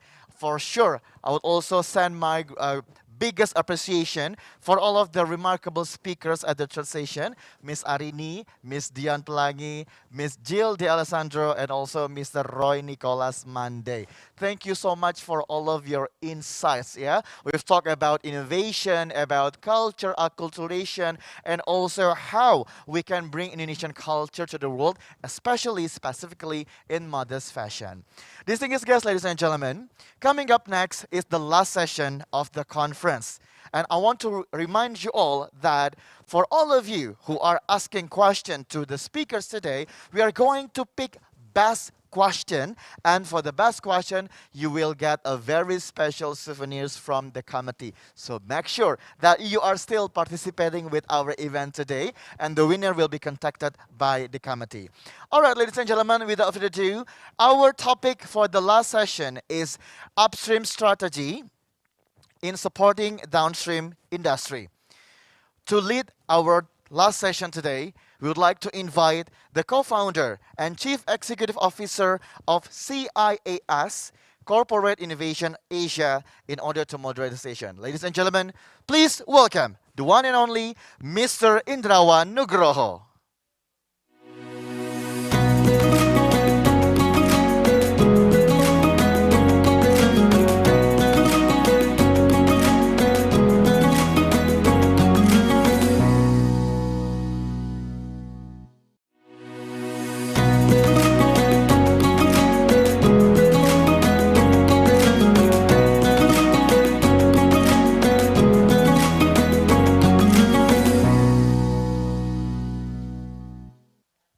Assalamualaikum warahmatullahi wabarakatuh. Good afternoon, everyone, ladies and gentlemen. Thank you so much for investing your time today with us. My name is Indrawan Nugroho, and I will be moderating these sessions. We are so fortunate this afternoon because we have such an amazing panel on the topic of upstream strategy in supporting downstream industry. Will be joining us this afternoon Professor Carla Jones, Associate Professor and Director of Graduate Studies of Department of Anthropology, University of Colorado. Mr. Basri Kamba, Director of PT Asia Pacific Rayon. Mr. Zafer Sonmes, Deputy Chief Executive Officer of Modanisa. And Mr. Rik Rismawan, Chief Executive Officer of NBRS Fashion Industries, or NIBRAS. So without further ado, let us welcome our panelists to our virtual stage. Hi, how are you? Great. So I hope everything is fine and everyone is healthy and happy as I am today. And so excited for these sessions to start. Fantastic. Before we start, allow me to share some information about how we will proceed the session. Each speaker will have exactly 10 minutes to present. And don't worry, I will give you a reminder a few minutes before the time ends. And for our audience who wants to ask questions to our panelists, please write your question in the provided Q&A box. Also, do not forget to write down whom you address your question to. And by the way, we have a special prize for the best question asked. Okay, so let's begin with our first speaker. Her presentation is titled Modesty on a Global Stage, Indonesia and the Global Growth of Modest Fashion. Please give a warm welcome to Professor Carla Jones.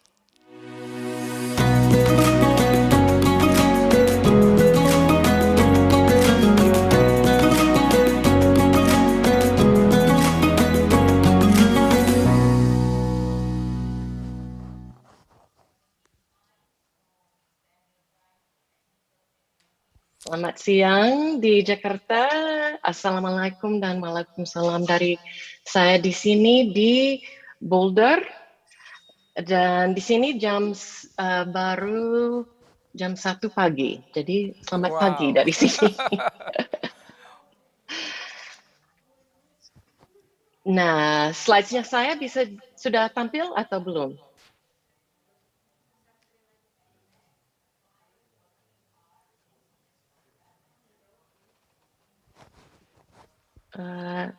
Okay, we're working on the slide. Yes, that's it. It's on. Your slide is on. Okay. Sudah tampil slide-nya. Sudah tampil. Oke, terima kasih. Jadi saya akan lanjut. So, my name is Carla Jones, and I am a professor of anthropology at the Department of Anthropology in Colorado. And I am very happy to join the group this evening.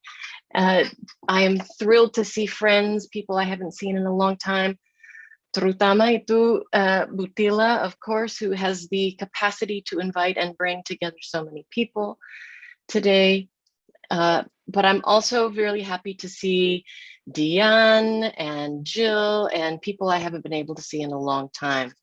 I want to point out that my presentation here is as someone who is an anthropologist, which means I talk to people a lot, but I am not a fashion expert, in the sense that I'm not a practitioner and I'm not as a religious expert, but I'm someone who has been very, very interested in the growth of modest fashion in Indonesia over the last decade. And what I have noticed is what so many people who are presenting here today are also noticing, which is that there is an incredible amount of interest in this new genre of dress and style in Indonesia and around the world, and that interest has generated great enthusiasm for also commercial potential.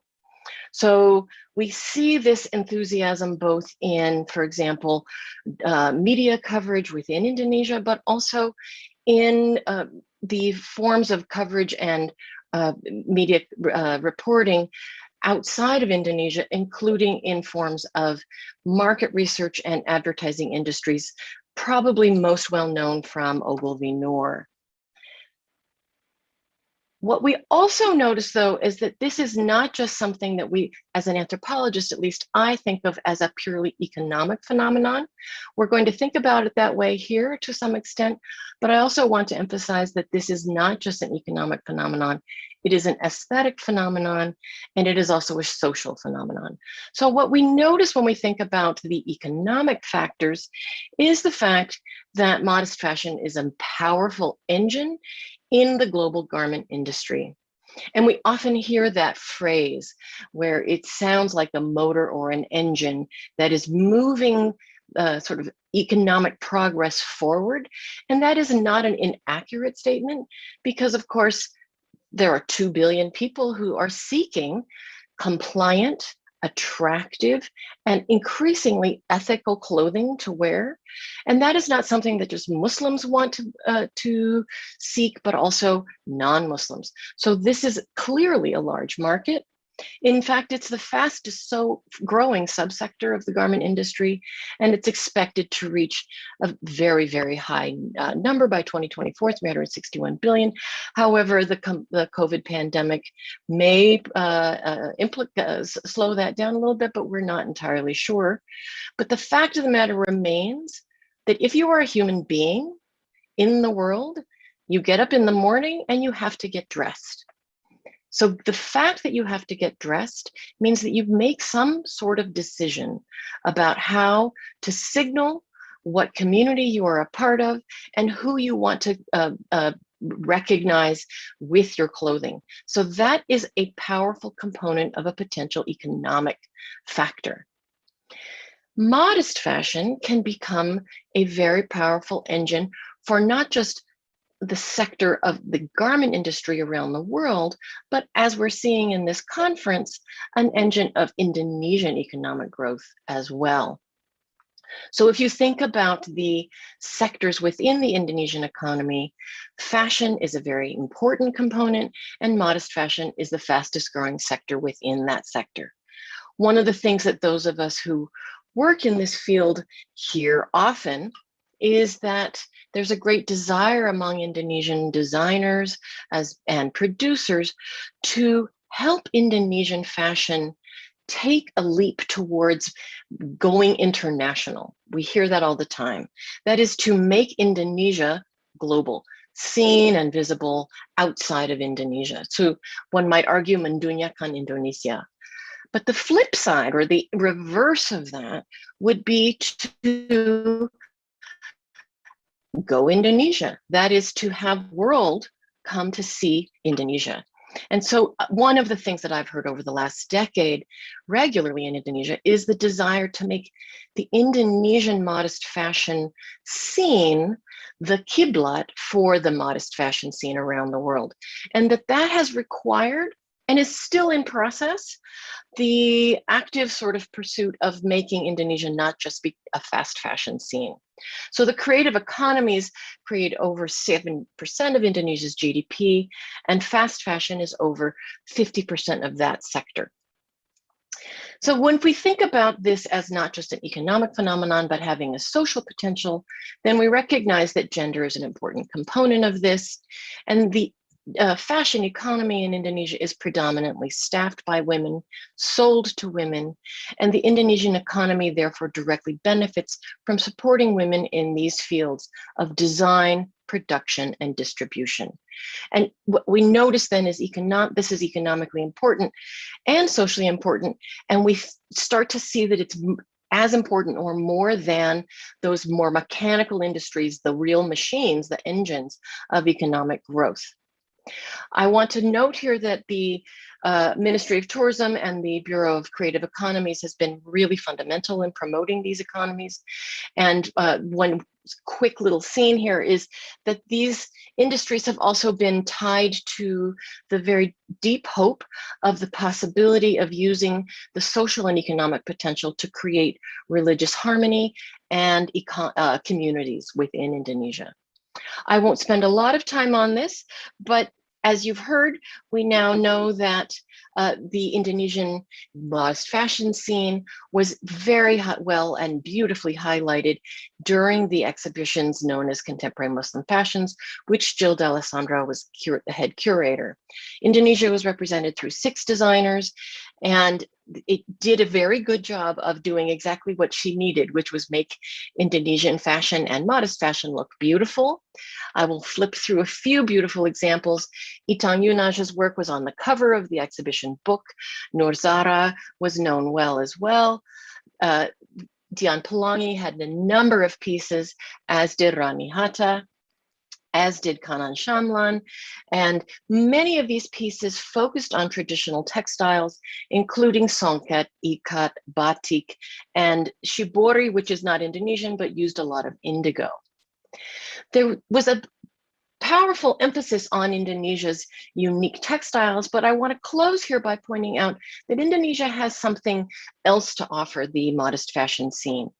That is, we're all using the word hybrid these days to talk about hybrid visual and Zoom presentations, but Indonesia has had a long history of cultural and commercial synthesis. So the capacity to merge and blend these kinds of aesthetic and tasteful blends has the risk of appropriation, but also has a long tradition of being consistent with Indonesia's location, geography, and sort of historical styles. So what we notice in Indonesia now is the mix of local and global styles. Warda is a beautiful example of constantly mixing both cosmopolitan and Indonesian aesthetics. One of their brand diplomats now, or ambassadors, is in fact not an Indonesian woman. Her name is Ayana Jihemoon, and her popularity in Indonesia would seem to say, oh, Indonesians are, like so many people around the world, very interested in Korea and Korean popular culture. But the fact is that she's popular in Korea as well. So this suggests that Indonesia is being exported to Korea just as much as Korea is being exported to Indonesia. And I will close here with a few examples of designers in Indonesia doing modest fashion that is quite hybrid. One of the designers in the contemporary modest fashion exhibit was Anandya Putri from IKYK, who takes direct influence and inspiration from Korea. You see her here one illustration of a look that she photographed in Korea and which was then exhibited in San Francisco. This is another exhibit of a piece of hers, which was exhibited in Tokyo. This is fabric from England. But in that same collection, she added the touches that you see here in the lower right of aesthetics from her father's family from Mandeliling in the Padang area. We also noticed that many modest fashion designers, including the now late Barley Asmara, took inspiration from parts of Europe, including France. Dian Pelangi's October 2018 collection in Jakarta Fashion Week was from New York. So Indonesia has unique potential that I would argue merits an additional attention as we move forward, and that is to think about the hybrid or blended ways of understanding the concept of what is halal. One of the things we hear extensively, both in the United States and elsewhere, is that sustainability is in the broad category of what the Prophet intended when thinking about the idea of halal life. Inclusivity is also halal in the form of both collaboration, but also diversity, not only recognizing the diversity of the world, so including Indonesia, but Indonesian designers absorbing and integrating diversity from both within Indonesia and beyond. And then the idea of equity, that is true compensation and recognition of designers and laborers in the global market of modest fashion. Thank you very much, and back to moderator.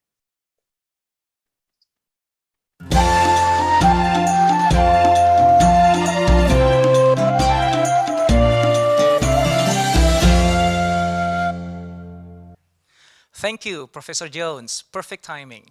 Our next speaker will present a presentation titled Eco-Friendly Traceable Raw Material for Modest Fashion, wholly made in Indonesia. Please welcome Mr. Basri Kamba.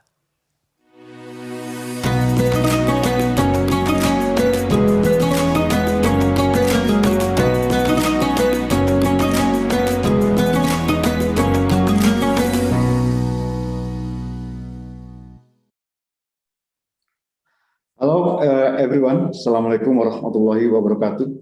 To all participants here in Indonesia and overseas, brothers and sisters. So again, thank you for this great opportunity. I'm delighted to present a brief introductions about sustainable raw materials of everything Indonesia for the domestic and also the global modest fashion industry. And in every slide of my presentations, you can see 4 addresses that you can search, that you can open and follow. So number 1 is the aprryan.com, follow our fiber.com, our topic today, and then our 2 Instagrams, Asia Pacific Ryan and Jakarta Fashion Hub. So next, my presentation is actually a very simple, it's about problem and alternative solutions. So what is our problem? Fast fashions, we have all the easy access, scrolling down and up of our mobile phone. As long as we can afford it, then we buy it. But then the question is, do we know where the final destination of our used clothes? Landfills, incinerators, oceans, rivers. And at the same time, all countries understand that global warming is happening. We are driving it, and every nation commits to reduce the greenhouse gas emissions. We can, let's say, start from the 1992 UNFCCC, the United Nations Framework Convention on Climate Change. Then 1997, the Kyoto Protocol. Then the 2016 Paris Climate Change Agreement, etc. Many commits to the journey to the net zero to achieve a climate neutral world by 2050. These all agreements can be met unless fashion, including modest fashion, does better. We need to keep our only planet safe. Second, the rise of the green consumerism, the generation conscious, behavioral changes. Critical consumers will always ask, who makes the clothes they wear? What are my clothes made of? Will my clothes harm to the environment? So behavior changes that drive us, the industry. Consumers, investors, buyers will avoid businesses that present a high sustainability-related risk. Businesses are urged to increase supply chain traceability, reduce greenhouse gas emissions, and focus on scaling up initiatives such as using sustainable materials, build a circular economy, and collaborate with stakeholders, partners, and also policy makers. Next. And we believe that the modest fashion industry is now reaching up to some, let's say, $3,000 or $270 billion per year. It now goes beyond the Muslim dominant countries, as Professor Jill said. It is indeed a turning point in the fashion industry. I would say that's a kind of big changes. And today, we are so glad that consumers, designers, and brands of modest fashions are not only looking for fashions, but also luxury, aesthetic, and eco-friendly. The rise of green conscious, generation conscious, a latest survey finds that 62% of the Gen Z and over 50% of millennials prefer to buy from sustainable brands. This picture is about one of the most exciting projects that we at APR continuously pursuing, the Indonesia's annual Muslim Fashion Festival or MUFES. Next slide. So talking about modest fashion, you cannot forget to talk about the raw materials, right? This is the 2020 data that we collect. Out of 110 million metric tons of fiber in 2020, you can see the small percentage of, for example, the silk is very rare, 0.1%. Wool, only 1%. So the dominant fiber is synthetic, and then plant, and then man-made cellulosic fiber where viscose is, just close to 6%. So the opportunity for viscose or rayon to grow up is much bigger, right? And then viscose, as you know, is more dominant to be used also not only on the loungewear, but also modest fashions. The next slide. So what's the difference? So number one is actually, for the modest fashions, you can see all the plus of using the viscose or the rayon, right? So you can start when you talk about the value for the money, the color, and then the eco-friendly materials, the versatility, the weight, the softness, and so on. Right? So it's really fit for the modest fashions. Next slide. So what makes APR different with others, right? Number one, even from the seed, and then from the plantation, the certified plantations, up to the viscose fiber is all made of Indonesia. That's why we call it everything Indonesia. And then this is very natural, it's very biodegradable, and also sustainable fiber. It's all using the water, the soil, and the sun of Indonesia. Next slide. So this is the second difference, what makes the difference beside the everything Indonesia. And number two, meet the needs of the fashion designer consumers. So it's renewable, it's comfortable, it's also coming from natural resources, but certified, and then fully managed, and then biodegradable. And then the application is also very wide. But today we are talking about modest fashions. The next slide, please. So the third reason, let me brief you about APR. Its size, its efficiency, its contributions, and commitment and actions. Ladies and gentlemen participants, so the APR, for Indonesia, one of the strongest pillar to support what Professor Jill said, the growth of modest fashion in Indonesia for the domestic and global fashion and textile industry is to have its own vertically integrated textile raw material manufacturer or supplier. As located in the Riau province of Indonesia, just few minutes by flight from Singapore, APR is the only Indonesia's vertically integrated viscose producer. We have grown rapidly and has established ourselves by exporting to more than 17 countries. So we are only less than 3 years now, and to the value chain partners of some of the prominent names in the international fashion circuit. We are proud to share that even in the worst times of our mill was running at 100% capacity, at this moment is 240,000 tons per year and sustaining lives of thousands of our employees and their families. Next, please. The start of APR, the story of APR actually started this February 2020 with an inauguration by President Joko Widodo at our site. This is fundamental, not only for APR, but also for Indonesia's textile industry and also for the modest fashion. The visit of President Jokowi actually was really remarkable. Last week, as we may know, President Jokowi has declared that Indonesia has to become the world fashion global hub by 2024. So it's very clear on where the modest fashion of Indonesia has to go. APR is one of its own raw material producer which can support fashion and textile industry with its unique capability of providing solution from fiber to fashion, or as we like to call it, plantations to fashions. Next, can you please run the video so I can stop talking for a while?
So thank you.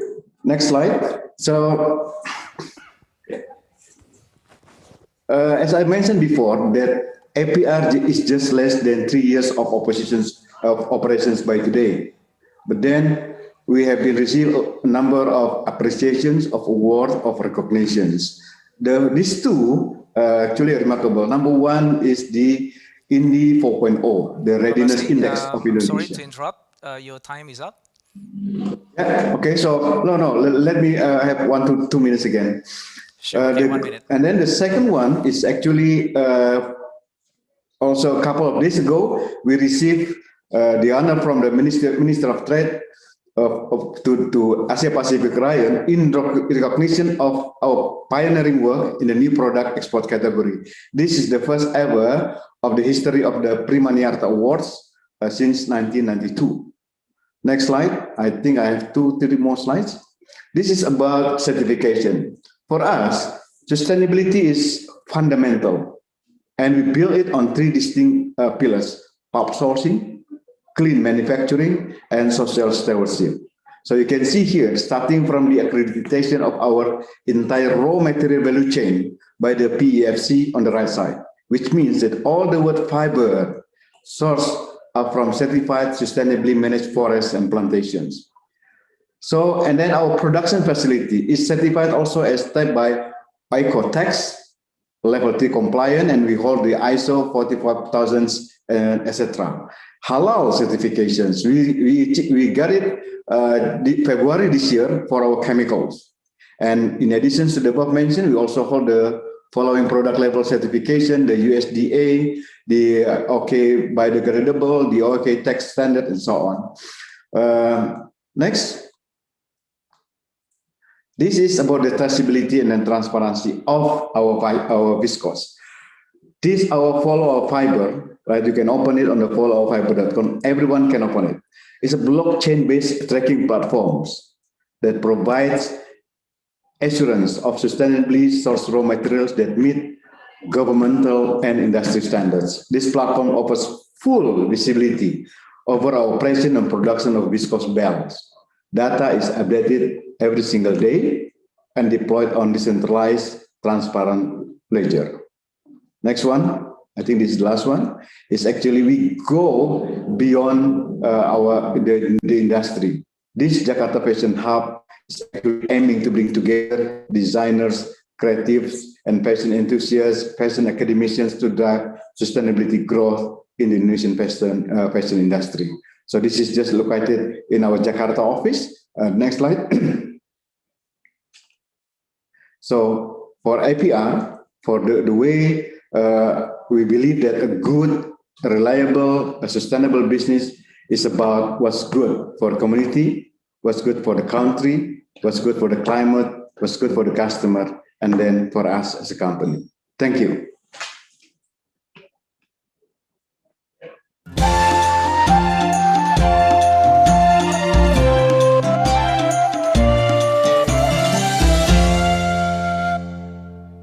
Thank you, Pak Basri. Our next presentation is titled Modest Fashion for International Market. Please welcome Mr. Zafer Sonmes.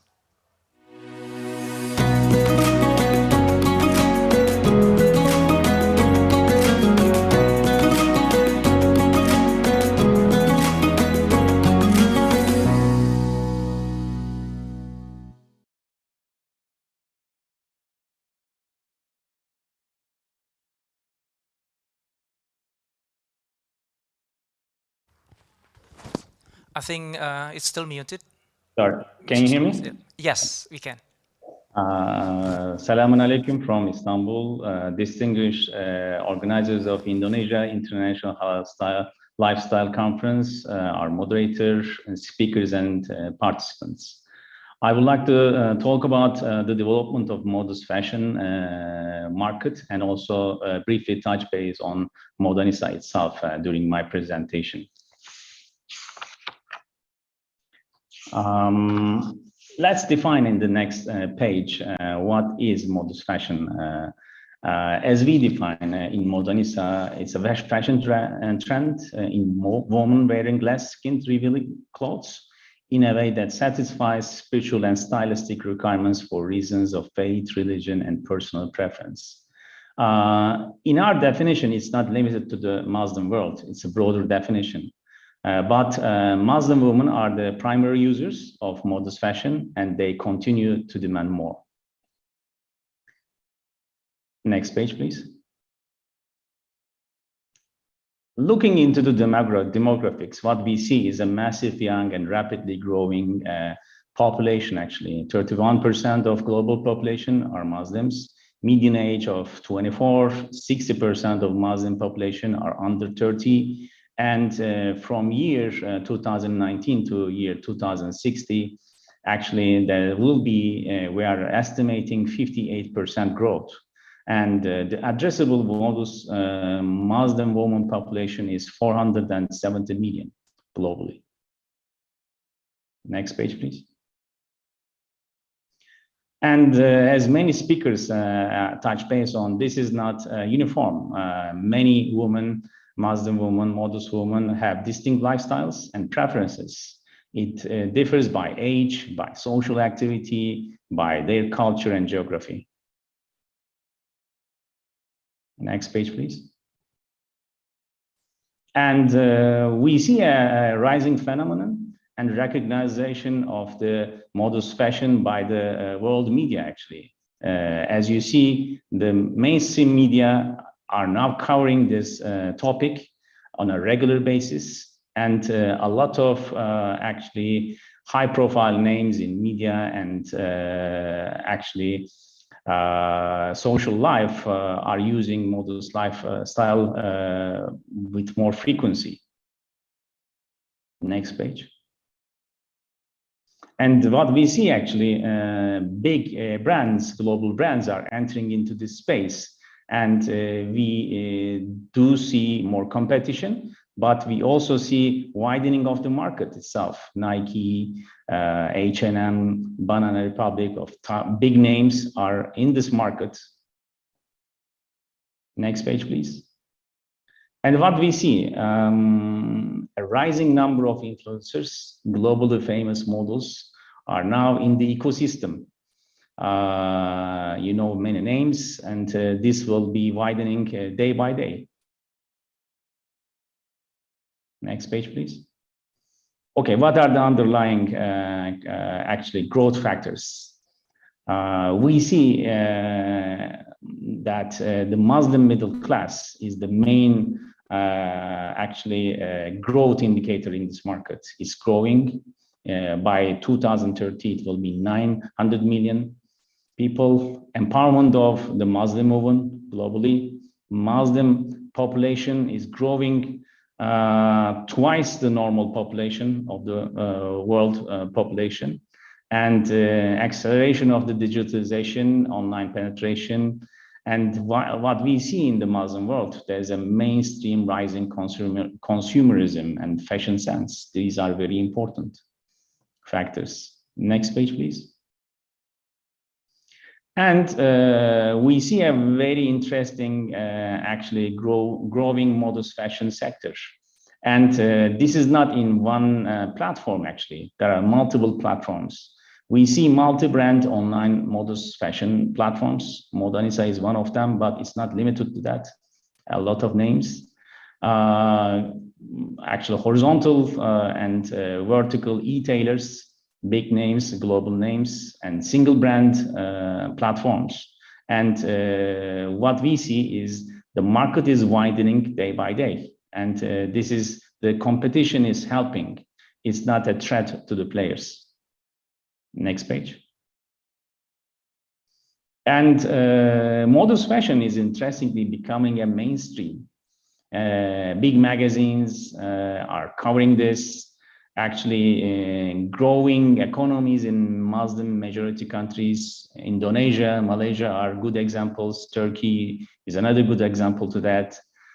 New product launches, partnerships, new sales channels, adoption of online shopping and social commerce, increasing adoption of the mainstream brands into the space, and there's coming more demand, actually.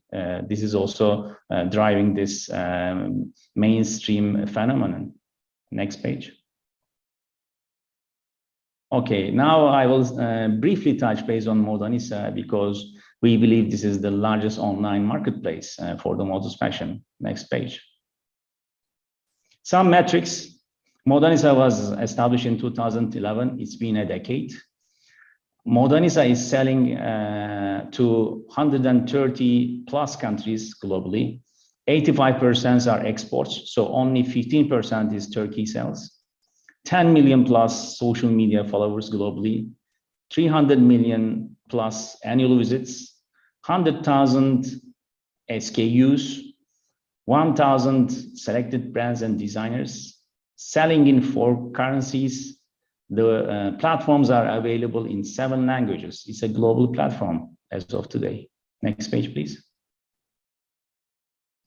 And as I told, 100,000 SKUs, it has a diverse product offering: loungewear, hijab, outerwear, even sportswear, swimwear, bags, accessories, nightwear. It's a kids and babies, family. It's a big collection, actually. Next page. And Modernisa sells its own brands, but it's not limited to that. We are selling other brands as well. And it's a marketplace. And there are celebrity collaborations. Halima Aden, the first top model in the hijab world, is a brand ambassador of Modernisa. And Modernisa is printing 150,000 copies of magazines in 5 languages. Next page. And Modernisa was the organizer of 5 modest fashion weeks, actually. Istanbul, London, Dubai, one in Jakarta, as you know, in 2018, Istanbul. And we also did one online, during COVID period. Next page. And these efforts have been noted by the leading global media, including even financial media like Financial Times, New York Times, or the Vanity Fair type of fashion platform medias, to Salam Gateway, a very well-known, Muslim platform. So it's becoming a very hot topic globally in the fashion world. So next page. Okay, as a final note, after the introduction of Modernisa, we entered into ASEAN through Malaysia first. And reason why I'm also attending to this conference, actually, we will be expanding our footprint. The first country will be Indonesia, and we will be working, we are already working, and we will be deepening our collaborations with the local producers, local procurement, local staffing, and there will be a significant footprint in ASEAN market, as we see that this is one of the main growth drivers of modest fashion.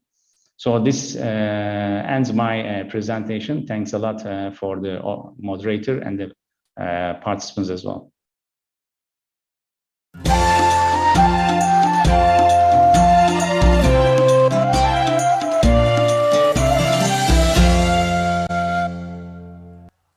Thank you, Mr. Somnes. Our final presentation is titled Niche and Mainstream Markets for Startups. Please give a warm welcome to Mr. Rikrik Rismawan.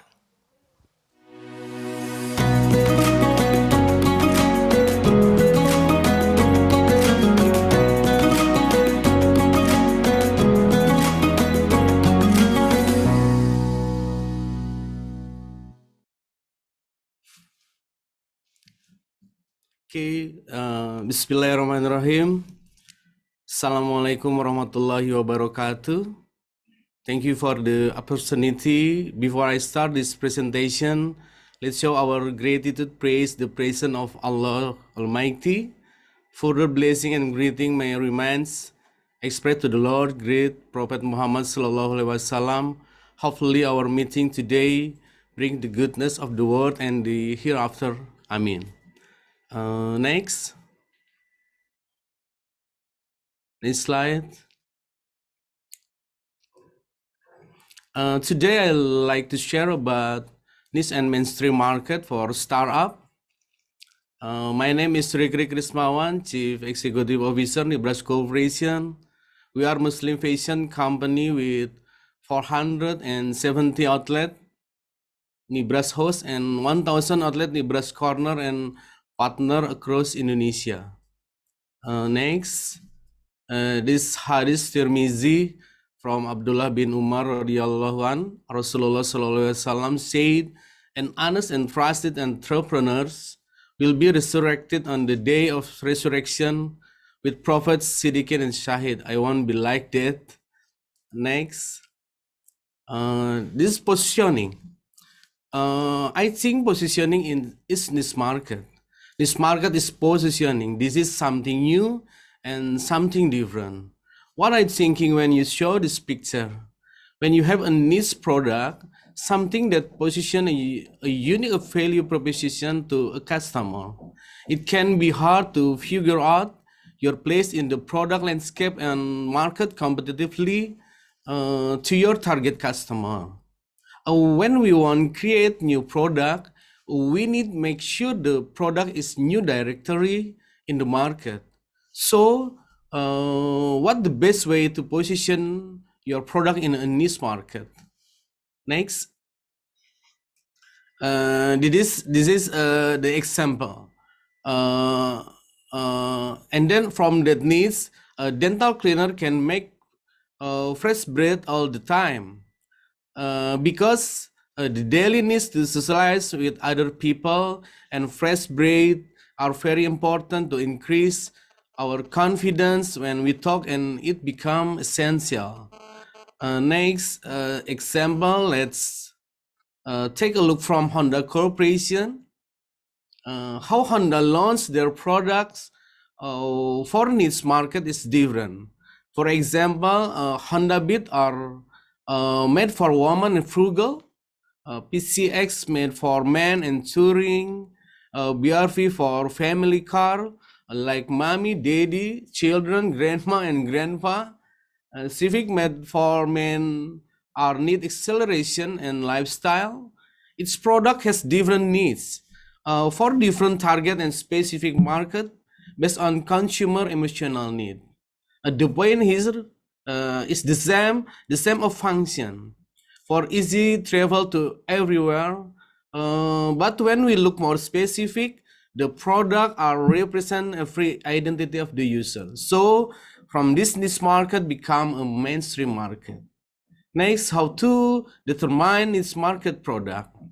Let's take a look to next page, please. Next.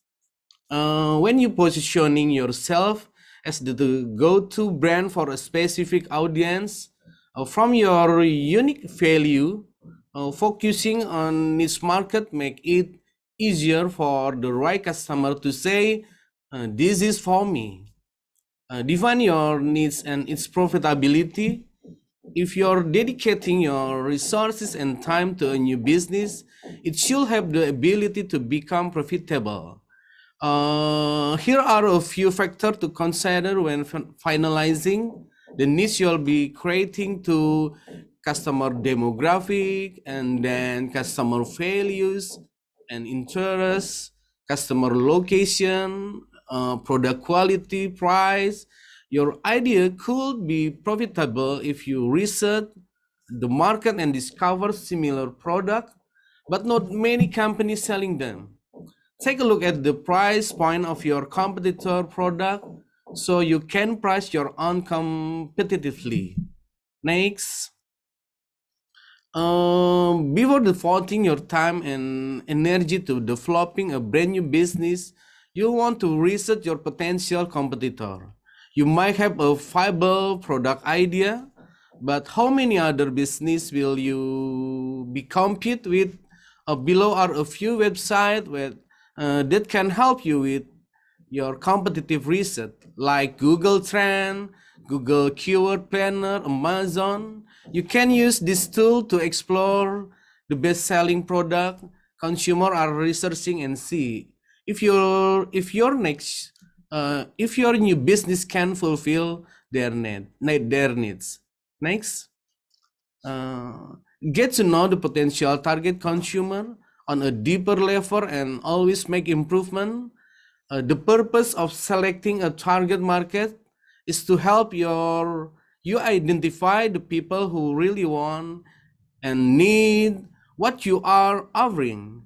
Sometimes demographic work perfectly. Most often a deeper understanding is needed. Exam young people aren't the only one who like soft colors. Old people aren't the only one who like bright color. The most important thing is to avoid making too many assumptions. You need to put your product or service into the world and let others guide your definition of your target market. How? Their situation. What is their lifestyle? What do they enjoy doing? What are they struggling with? What do they want to achieve? Second, their belief and values. What do they believe in? Do they have strong political or religious view? What's their attitude toward life? Third, their personality. Are they fun or serious? Are they spontaneous or organized, modern or traditional, adventurous or cautious? Next slide. Based on that fact, Nebraska Corporation has made brand for all our consumer need. First, we launched a brand name Nebraska for Muslim wear for targeted middle to low. We want to launch a brand that affordable for everyone with attractive design that we can wear for daily activity. Second, we launched Nebraska Hijab for hijab or veil. As we know, Indonesia is the biggest country with the biggest Muslim population. A lot of Indonesia women wearing hijab. To provide the need, we create Nebraska Hijab. Third, we launched brand name Yins. The meaning of Yin is youth inspired. This brand inspired by young people with casual look for daily activity and work. Fourth, we have Haitu. This brand is for women who want to learn about Islam, to become Muslim women who still run to hijrah. This brand was created to provide that needs with target market middle up. Next, fifth, we have Nibras Beauty and Healthy, a brand for beauty like cosmetics, skincare, healthy product. Every woman, wear makeup and do skin care this day. Six, a family fashion. This is family fashion where for family on happy family. We call this sarimbit. And seven, Nibras footwear. This is for shoes brand with casual and sporty design. Eight, Alnita brand is more sporty but still comfortable for daily activity. Based on this market, there will always come up new product with our market targeted for women, for men, for kids, and for family. From this market we targeted, Ibra's fashion will the flow for mainstream market with largest consumer. Pak Ririk, you have Nibras 1 minute and corporate 30 seconds startup. left. Okay, thank you. Neighbors Corporate is startup company who's trying to fulfill every needs in every every market, so it can use for everyone. Let's move to the next page.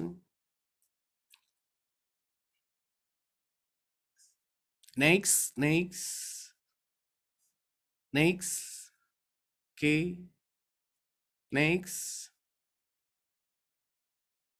Okay. What we need to survive on this pandemic. This is what we do for survive. First, build business, grow acceleration by expanding outlet closer to consumer. Second, always innovate new product. The challenge on first semester this pandemic for us to keep produce with existing raw material and how we can create new product for fulfill market need. Fashion mask is one of product can support in first semester of pandemic with existing raw material and manufacture that help us to survive. And last, made platform for selling. We have Nibras Play for mainstream market. This app will make our consumer more easy to get our product and more efficient. Next. That's all the presentation from me. This is my contact. Feel free to ask if you have any question. Thank you for your attention. Wassalamualaikum warahmatullahi wabarakatuh.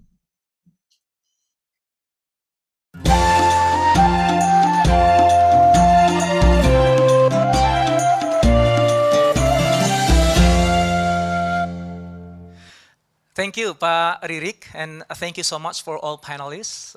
Wonderful presentations, very insightful knowledge and sharing. Now, before we start taking questions from the audience, I would like to share a few highlights from the previous presentations. And this is also giving time for the audience to start writing your questions on the Q&A box available. Okay, and don't forget that we have a special prize for the best question asked. What I learned and like from presentations by Professor Carla Jones is that she gave us a reminder that modest fashion is a truly powerful engine for Indonesian economic growth.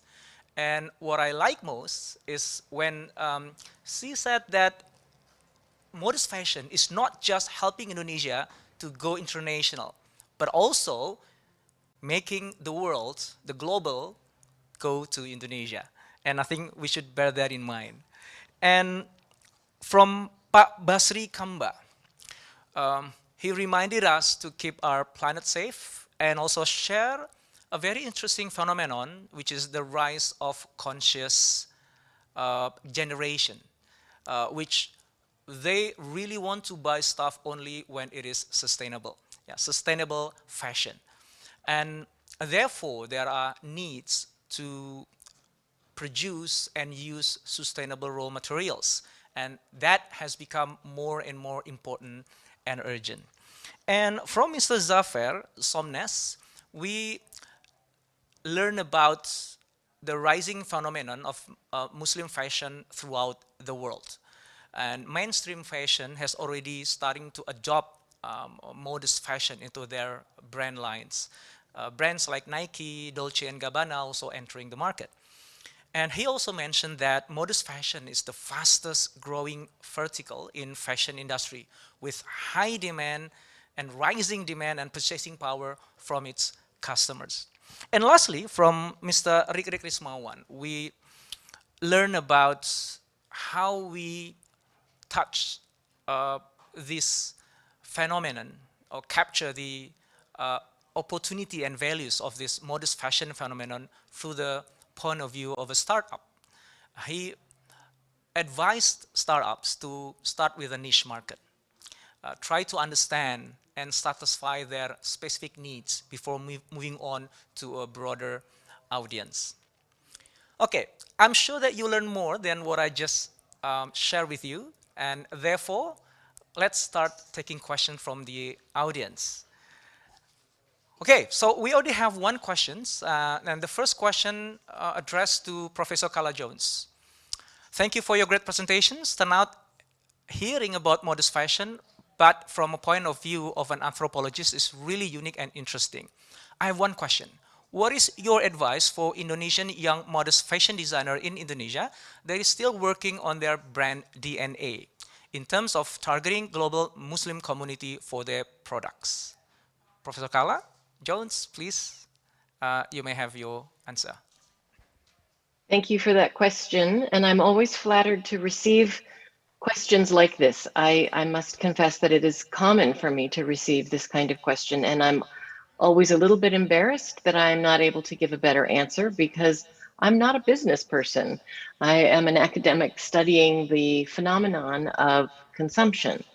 Nonetheless, one of the things that stands out to me most consistently is the fact that, much as Jill D'Alessandro was saying and Dian Pelangi was saying earlier, is to find a voice that is distinctively your own and not as worried about either global trends or trends outside of Indonesia even. I can say that I witnessed many times when either Dian or other Indonesian designers have been in the United States and have displayed their collections that American consumers are quite drawn to these designs. And as Jill was saying, they like the fact that it is in fact quite different from what they find in the US. So the fact that it has a story, the fact that it has connected to a deep history, the fact that it's connected to textile traditions, doesn't mean that the garment has to look traditional. It just means that it needs to look different than what we can find in any high street store. And what's ironic about that is that many of those high street stores like Zara or H&M, those designs are designed outside of Indonesia, but they are produced very often in Indonesia. But what an American consumer or a consumer outside of Indonesia wants is not something that is similar to what they can already buy at a shopping mall. But instead, they will say, as I have witnessed in the United States, they'll say, when and where can I buy this beautiful array of clothing that I've just seen? And unfortunately, very often the answer is, maaf, I don't know yet when I'm able to sell this in the United States, because you've already heard about many of the barriers that make it quite difficult actually for Indonesian designers to sell abroad. But there is incredible interest. So I would say that stay true to your own sensibilities. Don't feel stuck with any sort of historical traditions, but don't try to follow a trend that seems particularly foreign or unfamiliar to you. I hope that helps. Professor Jones. The second question is for Mr. Zafer. How do you see the modest fashion business in the future? Thank you for the question. Actually, we see a very strong demand and very strong growth. To put it into the numbers, actually, the global fashion industry is around 600 billion as of 2020, 600 billion US dollars. And the 2025 growth will be around 700, which is roughly 3 to 4% CAGR growth. Whereas the modus fashion grows from 61 billion US dollars in 2020 to almost 100 billion US dollars with a CAGR of 10 to 11.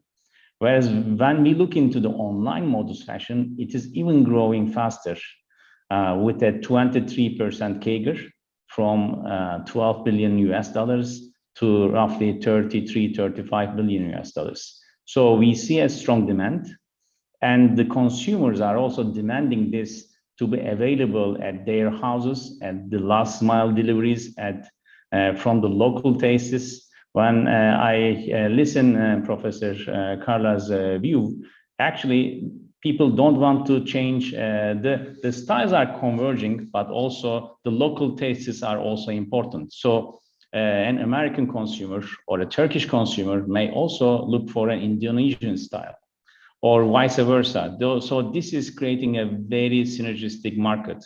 So that drives the market. And when we look into the, for example, Saudi market, the actually women's entrance into the workforce is a huge demand. So we see a lot of dynamics happening globally, and this will grow the market even further. So we are very upbeat on the growth of the modus fashion, and also specifically on the online part of the modus fashion. So we are very comfortable in the future outlook of the market. Thank you, Mr. Zafer. Our third question Pleasure. is for Mr. Basri Kamba. Do you consider that our textile industry need more research regarding to the waste management and sustainability control?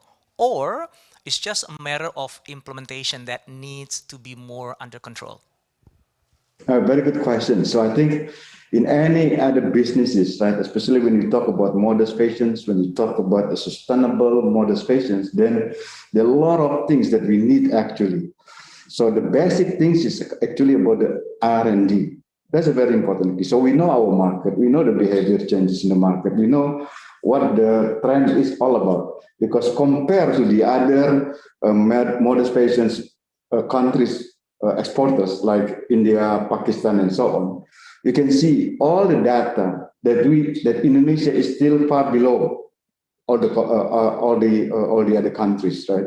So I think number one is the R&D, and number two about the resources, and number three or four is actually about one thing: it's collaborations with all other industry players, because us as a viscose producers actually in the very upstream. Right, the very upstream of the then midstreams, and then goes to the downstream, because you are just fiber. From fiber, you go to the thread, you go to the yarn, you go to the fabric, and then go to the fashion. So it's long way, but we need one single collaboration so we can actually play a significant role in this huge, gigantic modest fashions industry. Thank you. Thank you. The last question is for Mr. Rick. It's from Yulis Rimar from UMM. The question is, how can we build loyalty from our customers, especially to in the hope of repurchasing from that customer?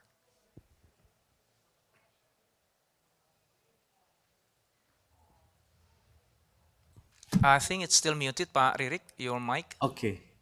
Thank you for the question, my teacher, Mr. Indrawan Nugroho. How are you? The product we have explained above is how we can create a great X product. A specific community, there is no competition under that segment. Another benefit is the strong relationship with the customer because of the fact that the company operate in a small segment. Brand becomes stronger which is also a key to customer loyalty. Customer do not mind paying a little extra because they are only able to get that service in the company.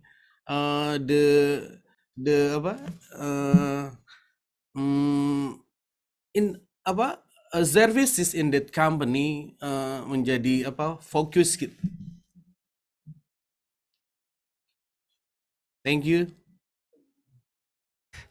Thank you again to our audience for your questions. We've learned a lot in these sessions. And so thank you again to our dear panelists for sharing your extensive knowledge and insight with us today. Before we close the sessions, let us take a picture with our panelists. And I'm going to count to 3. So I'm going to put on my mask first. Okay, so on a count of 3, 1, 2, 3. Thank you very much.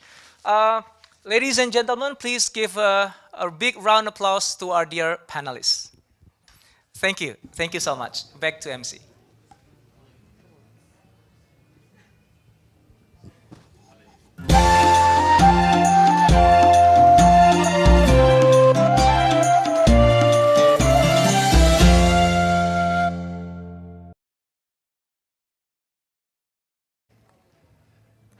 Thank you very much, Mr. Indrawan Nugroho, for moderating our last session. I would also like to thank all our elite speakers, Prof. Carla Jones, Mr. Basri Kamba, Mr. Zafir Sonmes, and also Mr. Rikri Krismawan. Thank you very much.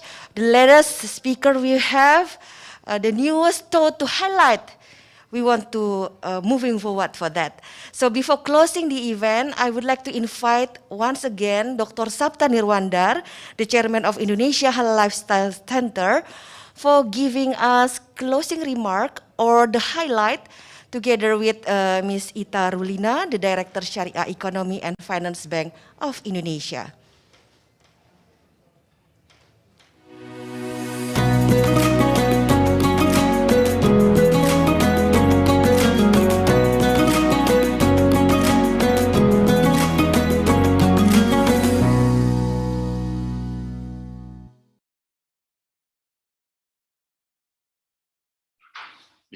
Bismillahirrahmanirrahim. Alhamdulillah wa syukurillah. Distinguished speaker, our national, and of course also our speaker international, eminent speaker international. For the last 2 days, we have been discussed and sharing our knowledge, our experience, and of course our insight from our home and global perspective. I do hope this event can help the national and the global community to the opportunity in halal business. Last session, I just learned one of the interesting, modest fashion is the fast-growing industry, the fast-growing halal industry in the world. That's why many of mainstream modest fashion, such as Zara, and beauty and many things related with the brand name, interested in competing with the others brand in the modest fashion globally. We also hope that the conference or this international seminar, participant and speaker not only share their knowledge experience, but I hope also he can build a strong network between participants and of course panelists and then distinguished speaker. In this opportunity, I would like to again appreciate the Central Bank of Indonesia, Bu Diana, Pak Anwar, Bu Jardin, Bu Rina, and of course Bu Ita, whom they early support and with the tremendous enthusiasm that this event ISEP 2021 happened and organized successfully and well done. We do hope this conference in Inhalife this year will extend the knowledge and also the business networking and inspiring of this community and also the small medium enterprise, corporate or big company to have a view how Indonesia can be really the exporter of this modest food production to worldwide class. And then, of course, we hope also by these two key sector from many sector in halal industry, really we are focusing to drive these two industry to be more competitive and more fruitful for the business for the next coming year. I would like also to mention this year, not only conference have been organized by ISET, also we have many things, especially for the exhibition. I think the exhibition also showcased by two key sector important, of course, as also related the theme, manufacturing of food and modest fashion. Yeah. Then I think this exhibition in live or on the ground in JCC, this is really interesting. And then we would like to invite you all, the participant online, to visit directly to JCC, or you can visit by virtual. I do hope this expo, this conference, are already in really improvement, and I think that the best quality I have ever seen before. Then we emphasize to the government, why don't we also think the similar expo to the others country, mean not in Jakarta only. I think this is also important to inform you. That's last thing I think I would like also to inform you, since yesterday Governor of Bank Indonesia has announced in the opening ceremony that we have a very interesting and exciting report, marketing report 2021, especially dedicated for these driving export our products, and of course to global market, but also this also possibly the investment from outside to Indonesia to bringing more and more sector halal industry in the global arena. Again, thank you for Bank Indonesia to continue collaborating with Indonesia Halal Lifestyle Center. And at this time and this moment, I would like to thanks to all the member of organizer, PCO like Pakto, GO, Sitinion, for well and professional organizing for the professional team to organize the event smoothly and perfectly.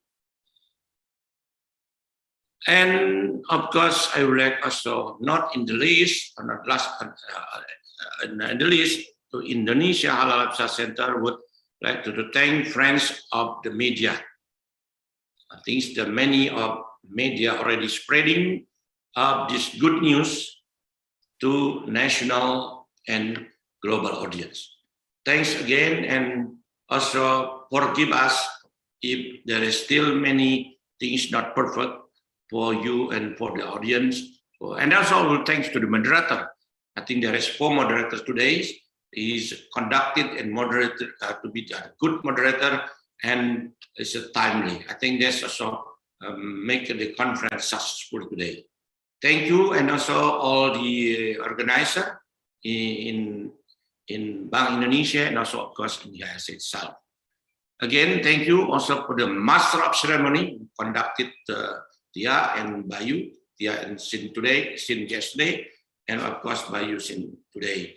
I think you are very professional master of ceremony. See you next time or next year, inshallah.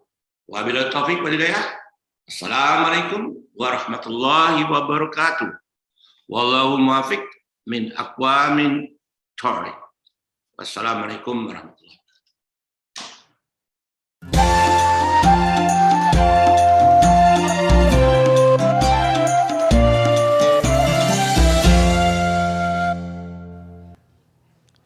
Thank you, Dr. Sapta Nirwandar. And for the closing statement, I would like to screen again Ms. Ita Rulina, Director Sharia Economy and Finance Bank of Indonesia. For that, please, Ms. Ita Rulina.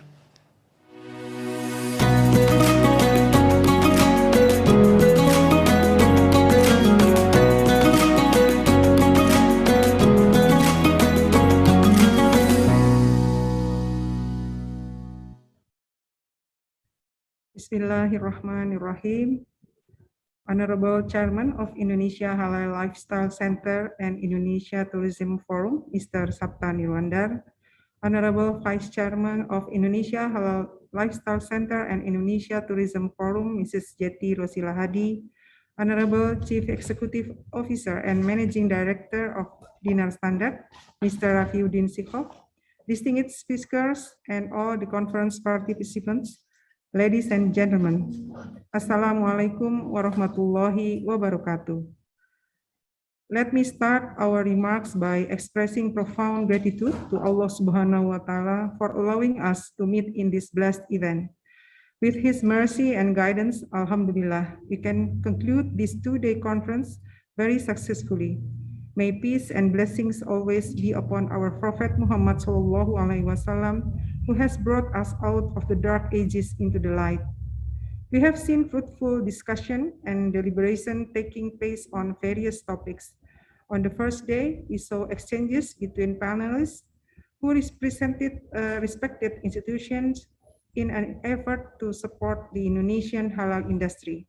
And we all knew that there had been common views from each ministry in effort to develop the halal industry, both in terms of regulations and incentives for SMEs and industries. While on the second day, we also got valuable insights from panelists regarding the positioning of the Indonesian halal industry from upstream to downstream, both the halal food and Muslim modest fashion sectors. Hopefully, by understanding the positioning of the halal industry in Indonesia, will accelerate economic recovery after the COVID pandemic. With prominent speakers, panelists, and chairs with us, the discussion was elaborated recent issues in halal industry, existing challenges and further opportunities, particularly with an ever-advancing technological disruption within the industries. In our capacity and on behalf of Bank Indonesia, as a host of this conference, we would like to thank all of you for your priceless participation. The pandemic has impacted many countries and industries, including Indonesia and its halal industry. As Indonesia has the largest Muslim population in the world, the spending of the Indonesian Muslim population drives certain halal industries, such as food and beverage, cosmetics, fashion, and footwear and pharmaceuticals. While a sustained and resilient economic development depends on several variables and indicators, growing investment activities conduct as one of the main useful indicators for government and related stakeholders to measure economic growth. However, the coronavirus disease outbreak commenced last year has brought up an unprecedented significant setback to global economic development. Nevertheless, the recent economic indicators in certain countries are also showing a promising rebound as the easing of the mobility restriction policy and as a result of the response to the handling of COVID, which is getting better. Previously, the conference day one has elaborated various government efforts in developing the halal industry and making Indonesia the global halal hub. In addition, on the first day, it was also explained that there are still potentials and opportunities for Indonesia that have not been developed. While today we have witnessed the positioning of Indonesia halal industry, especially in halal food and modest fashion sector from upstream and downstream. Concluding the program today, let us reiterate some important aspects that we can draw as follows. Firstly, the challenge of Indonesia halal industry is people, process, and technology. From the people side, the challenge is the need for synergy and collaboration. Therefore, awareness among the whole agents is needed, including the regulator as well. On the process side, there is a completeness of infrastructure and process discipline, while in technology is how we respond related to technological developments to build and strengthen this ecosystem. Secondly, to encourage the growth of Indonesia halal industry and products, a strong collaboration and halal industry infrastructure is our collective homework. The efforts of the authorities alone are certainly not enough. It requires the active participation of industry players and other stakeholders to build public awareness and understanding of halal products and services. Excellencies, distinguished ladies and gentlemen, we believe that all the conception contemplated during this conference will highly contribute to the development of Indonesia halal industry. May Allah subhanahu wa ta'ala bless us with his knowledge and wisdom so that together we can lead the Indonesia halal industry to advancement to accomplish our objectives of the prosperity of the Ummah. Finally, on behalf of all chairs, speakers, panelists, and participants, we would like to thank all of the parties who have prepared and supported this program for the excellent job. We would like to also apologize to all participants should there be any inconvenience occurred during the program. Wabillahi taufiq wal hidayah. Wassalamualaikum warahmatullahi wabarakatuh.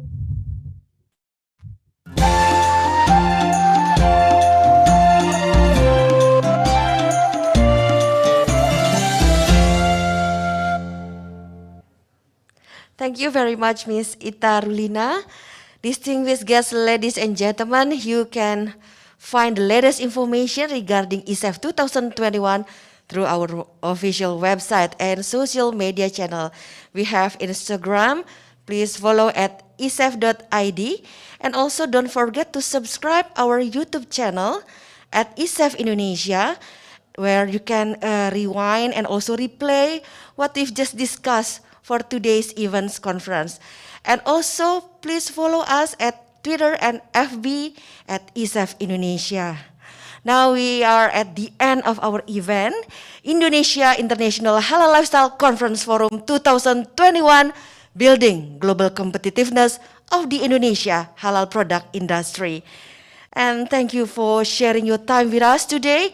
Hopefully it was a great, wonderful, and informative session for you all, as it is for all of us here at the studio. Allow me, Tetratian Yafi, on behalf of ISEF 2021 committee, to sign off and meet you on another ISEF event. ISEF, celebrating meaningful life for us.